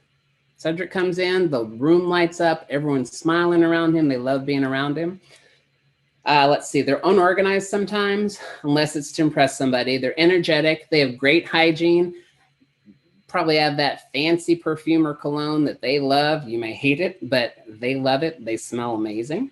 They drive expensive cars. They love exclusivity. Okay, this is the example I was going to talk to you about real estate. Their real estate agent who recognized this action couple that came in was showing them the different homes, and she said, you know, there's a listing that is supposed to come on next week. I can call and see if we can get in and get you to see it before it goes on. She made a couple calls and was able to get the keys so they could go in and see the house, and they bought in that moment. Is that exclusivity, being able to do things that other people aren't able to do. They love that. If you can make it happen, you're likely to get yeses from them. Let's see.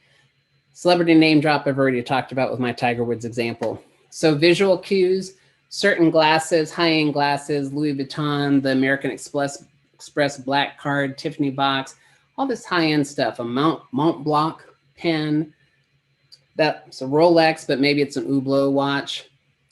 My favorite, I love that car up there, the convertible Bentley, hot car.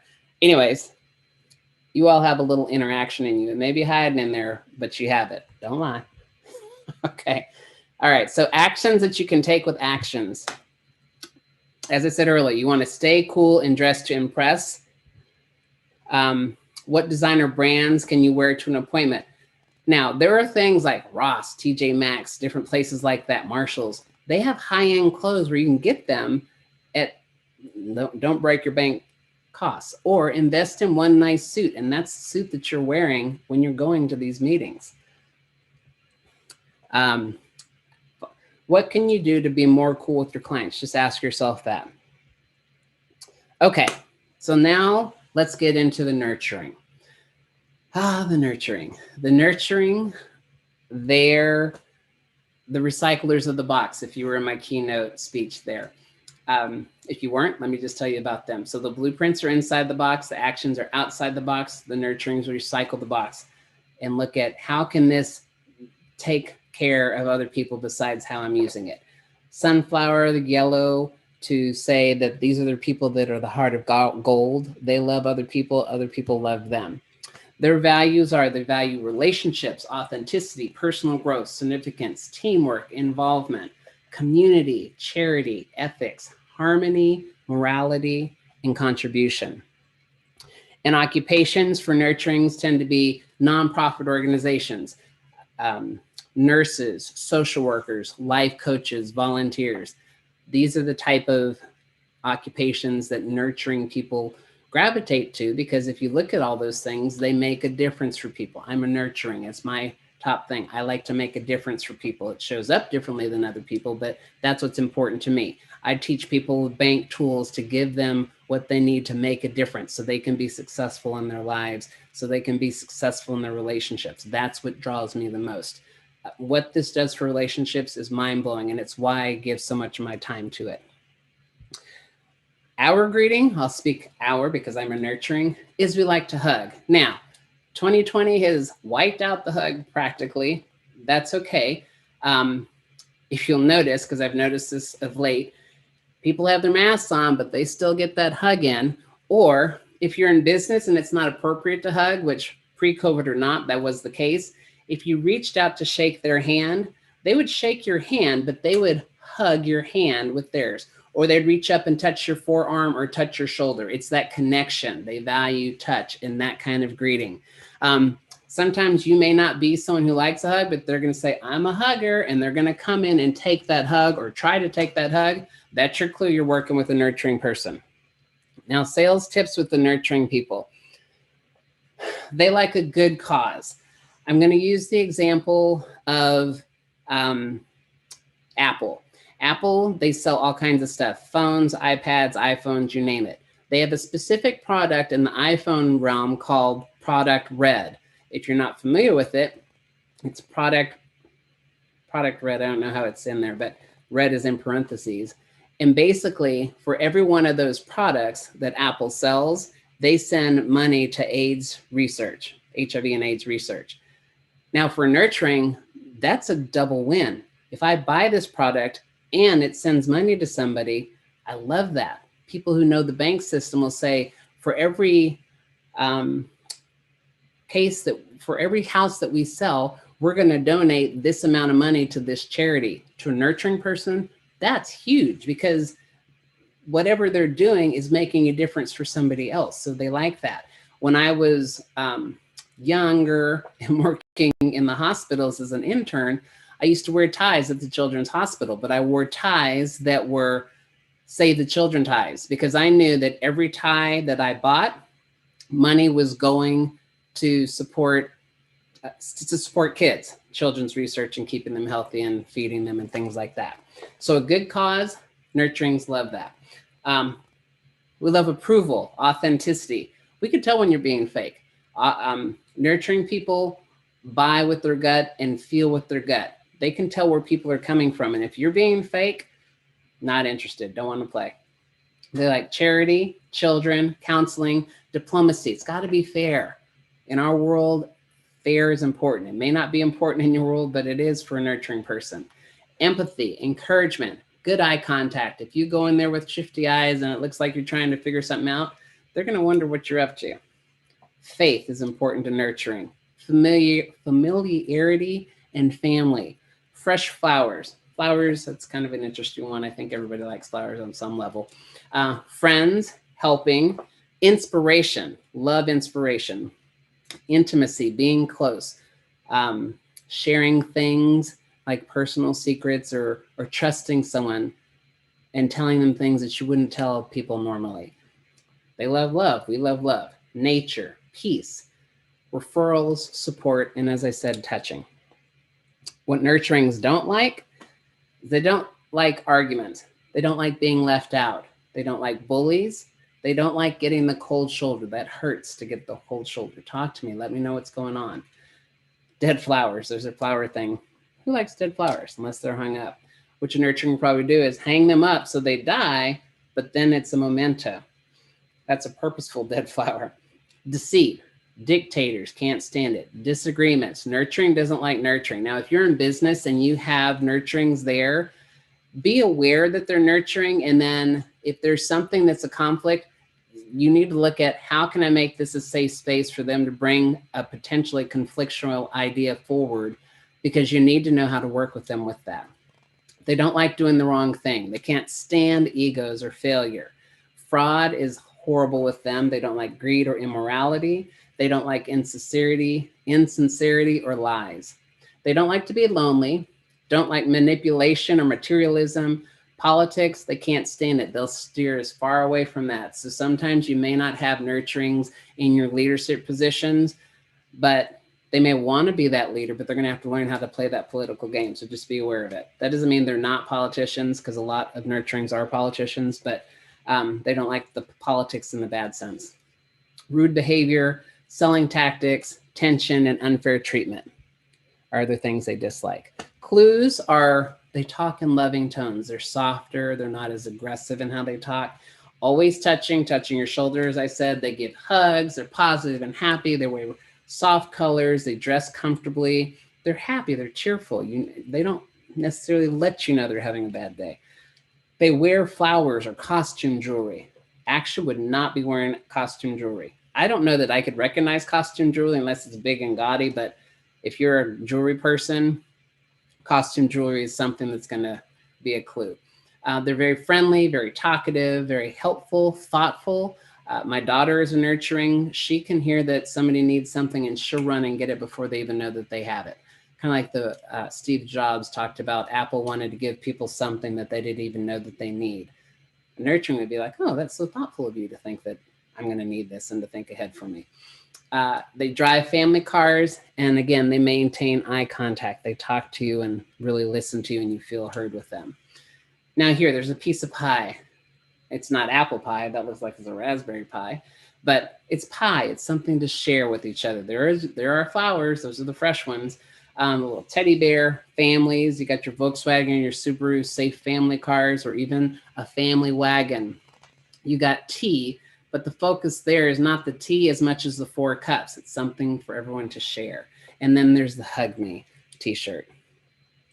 So sales tips with nurturings. You want to be authentic and genuine. Here's the thing. If a nurturing can't afford what you have to offer, that's fine. Their currency is people. They may have all kinds of relationships with people who can afford what you have to offer, and they can connect you with them.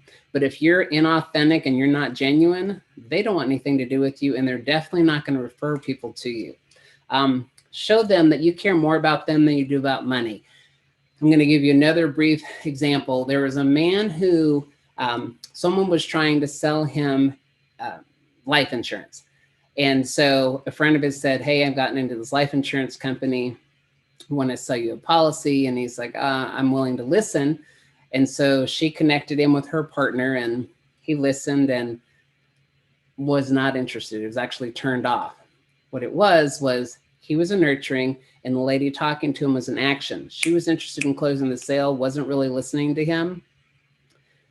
And he was like, They scheduled a couple of meetings so he could get more information, But ultimately he was a no. And he said, not right now. This isn't the time, which is kind of like, when you hear that, it's just like, I just spent all this time just to get a no from you. Now, his friend touched base with him about 2 months later and said, hey, I just wanted to touch base with you. Have you thought any more about the life insurance policy? And he's like, yeah, tell me more. I wasn't really thrilled with what I heard. I don't know if I need it because I have some policy already through work. What do you have? So she sat down and she talked to him. He, as I said, had other policies, and he was going back and forth, and he took the policy that his friend had and he took it to his other agent, and then his agent came back, and then he was kind of torn. Nurturing, doesn't want to create tension. He wasn't sure what to do. So his friend said, you know what? Forget me, forget him. What's going to work for you and your family? That's what's important, which is what he needed to hear, because she, as his friend in that moment, stopped, and it wasn't about her. It was about him. She cared about him. She cared about more about him and getting what was going to work for him and his family than she did about closing the sale. So she won him in that moment, and he purchased it. So that is huge. And introduce them to your team and get them connected with others in the group. So she introduced this man to her partner, but it was the wrong partner. That partner wasn't the one to sell to him. But include them. It's part of the family. Be interested in what's going on with them. Remember what it is. I notice when I go to the dentist, I haven't been to the dentist for a while, but they remember that last time I was in there, I did X, whatever it was. Take notes. If there's a long period of time where you're not talking to your clients, or you talk to them frequently, keep notes if you can't do it up here, so you know what's going on in the world. Be interested, especially if they're nurturing. Talk about the cause that you're passionate about and how that can make a difference for them. And then if you're into it, give them a big hug. They're going to love that. Maintain good eye contact. We talked about that. And then actions to take with the nurturing are, you want to show authenticity and genuine. Be genuine. Be interested in what's going on. Don't just fake it with them. Be true with them. Ask yourself, how can you be more real and authentic with them? That may be a stretch for you, but it's going to work for them. And then focus on being present with them. Put your phone away, put your emails away, just be there with them. Give them your time during your appointment and really listen to them and what's going on. All right, in our last few minutes, we're going to talk about the knowledge. Green, because of the matrix. Green, because of the Excel spreadsheets. Their values are They like learning, intelligence, logic, self-mastery, technology, research and development, science, universal truths, expertise, competence, accuracy, and the big picture. Their occupations are their engineers, scientists, programmers, analysts, and researchers. The greeting that we jokingly say works for them is Spock. You just say, live long and prosper. Actually, what it is you could give them a business card. A business card is safe because you don't have to necessarily touch to interact with them. They don't like to touch. They don't like you to touch them, and they don't like to touch you. I had a friend who went to a Microsoft convention for 5 days.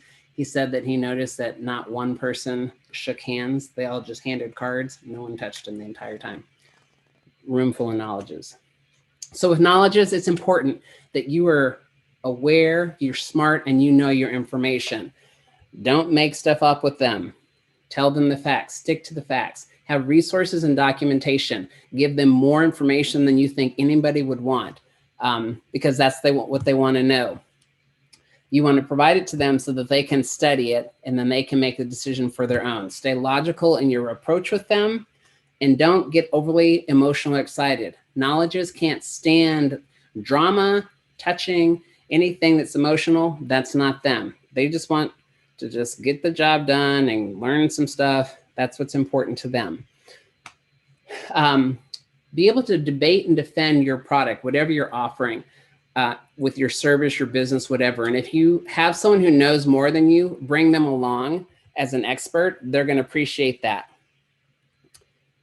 Allow them to do their own research. Tell them where they can go and find out more information about you or your product, because they're going to go and do it. And if you tell them about it ahead of time, you beat them and they feel like you're giving them the information. The main thing is you want to give them as much information so that it's a no-brainer for them to act. And then give them time to think about it. They're going to sell themselves. You're not going to sell them.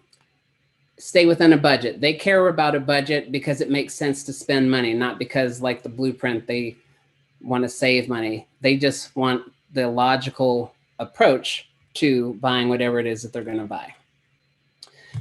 Their likes are they like analysis, charts and graphs, consumer reports. They like data, documentation, experts, facts, formulas, gadgets, higher education, information, innovation, logic, maps, peer journals, proof, puzzles, research and development, science fiction, software strategy, studies, technology, and wit. They're crazy witty because they're constantly thinking. They got a lot of information up there. They dislike automatic recommendations. So if you buy something from Amazon and it says people who bought this also bought this, they can't stand that. Blanket statements, all of our customers are blank. They're going to poke holes in that because that's not true. It doesn't logically work for them.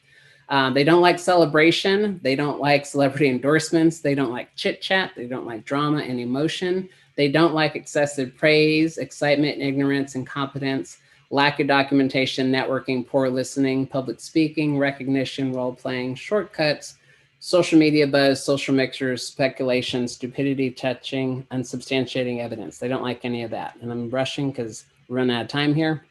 Clues about them is that they're quiet, often lost in thought. They like gadgets and they have them. They do techie talk. They're wallflowers. They have complicated conversations. Technical reading. They share their expertise. They love to tell you what they know. Wardrobe malfunction. They may have polka dots or stripes because fashion is not their thing. They drive electric cars. They're always reading. They may play chess. And they'll have gadgety cars. They'll like things like that. Let me just jump in here. Actions to take with them. Come across as smart and knowledgeable. Look at what you can study to make sure you're the subject matter expert on your materials, and what are the most important talking points that you need to master them. Once you know what their code is, then you can work with them. Thank you for your time. I hope this was useful for you. Have a great convention.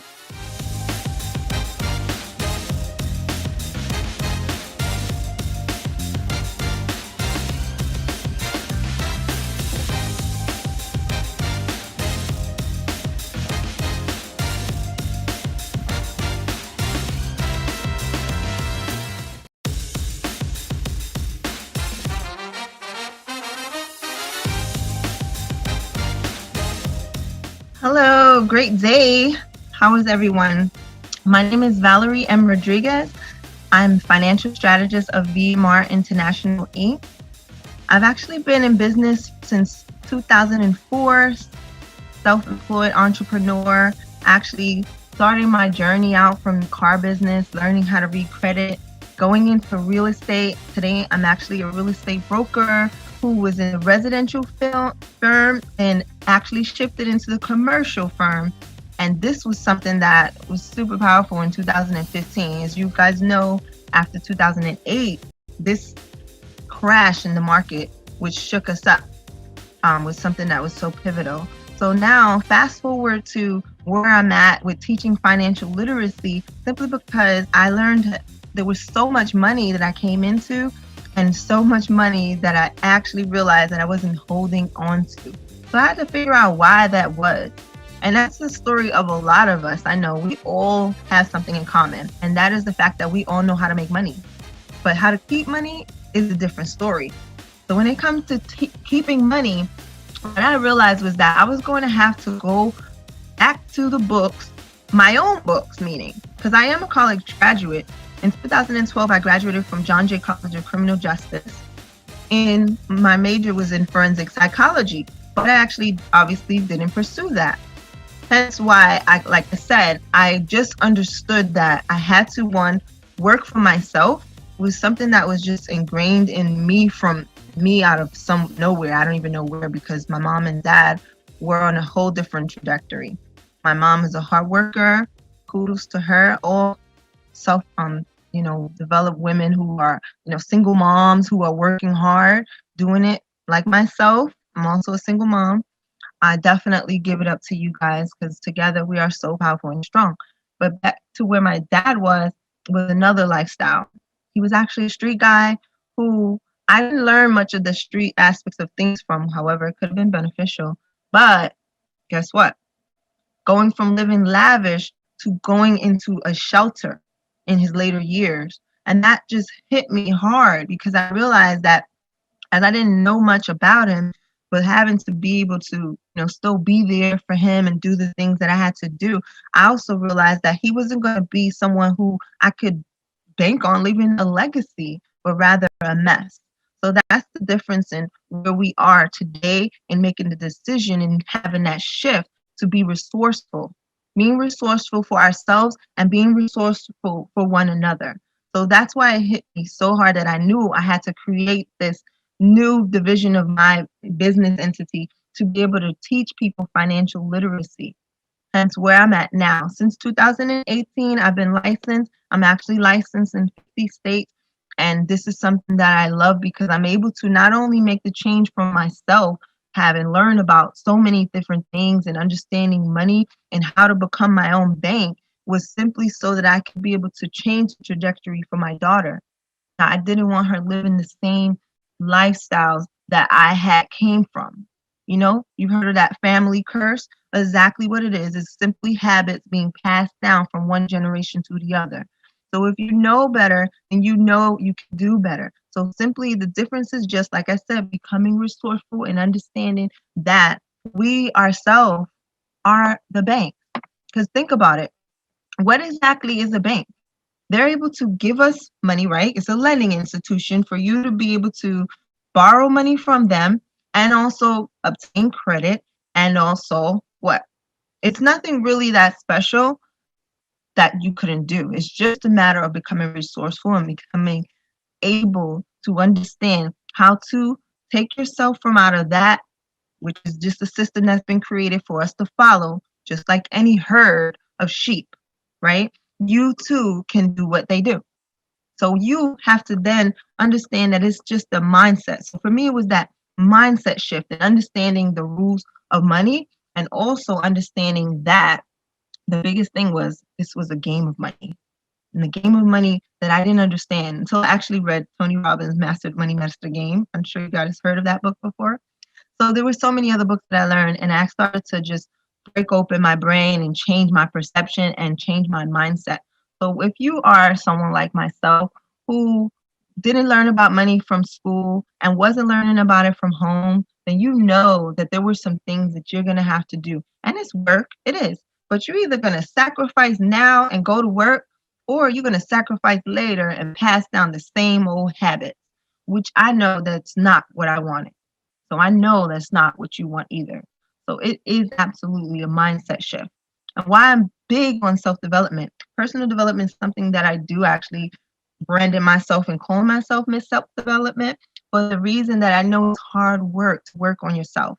But it's so easy to just sit there and go through the steps of what the system is created for us. And you sit there and watch television and it gets into your head and it's all subliminal messages to benefit who? Not you, it's to benefit them. So what are we going to do? We have to do something different to shake up the system and shake up our system rather, right? It's in our DNA. And it's just that, like I said, mindset shift to creating different habits that are going to benefit us, being mindful and mindful habits that are going to work for us. And so the difference on why you rely on the bank so much is simply because you don't have the discipline to create and teach yourself how to operate like a business. Operate like a business and understanding, treating yourself of an asset. You are an asset and you yourself are a business. And they know that. But these systems have been created so that we could definitely just undermine ourselves, follow the system so that they can show us that they need us. We need them. We do not, because they need us. They actually need us. It's really, if you think about it, it's so funny because they need our money. The banks doesn't have any money, so they need our money. So one of the things that really rubbed me wrong was when I went over my accounts in the past and I saw even overdraft fees. You ever gotten one of those? It's the most demising feeling. You feel disrespected. I do. And when I realized I did research, they did over $35 billion in overdraft fees. Where do you think that benefited? Where do you think they put that money? Benefited them. So you absolutely have to start thinking about the things and the decisions that you're making with your money and try to make that shift to understand that you yourself are a business and you are a bank. I'll tell you a funny story real quick. I was in kindergarten and I actually received $100. Remember, if any single parent or any parents, sorry, I'm all in my single parent mode, but any parents that knows their kids every year would get that candy sale form and you'd have to go out and help your kids sell candy. So my sister's father's friend actually gave me $100. I must have thought I was the bank because my little boyfriend in kindergarten called me out the window when the ice cream truck came, and I literally threw that $100 out of the window. So I must have thought I was a bank, right? I know, crazy. I got in trouble, but the one thing that was so pivotal that I now can take back is thinking back on what was my mindset then and what was the perception that I took from that. I actually thought about it and I'm like, all right, one of my affirmations is that money comes to me freely and easily. I want you to say that too. Money comes to me freely and easily. If you tell yourself that, it's just a tweak, it absolutely will.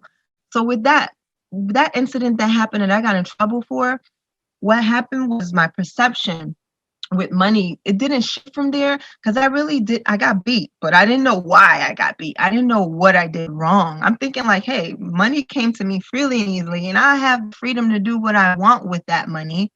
So if I want to throw it out the window to my boyfriend, then I just do that, right? You think about it, it sounds foolish, I know.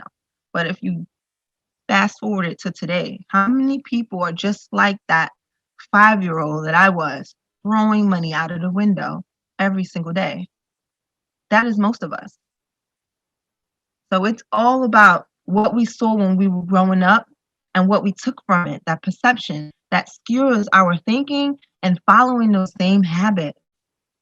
But if we know we actually go back and think on things, we can make the shift. So it starts with the source. So I want you to ask yourself, what was your experience with money when you were growing up? What was your first experience like? And what were you taught? Were you told that money doesn't grow on trees? Were you taught those type of things, those colloquial things that, your parents would tell you and beat you for different things or whatever it was the case? There's so many of them. But I just want you to know that it started from there. So money is energy. was that was one of the shifts that happened for me, that I understood that money was energy. And when I say that, if you want to create more income or whatever it is that you want to have more money for, you basically have to embody that in energy, energetically, raising your frequency. Understanding practical knowledge is one aspect of it. So as I teach practical knowledge on financial literacy, yes, it's important, but it's even more important for you to grow your mindset so that you can actually start to align.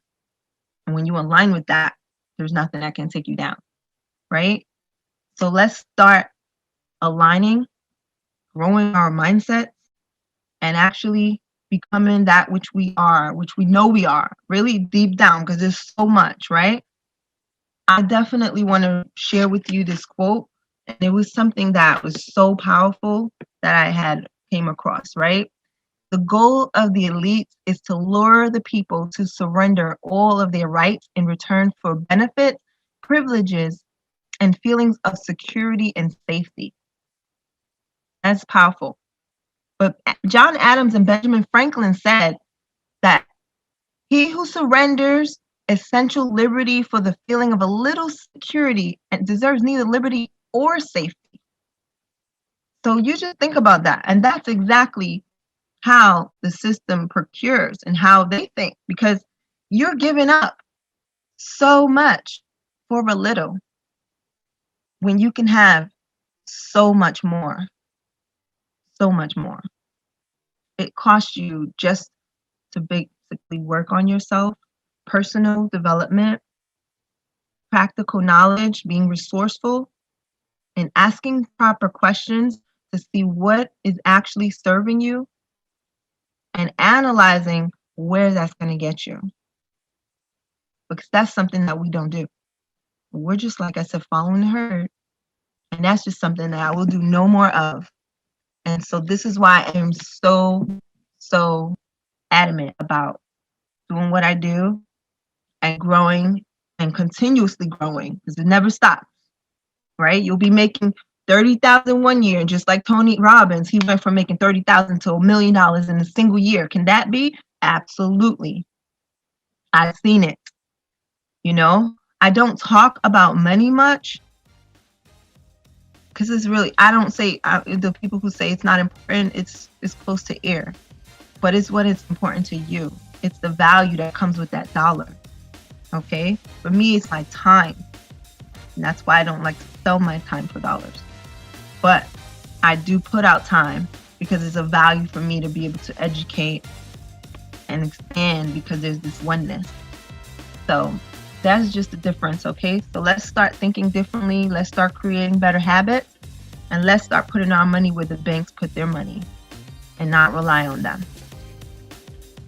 And I am Valerie M. Rodriguez, and this is my message. Thank you.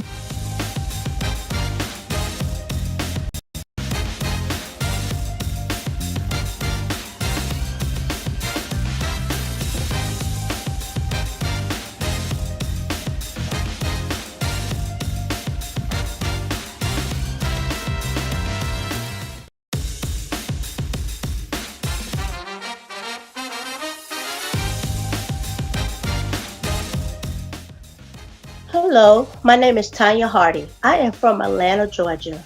I'm here to let you know people with disabilities need love too. Do you know why I'm saying that? Because I have a disability. Do you know what else? I took control of my life and found success through loving myself. I was diagnosed with a learning disability as a young girl. I couldn't read very well, and my comprehension was very bad. I got teased in school and in the neighborhood. Can you imagine how a young girl would feel growing up in this situation? I know many people had experienced this too. Even though I had a learning disability, I kept going. One thing I needed most was love. At the age of 17, I was still searching for love, so I started to rebel by disrespecting myself and my body. I rebelled by staying out late, skipping school, And as a normal teenager, tried some drugs, also being sexual active. The reason why I was rebelling because I, I was trying to hurt my mom and then realized I was only hurting myself because I thought she didn't love me. This is why I told you earlier, people with disability needs love too. These choices that damaged my thinking and made me go into deep depression. At the time, the doctors prescribed me some medication for my deep depression. Also, when I got the medication in me, it made me open up a little better, but the side effects also made me gain weight and make me sleepy. The doctors at the time prescribed me medication, even though it let me open up a little better, but the side effects made me gain weight and sleepy. Can you imagine how that can affect my education? While I was in school in Atlanta in high school, my teachers doubted me, lost confidence in me. I relocated in New York City with my grandparents. Also, the schools in New York City, the teachers doubted me, but I graduated with a Regents diploma. Despite all this setback, I was determined to make it. I knew I had to love myself first. I'd like to share with you my 5 tips to my journey to get to self love. Tip number 1, set positive boundaries. Setting positive boundaries are have a plan, what you want to do in your life, what you want out of life, and what you want to become. What's your purpose in life? Tip number 2, change your environment. Like I say, I changed my environment. It was the happiest thing. Change my environment helped me, guide me to love myself because my grandparents took me in. I was stable, I was loved, and they believed in me. Changing my environment helped me. It can help you because changing your environment, moving forward, can help you by letting go of your setback, what was holding you back, where you were doing negative things, wasn't feeling comfortable in your inner self. Tip number 3: surround yourself with positive energy. I talk to myself positive, give me life, self talk, self affirmation. My favorite was I am beautiful, I am smart, I don't care what people say. Tip number 4: improve your circumstances. With all that, I wanted more. I over I overcame my learning disability and I own my own business. I'm a mommy entrepreneur.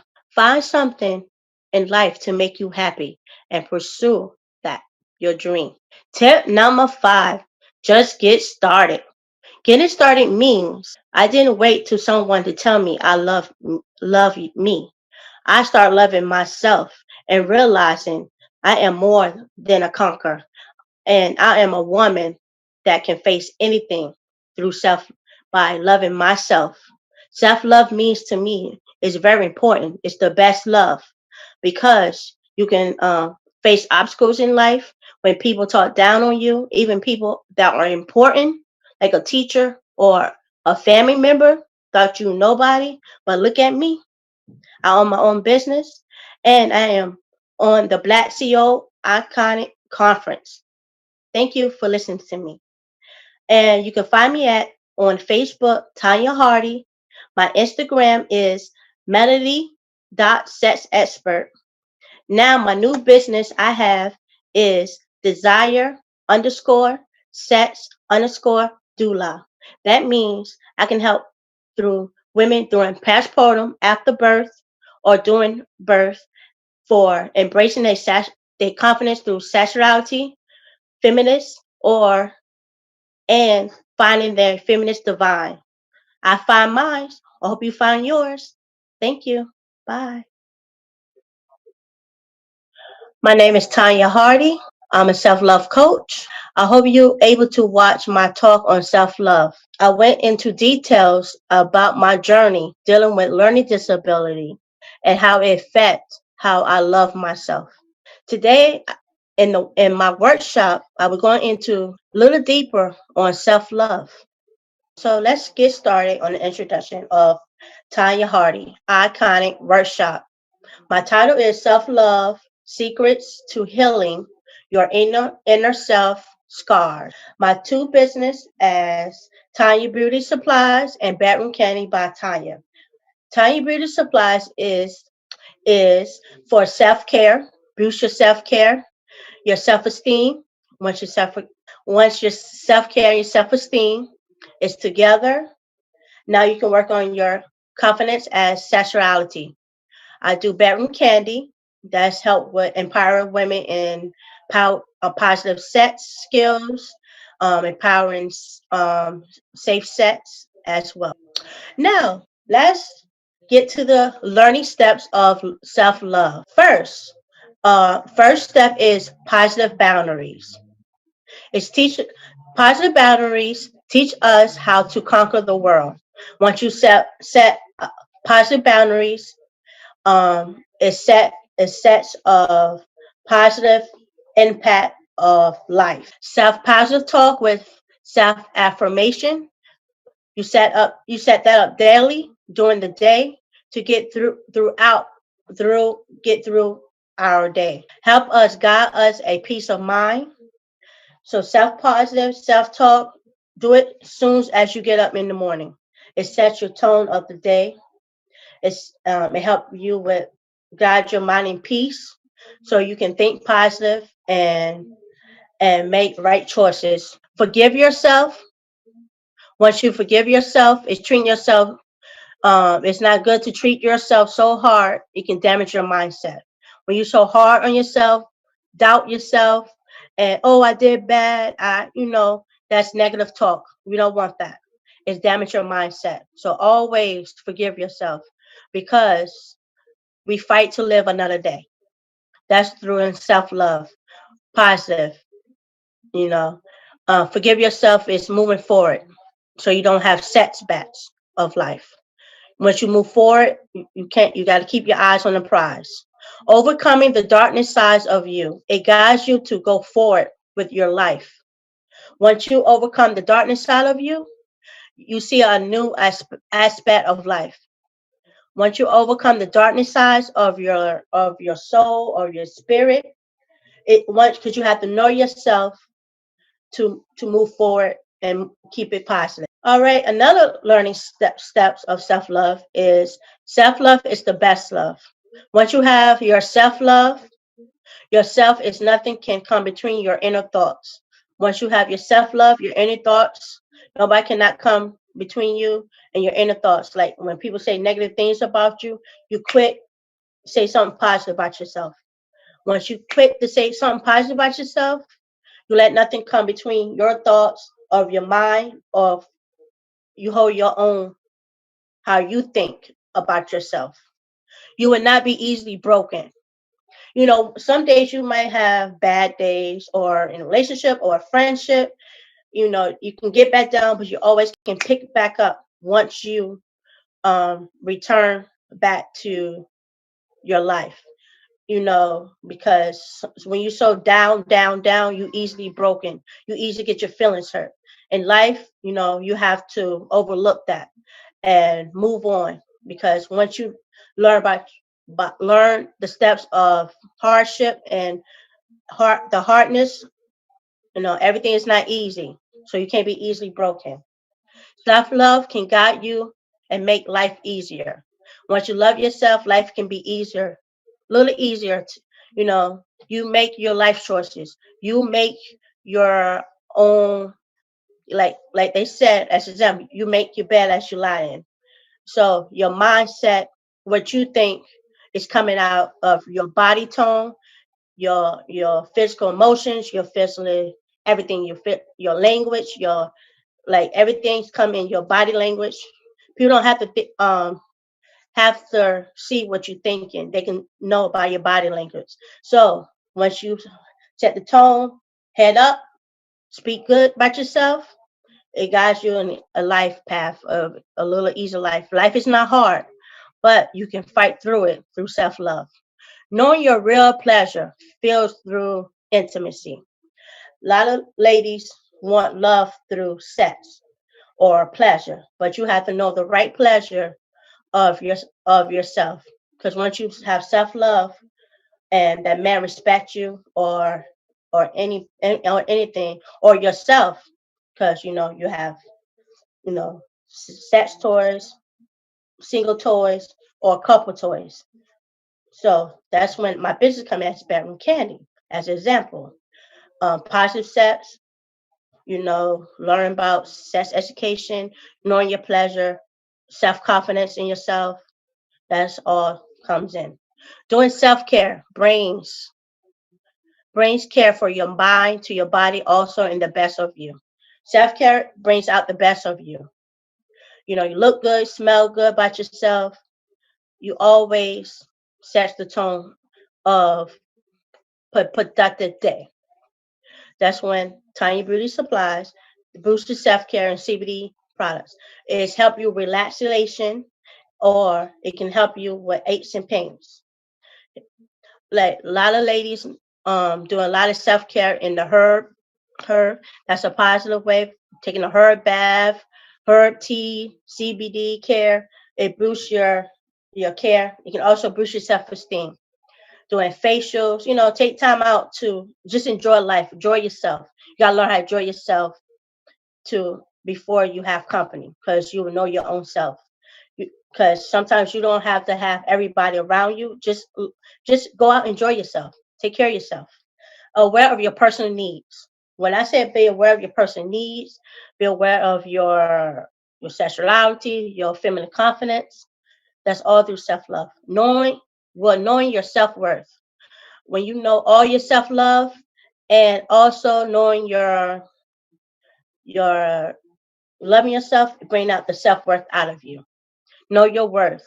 Don't set yourself cheap or short, because life is valuable. Love is valuable, and love is free. So it's worthy of yourself. Also, health self education. You have to learn health self education. For once, health self education gives you the positive impact of sexuality or having sex, safe sex, positive. That's one thing, loving yourself. Like having mental partners or anything, that's not loving yourself. Learn how to wait or know when to have sex when you're in a relationship. Knowing the healthy way of sex education, it helps you knowing the proper way of intercourse. The proper way of intercourse, smoothly, relaxation, know your fantasy, not just lust. Lust is not self-love. It's not. That's not worthy of your body or your mind. Fantasy is good to have because you're doing something, fantasizing what woman's, pleasure, good, safe sex of pleasure. Knowing your sexuality and your pleasure needs. You gotta know your wants, how you want to be touched, how you want to be loved. That's why it's good to know yourself, know your body, and know everything about yourself. Sex positive is an example of loving your body. Because once you have sex positive, loving your body, it sets the tone of someone else loving you and knowing that you are loved. Like it's a lot of like they say, love is blind. That's the way love is blind. Blind. It's that you don't love yourself, or you think the guy's good or anything that he loves you. No, that's not it. You gotta know sex positive example. Explain of your body. Having a woman or a man orgasm by pleasing each other also helps release stress in your life. So sometimes women need a little boost, orgasm, or feeling that orgasm.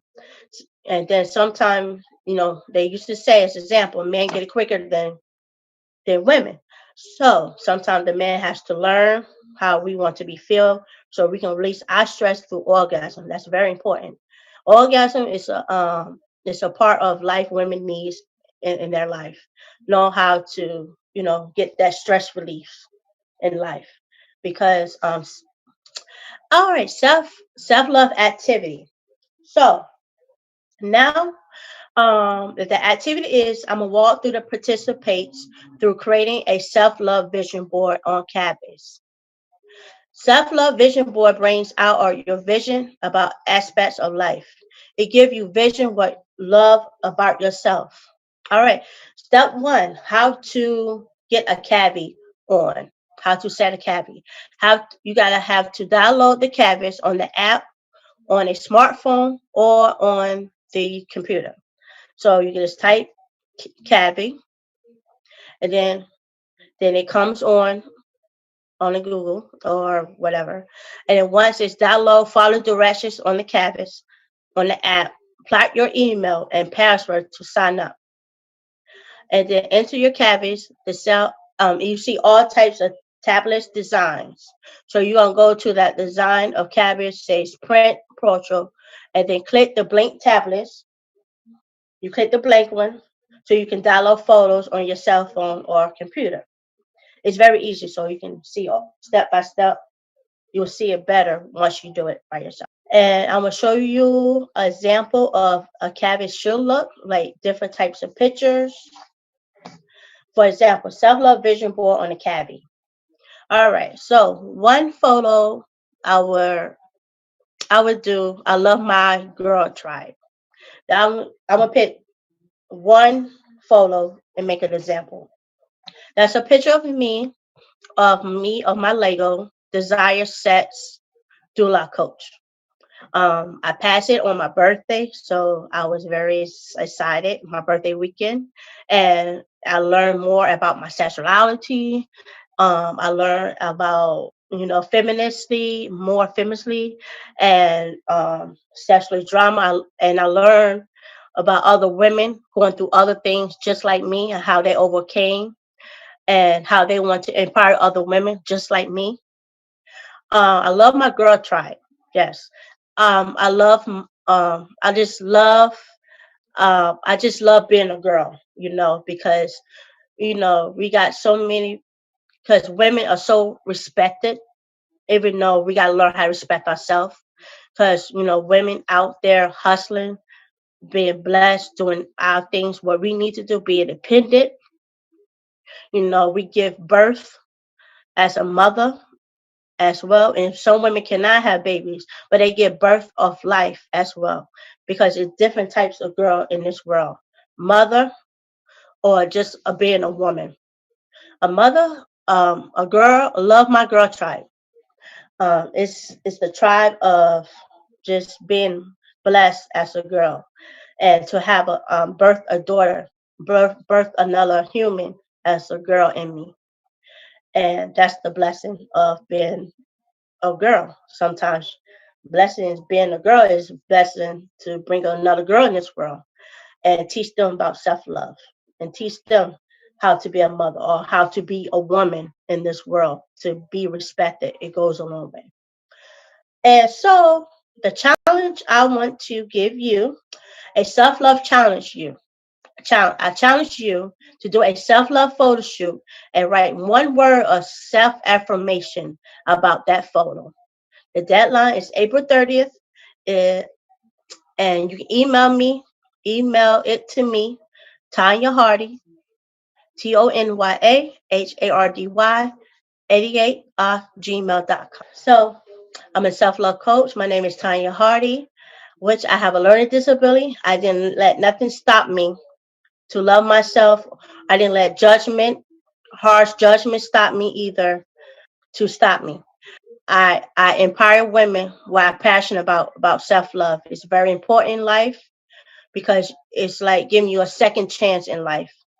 Self-love also give you air to breathe on in life. And also I'm an entrepreneur and I'm enjoying it. I love it. I'm having fun. And now I'm ready to meet new clients that need help in that path as a self-love. I am here to help you. So enjoy the rest of your day. And you can find me on Facebook on Tanya Hardy. Please give me your feedback and and send me your self-love photo shoot at my email. And I challenge you to be bold, be fierce, be self-love. Be bold, be fierce, be self-love. Thanks to Black CEO Iconic Conference for this opportunity. Have a blessed day.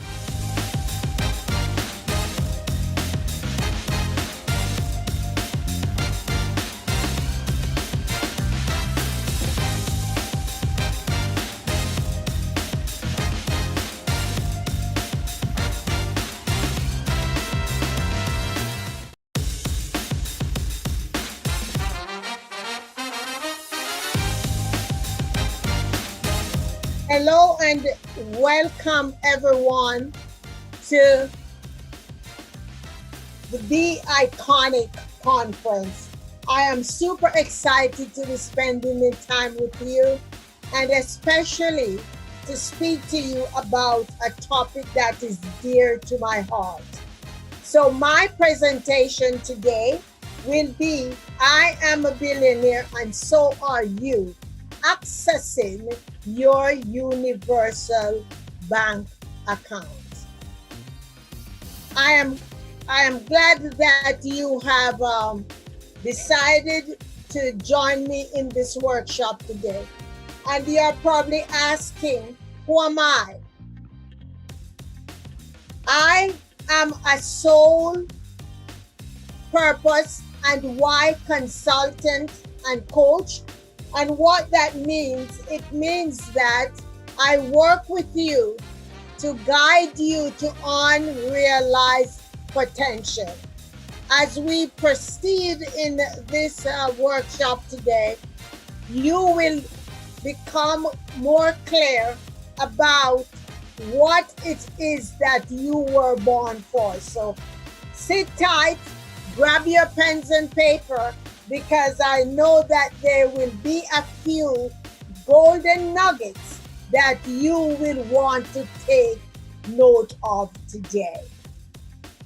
Now, what do I come to the table with? My unique value is that I am gifted and talented with the freedom to deeply connect with one's inner blueprint for success. And as I mentioned in the beginning, that gives me the opportunity to guide you to unrealized potential. Now, you're probably saying to yourself, what gives her the right to be claiming this? You see, my journey started back on the sunny island of Jamaica on the 11th of December, 1947. I am the daughter of James Clarke and Leonora Scarlett. There were two humble farming people in a district called Painstown. In that community, we did not have so much of material things. However, the legacy that was handed down to me by my parents, I hold dear today. You see, I'm no stranger to adversity. I lost my mother at the tender age of 13 and a half. My mother was an asthmatic, and I used to stay home to be her nurse whenever she would have an asthmatic attack.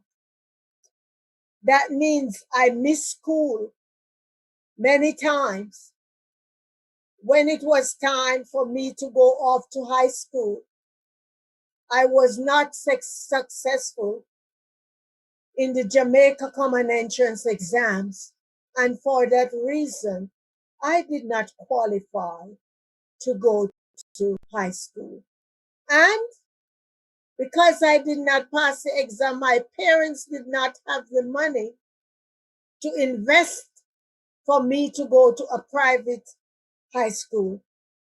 So I remained at the Carmel Primary School, where I got my education.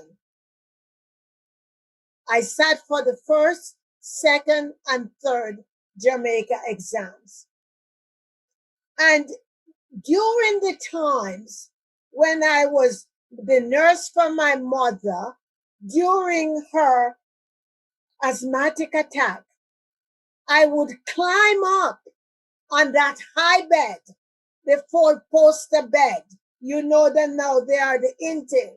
But back then, they weren't an antique in-thing, but it was a tall bed. I climbed up on the bed and I knelt in the middle. And when my mother would catch a breath of comfort, I would brace her chest against mine just so she would breathe more easily. And she would say to me, sweetie, one day you are going to be a good nurse. The only difference is going to be you'll be wearing a uniform, a cap, and you'll be getting paid. I'm sure you can remember, if you're as young as I am, you'll remember the days when nurses wore caps, apron, and white shoes. We were immaculately dressed. So, although Mama died when I was 13 and a half, the dream did not die with her. While she was still alive, the family had set aside and they were raising animals, pigs, cows, and goats that was to be sold for me to go to England to study nursing. But because of her death, I did not go to England, but the dream of nursing did not die with Mama.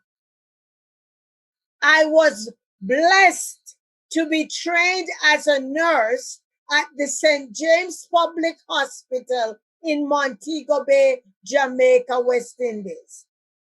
And up until this day, I've gone through many adversities. So from then, I have been learning the importance of my universal bank account. Even as a nurse, I knew I was different. I knew I was born for something special. Why? I love to talk. I always talk with my patients. I always want to know what's going on. To me, they were not just their diagnosis. I saw them as a human being. I saw them as a soul person where we could connect. So fast forward to today, where I am one that is walking in my why and my soul purpose. And as I proceed, you're going to learn more. So I am happy that I am able to share that little bit of my story with you. And I hope that this will trigger you to also start with your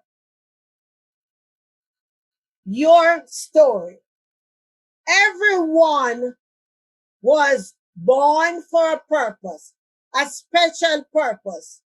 You go back to the conception and you are going to realize that the reason that you and I are blessed to be on this earth is because God our Father, the universe, had a special task that you and I were created for to solve. So I know sometimes that it might look like somebody's doing what you are supposed to do, but trust me, no one can do what you were born to do, because the reason that egg met with that sperm in your mother's uterus is because there was something special for you to solve. So I am telling you, go ahead, take a deep breath of relief, knowing that you are as unique when it comes to your purpose, as you are unique with your fingerprint. So, yes, you were born for a special reason. Listen, we live in a society where there are so many people out there who are looking to talk us out of our why and calling. And many people go around and they avoid it. They go to school, they get degrees, they're miserable in the job. They don't know what to do. They sit down, they are confused because what? Everybody wants to be like the Joneses. People are telling you, why do you want to do this? Why do you want to do that? No one else ever succeeds at that. You need to be bold. You need to be unapologetic. You need to look them in their eyeball and say, guess what? I'll be the first to accomplish this. So don't let people talk you out of your calling. You might get frustrated. You might get confused, but I want you to make a commitment to yourself to say, I am going to accept my call, come hell or high water. Fear, feeling of not enough, negative self-talk, and a big one is imposter syndrome. When you think, oh no, I'm not good enough for that. You are a child of God. You are a child of the universe. You got to know that you are enough. When you came into this world, you had enough. So, you are out of your state of confusion and you say, you know what? I'm going to invest in me. I am going to answer to my calling. And you said, what habits do I have to develop during this time of accepting this process? One of the things that I do is to adopt daily and early morning silence. Some people use that for meditation. Others use it for prayer. Another thing I'm going to encourage you to do is to, every night when you go into sleep, I want you to take a glass of water. And I want you to drink it first thing in the morning when you get awake. Water is an electricity for your body. So I want you to start off by drinking that 8-ounce glass of water that you have at your bedside from the night before. I want you also to develop your own affirmations. There are some amazing affirmations out there. However, I am here to tell you that when you develop your own and you speak them with power, it speaks to you and you can connect with that. So go around and create your own affirmations. I am beautiful. I am successful. I am loving. I am lovable. Whatever it is that speaks to you, journal them and write them down so you can start using them. Visualization. See your end from the beginning. Visualize what it is that you want to accomplish. Don't just sit around and say, oh, someday I want, and someday I want. What is it? Specify what you want and begin to visualize it. See it, taste it, smell it. Another beneficial thing when you begin to accept your calling is to begin to exercise.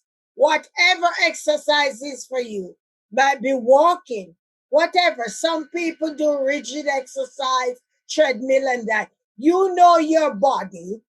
Go with what works for you. And important, read, read, read, read. You would be surprised to know how many people has been sitting in my chair who does not own a library card. Hello? Reading, reading, reading will open up many doors for you. So start. I tell you, my car is a mobile library because for every hardcover book I buy, so long as there is an audiobook, I am buying that. And why? Before this pandemic, I always travel a lot. And what I do, I don't play the radio, I am reading books.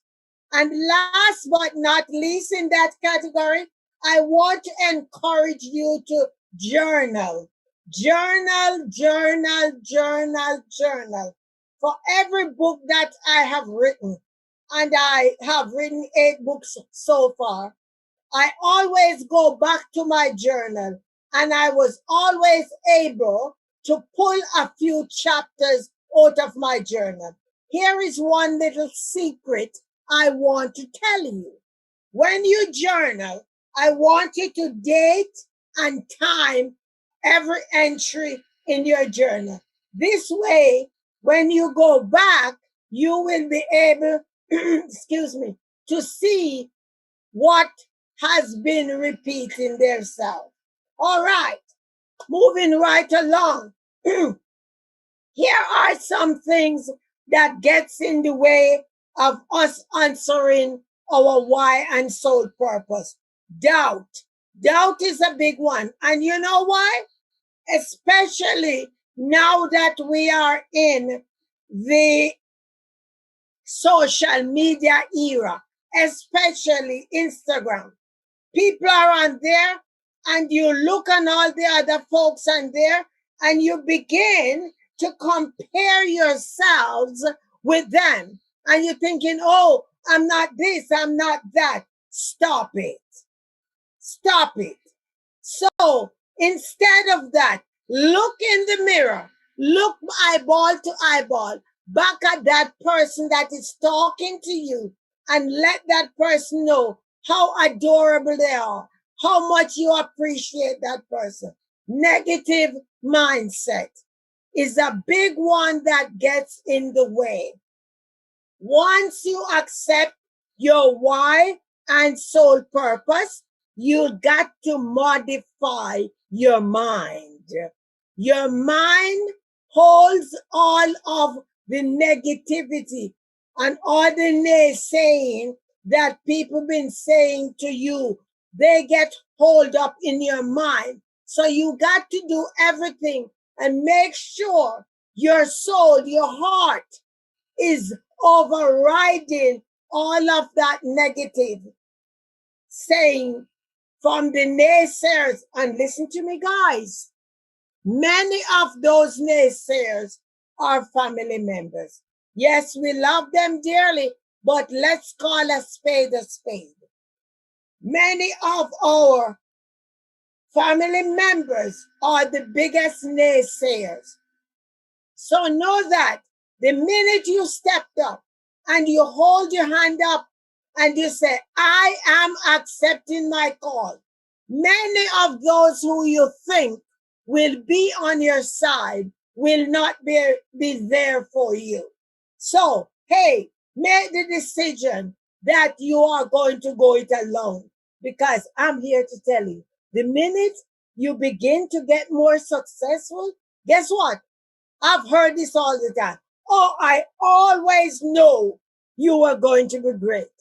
And all you do is smile and you wonder, am I really hearing right? Inferiority complex is another thing that will get in your way. Remember, you're worthy. You are unique. You are authentic. There is nobody else like you. Nobody else like you. And guess what? You decide you invest, you're getting a mentor, you getting into some groups, all of a sudden you understand what your why and soul purpose is. And what, guys, you're happy, you're excited, and you're telling yourself, listen, I am glad I did not allow anybody to talk me out of this. You are on your way to the promised land. Know that our why and soul purpose is not for everyone. It is also not for personal gain. We have to itemize how will our why and soul purpose benefit others. What's your focus and message? Are you excited when you think about your why and soul purpose? When you think of your why and soul purpose, would you do it 365 days a year, even if you didn't get a dime to do it? Know that our why and soul purpose is not for financial gain. You can't be saying, I'm doing this because it brings me a lot of money. Because as I get down further, you will know why. We have no reason to worry about the finances when we are operating in our why and soul purpose. Know the power in your why and your soul purpose. Why? Remember I mentioned about my gift and ability to connect with your inner blueprint for success? When you were born, you got that in your hand. You got the birth manual, so you did not come in this universe empty-handed. So you have your blueprint that is inside of you that nobody else has that. I have mine, you have yours. The universe handed you a birth manual that has a draft and line out of the blueprint for success. All you got to do is open it and turn those pages and continue to work on what's in that life manual. Always trust and believe your gut. Always trust and believe your gut feeling. I'm sure that you are probably leaving home one day. You are going to a certain place, and all of a sudden, you have a feeling that you shouldn't go the same route that you've been going for the past 25 years. All of a sudden, you went another direction. And when you got to your destination, somebody said to you, Dolores, did you see that big accident on 506? You said, no. Today is the first day that I did not drive that route. That's what obeying your gut feeling is all about. People will say, I don't know why, I just had a feeling. And too many people ignore that feeling. So, as of today, I want you to begin to pay more attention about that feeling. And guess what? Jot those things down in your journal. What are the principles that are governing you now? Do you know the universe has organized people for our support? We don't even have to know these people. Will you also accept that there is no need for you to contact these people? They will show up at the right time and the right moment. You'll hear people say to you, oh, you lucky. This always happen and that always happen. It's nothing. It's no luck. It's the universe allowing you to withdraw from your universal bank account. What is your commitment level? What's your commitment level? Are you living a life of gratitude? Not only for the big things, ladies and gentlemen, the little things. Start with the little things. Get up every day and be in gratitude for the breath that you breathe. Be in gratitude that your taste buds are working. Don't wait till you get your first $1 million or you have your house in Beverly Hills that you're going to begin to give thanks, or you're off on a remote island somewhere living your dreams. Start with the little things. And I am here to tell you that the minute you begin to live in gratitude for those small things, then you'll notice that those small things begin to multiply. Are you setting daily intentions? You got to set your intentions. Don't wait on anybody to say, oh, I know she wasn't going to make it. You know, set your intentions. You know what you want today. Speak it. Because that which we speak, we can see. If you can believe it, you can see it. Are you willing to unlearn old habits? Lord knows we have some. Utilizing our universal bank account, we got to undo some things. We got to unlearn some old habits, boy. So that's a commitment that you have to make. You don't need anybody's permission to do that. You just have to go there and do it for yourself. Are you open to adopting new mindsets? We don't eat the same thing. You don't hang out with the same people. Your social life is not the same. You look in your life, you assess it, you analyze it, not based on what anyone else is doing, but what suits you. You are now on purpose. You are different. So you need to design that life that is going to work for you. Write things down, your goals and your plans. I grew up in an era where we were doing what we call goal posters. Now they got so sophisticated, they're called vision board.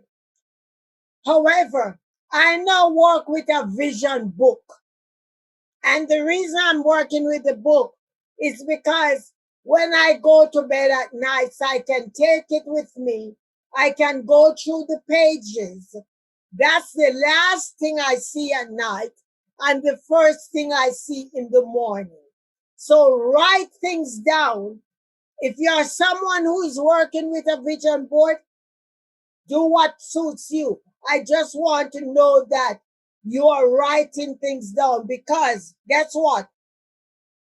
By writing things down, they manifest. When we get things out of our head and our hearts and put them on paper, then we are opening up room for more things to happen. We need a support team. People who are willing people who are willing to support us. There's always somebody out there that is willing to support us. So I have these circles.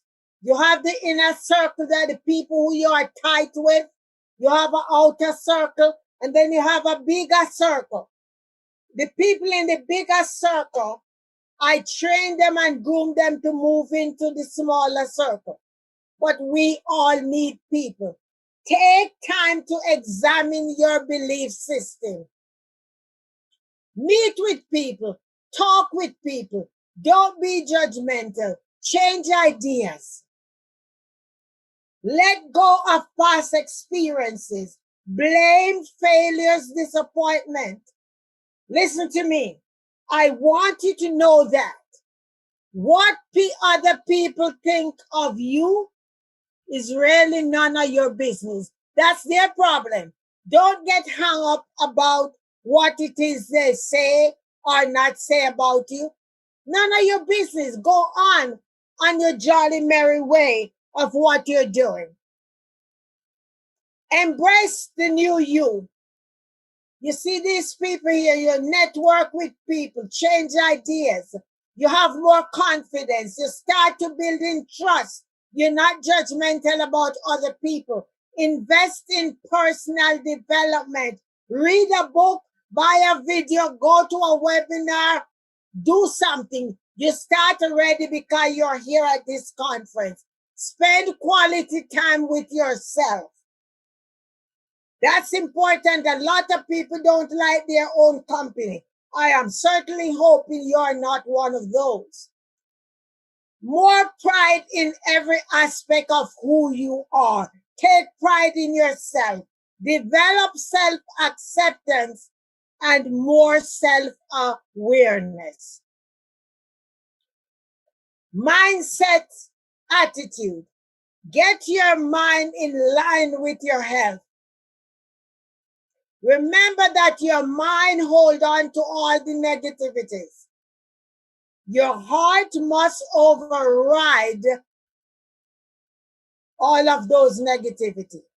Now, you heard me mention about the universal bank account.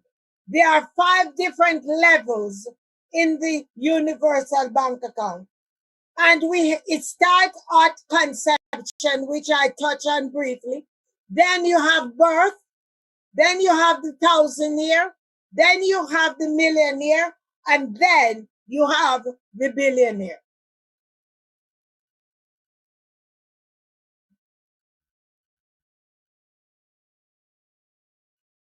What each level represents in life. You have the fertilization. You receive the manual of life when you were born. Some success level as you move into the millionaire. Very successful life in the corporate arena. You hear people say that they are hitting the glass ceiling, yet they are miserable. They have no satisfaction. And that is why they are empty. That is why I work with them to connect with their calling and purpose. You can also message me because there is a personal assessment that I have that you can work with to find out what level you are on. Today, for this workshop, because you decided that you wanted to attend this workshop with me, I want to make you an offer. This offer normally goes for $1,500, but today, by signing up, you can get this offer for $597. I'm teaching you the 4 sessions, teaching you the level that you need to go through to master the universal bank account. This is a 5-hour training that will be done on Zoom in March of 2020. For those of you who said, well, I'm not ready to invest $597 because I'm not worth it, you can get level 1 for $97. That is normally $297. All right? I want to close with this quote. And I'm sure you all know about Jim Rohn. And the quote says, your level of success will rarely exceed your level of personal development, because success is something you attract by the person you become. I just have an urge to read it again. Your level of success will rarely exceed your level of personal development, because success is something you attract by the person you become. So you got to think about what you do. You got to have an idea. Don't just write it and sit down. Take a look up, get somebody to look on it with you. You got to do again and again, keep doing. And that is what success is all about. These are my links that you can connect with me on Facebook, Twitter, LinkedIn, Instagram, Blog Talk Radio, Pinterest, and guess what, guys? I'm even on TikTok. So I am praying that something that I have said to you today will encourage you to grab a hold of your why and your sole purpose. It was not by accident that you're at this workshop, because the beauty about our universal bank account is the fact that a lot of what's deposited in our universal bank account were deposited there by our ancestors. So you remember when the conception, when you were conceived, they started depositing there. They started depositing. So it is really a shame that we would die and live here without withdrawing from our universal bank account. So my prayer and intention is that you will reach out with me, to me, that you will connect with me, that I, this girl who did not go to high school, this girl who went to college in her 50s, and if I can do that, and every day I continue to withdraw from my universal bank account, if I can do it, so can you. So I look forward to receiving your email, receiving your DMs with your questions, because I am not a success unless I extend a hand and to reach out to you. I did not do it alone. Who I am today, I owe it greatly to my coach and mentor, Dr. Miles Monroe. He believed in me when I was totally confused I did not have any understanding about why and purpose. Because the first time I met Dr. Monroe, I was telling him about the inner turmoil that I was experiencing. And those of you who know Dr. Miles, you know how sweet and gentle he is. He looked at me and he said, my sister, that's happening to you because you're not walking in your calling and your purpose. And I said to him, what is that, Dr. Miles? I don't know about that. He said, listen, when I go to sell my books, if it is only one book you can buy, I want you to buy In Pursuit of Purpose. Ladies and gentlemen, that little book, it's a thin little book, but that little book has changed my life. That year when I read the book, I made sure that I bought the book for everybody that I was going to give a Christmas gift to. For many, many years, I taught that book at the church that I used to attend, In Pursuit of Purpose.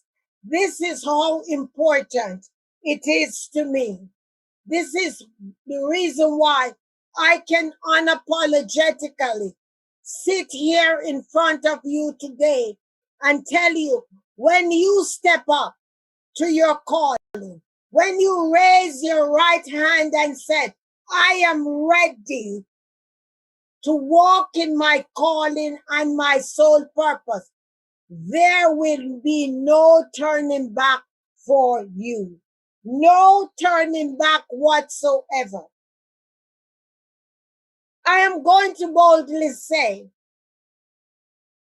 I am hoping that this will not be my first or last conversation with you. I am waiting to receive all your messages about the withdrawals that you have been making from your universal bank account. It is never too late. Don't let age get in your way. Age is just a number. And you know what I tell my older clients? I said, you're seasoned. You're like good wine. So those of you who are saying, I never got to college, I never this and I never that, listen, now is your time. You have so much to give. The young people can use you because you have a lot of golden nuggets. Listen, I am so excited to be here and to be part of this amazing conference. I want to thank the organizers for providing me with this platform. And I can only say, I do hope that I did them proud. I am Dr. Daphne Clarke-Hudson, your why and soul purpose coach and consultant. Check me out on all of the social medias because guess what? I'm always there saying a word or two that I hopefully will encourage you. Again, I look forward to receiving your emails. Again, text me, DM me, and you'll get the link so you can make the purchase for the package. Love you guys. Stay empowered and don't allow anyone to talk you out of your dreams. Love you and stay blessed. Bye.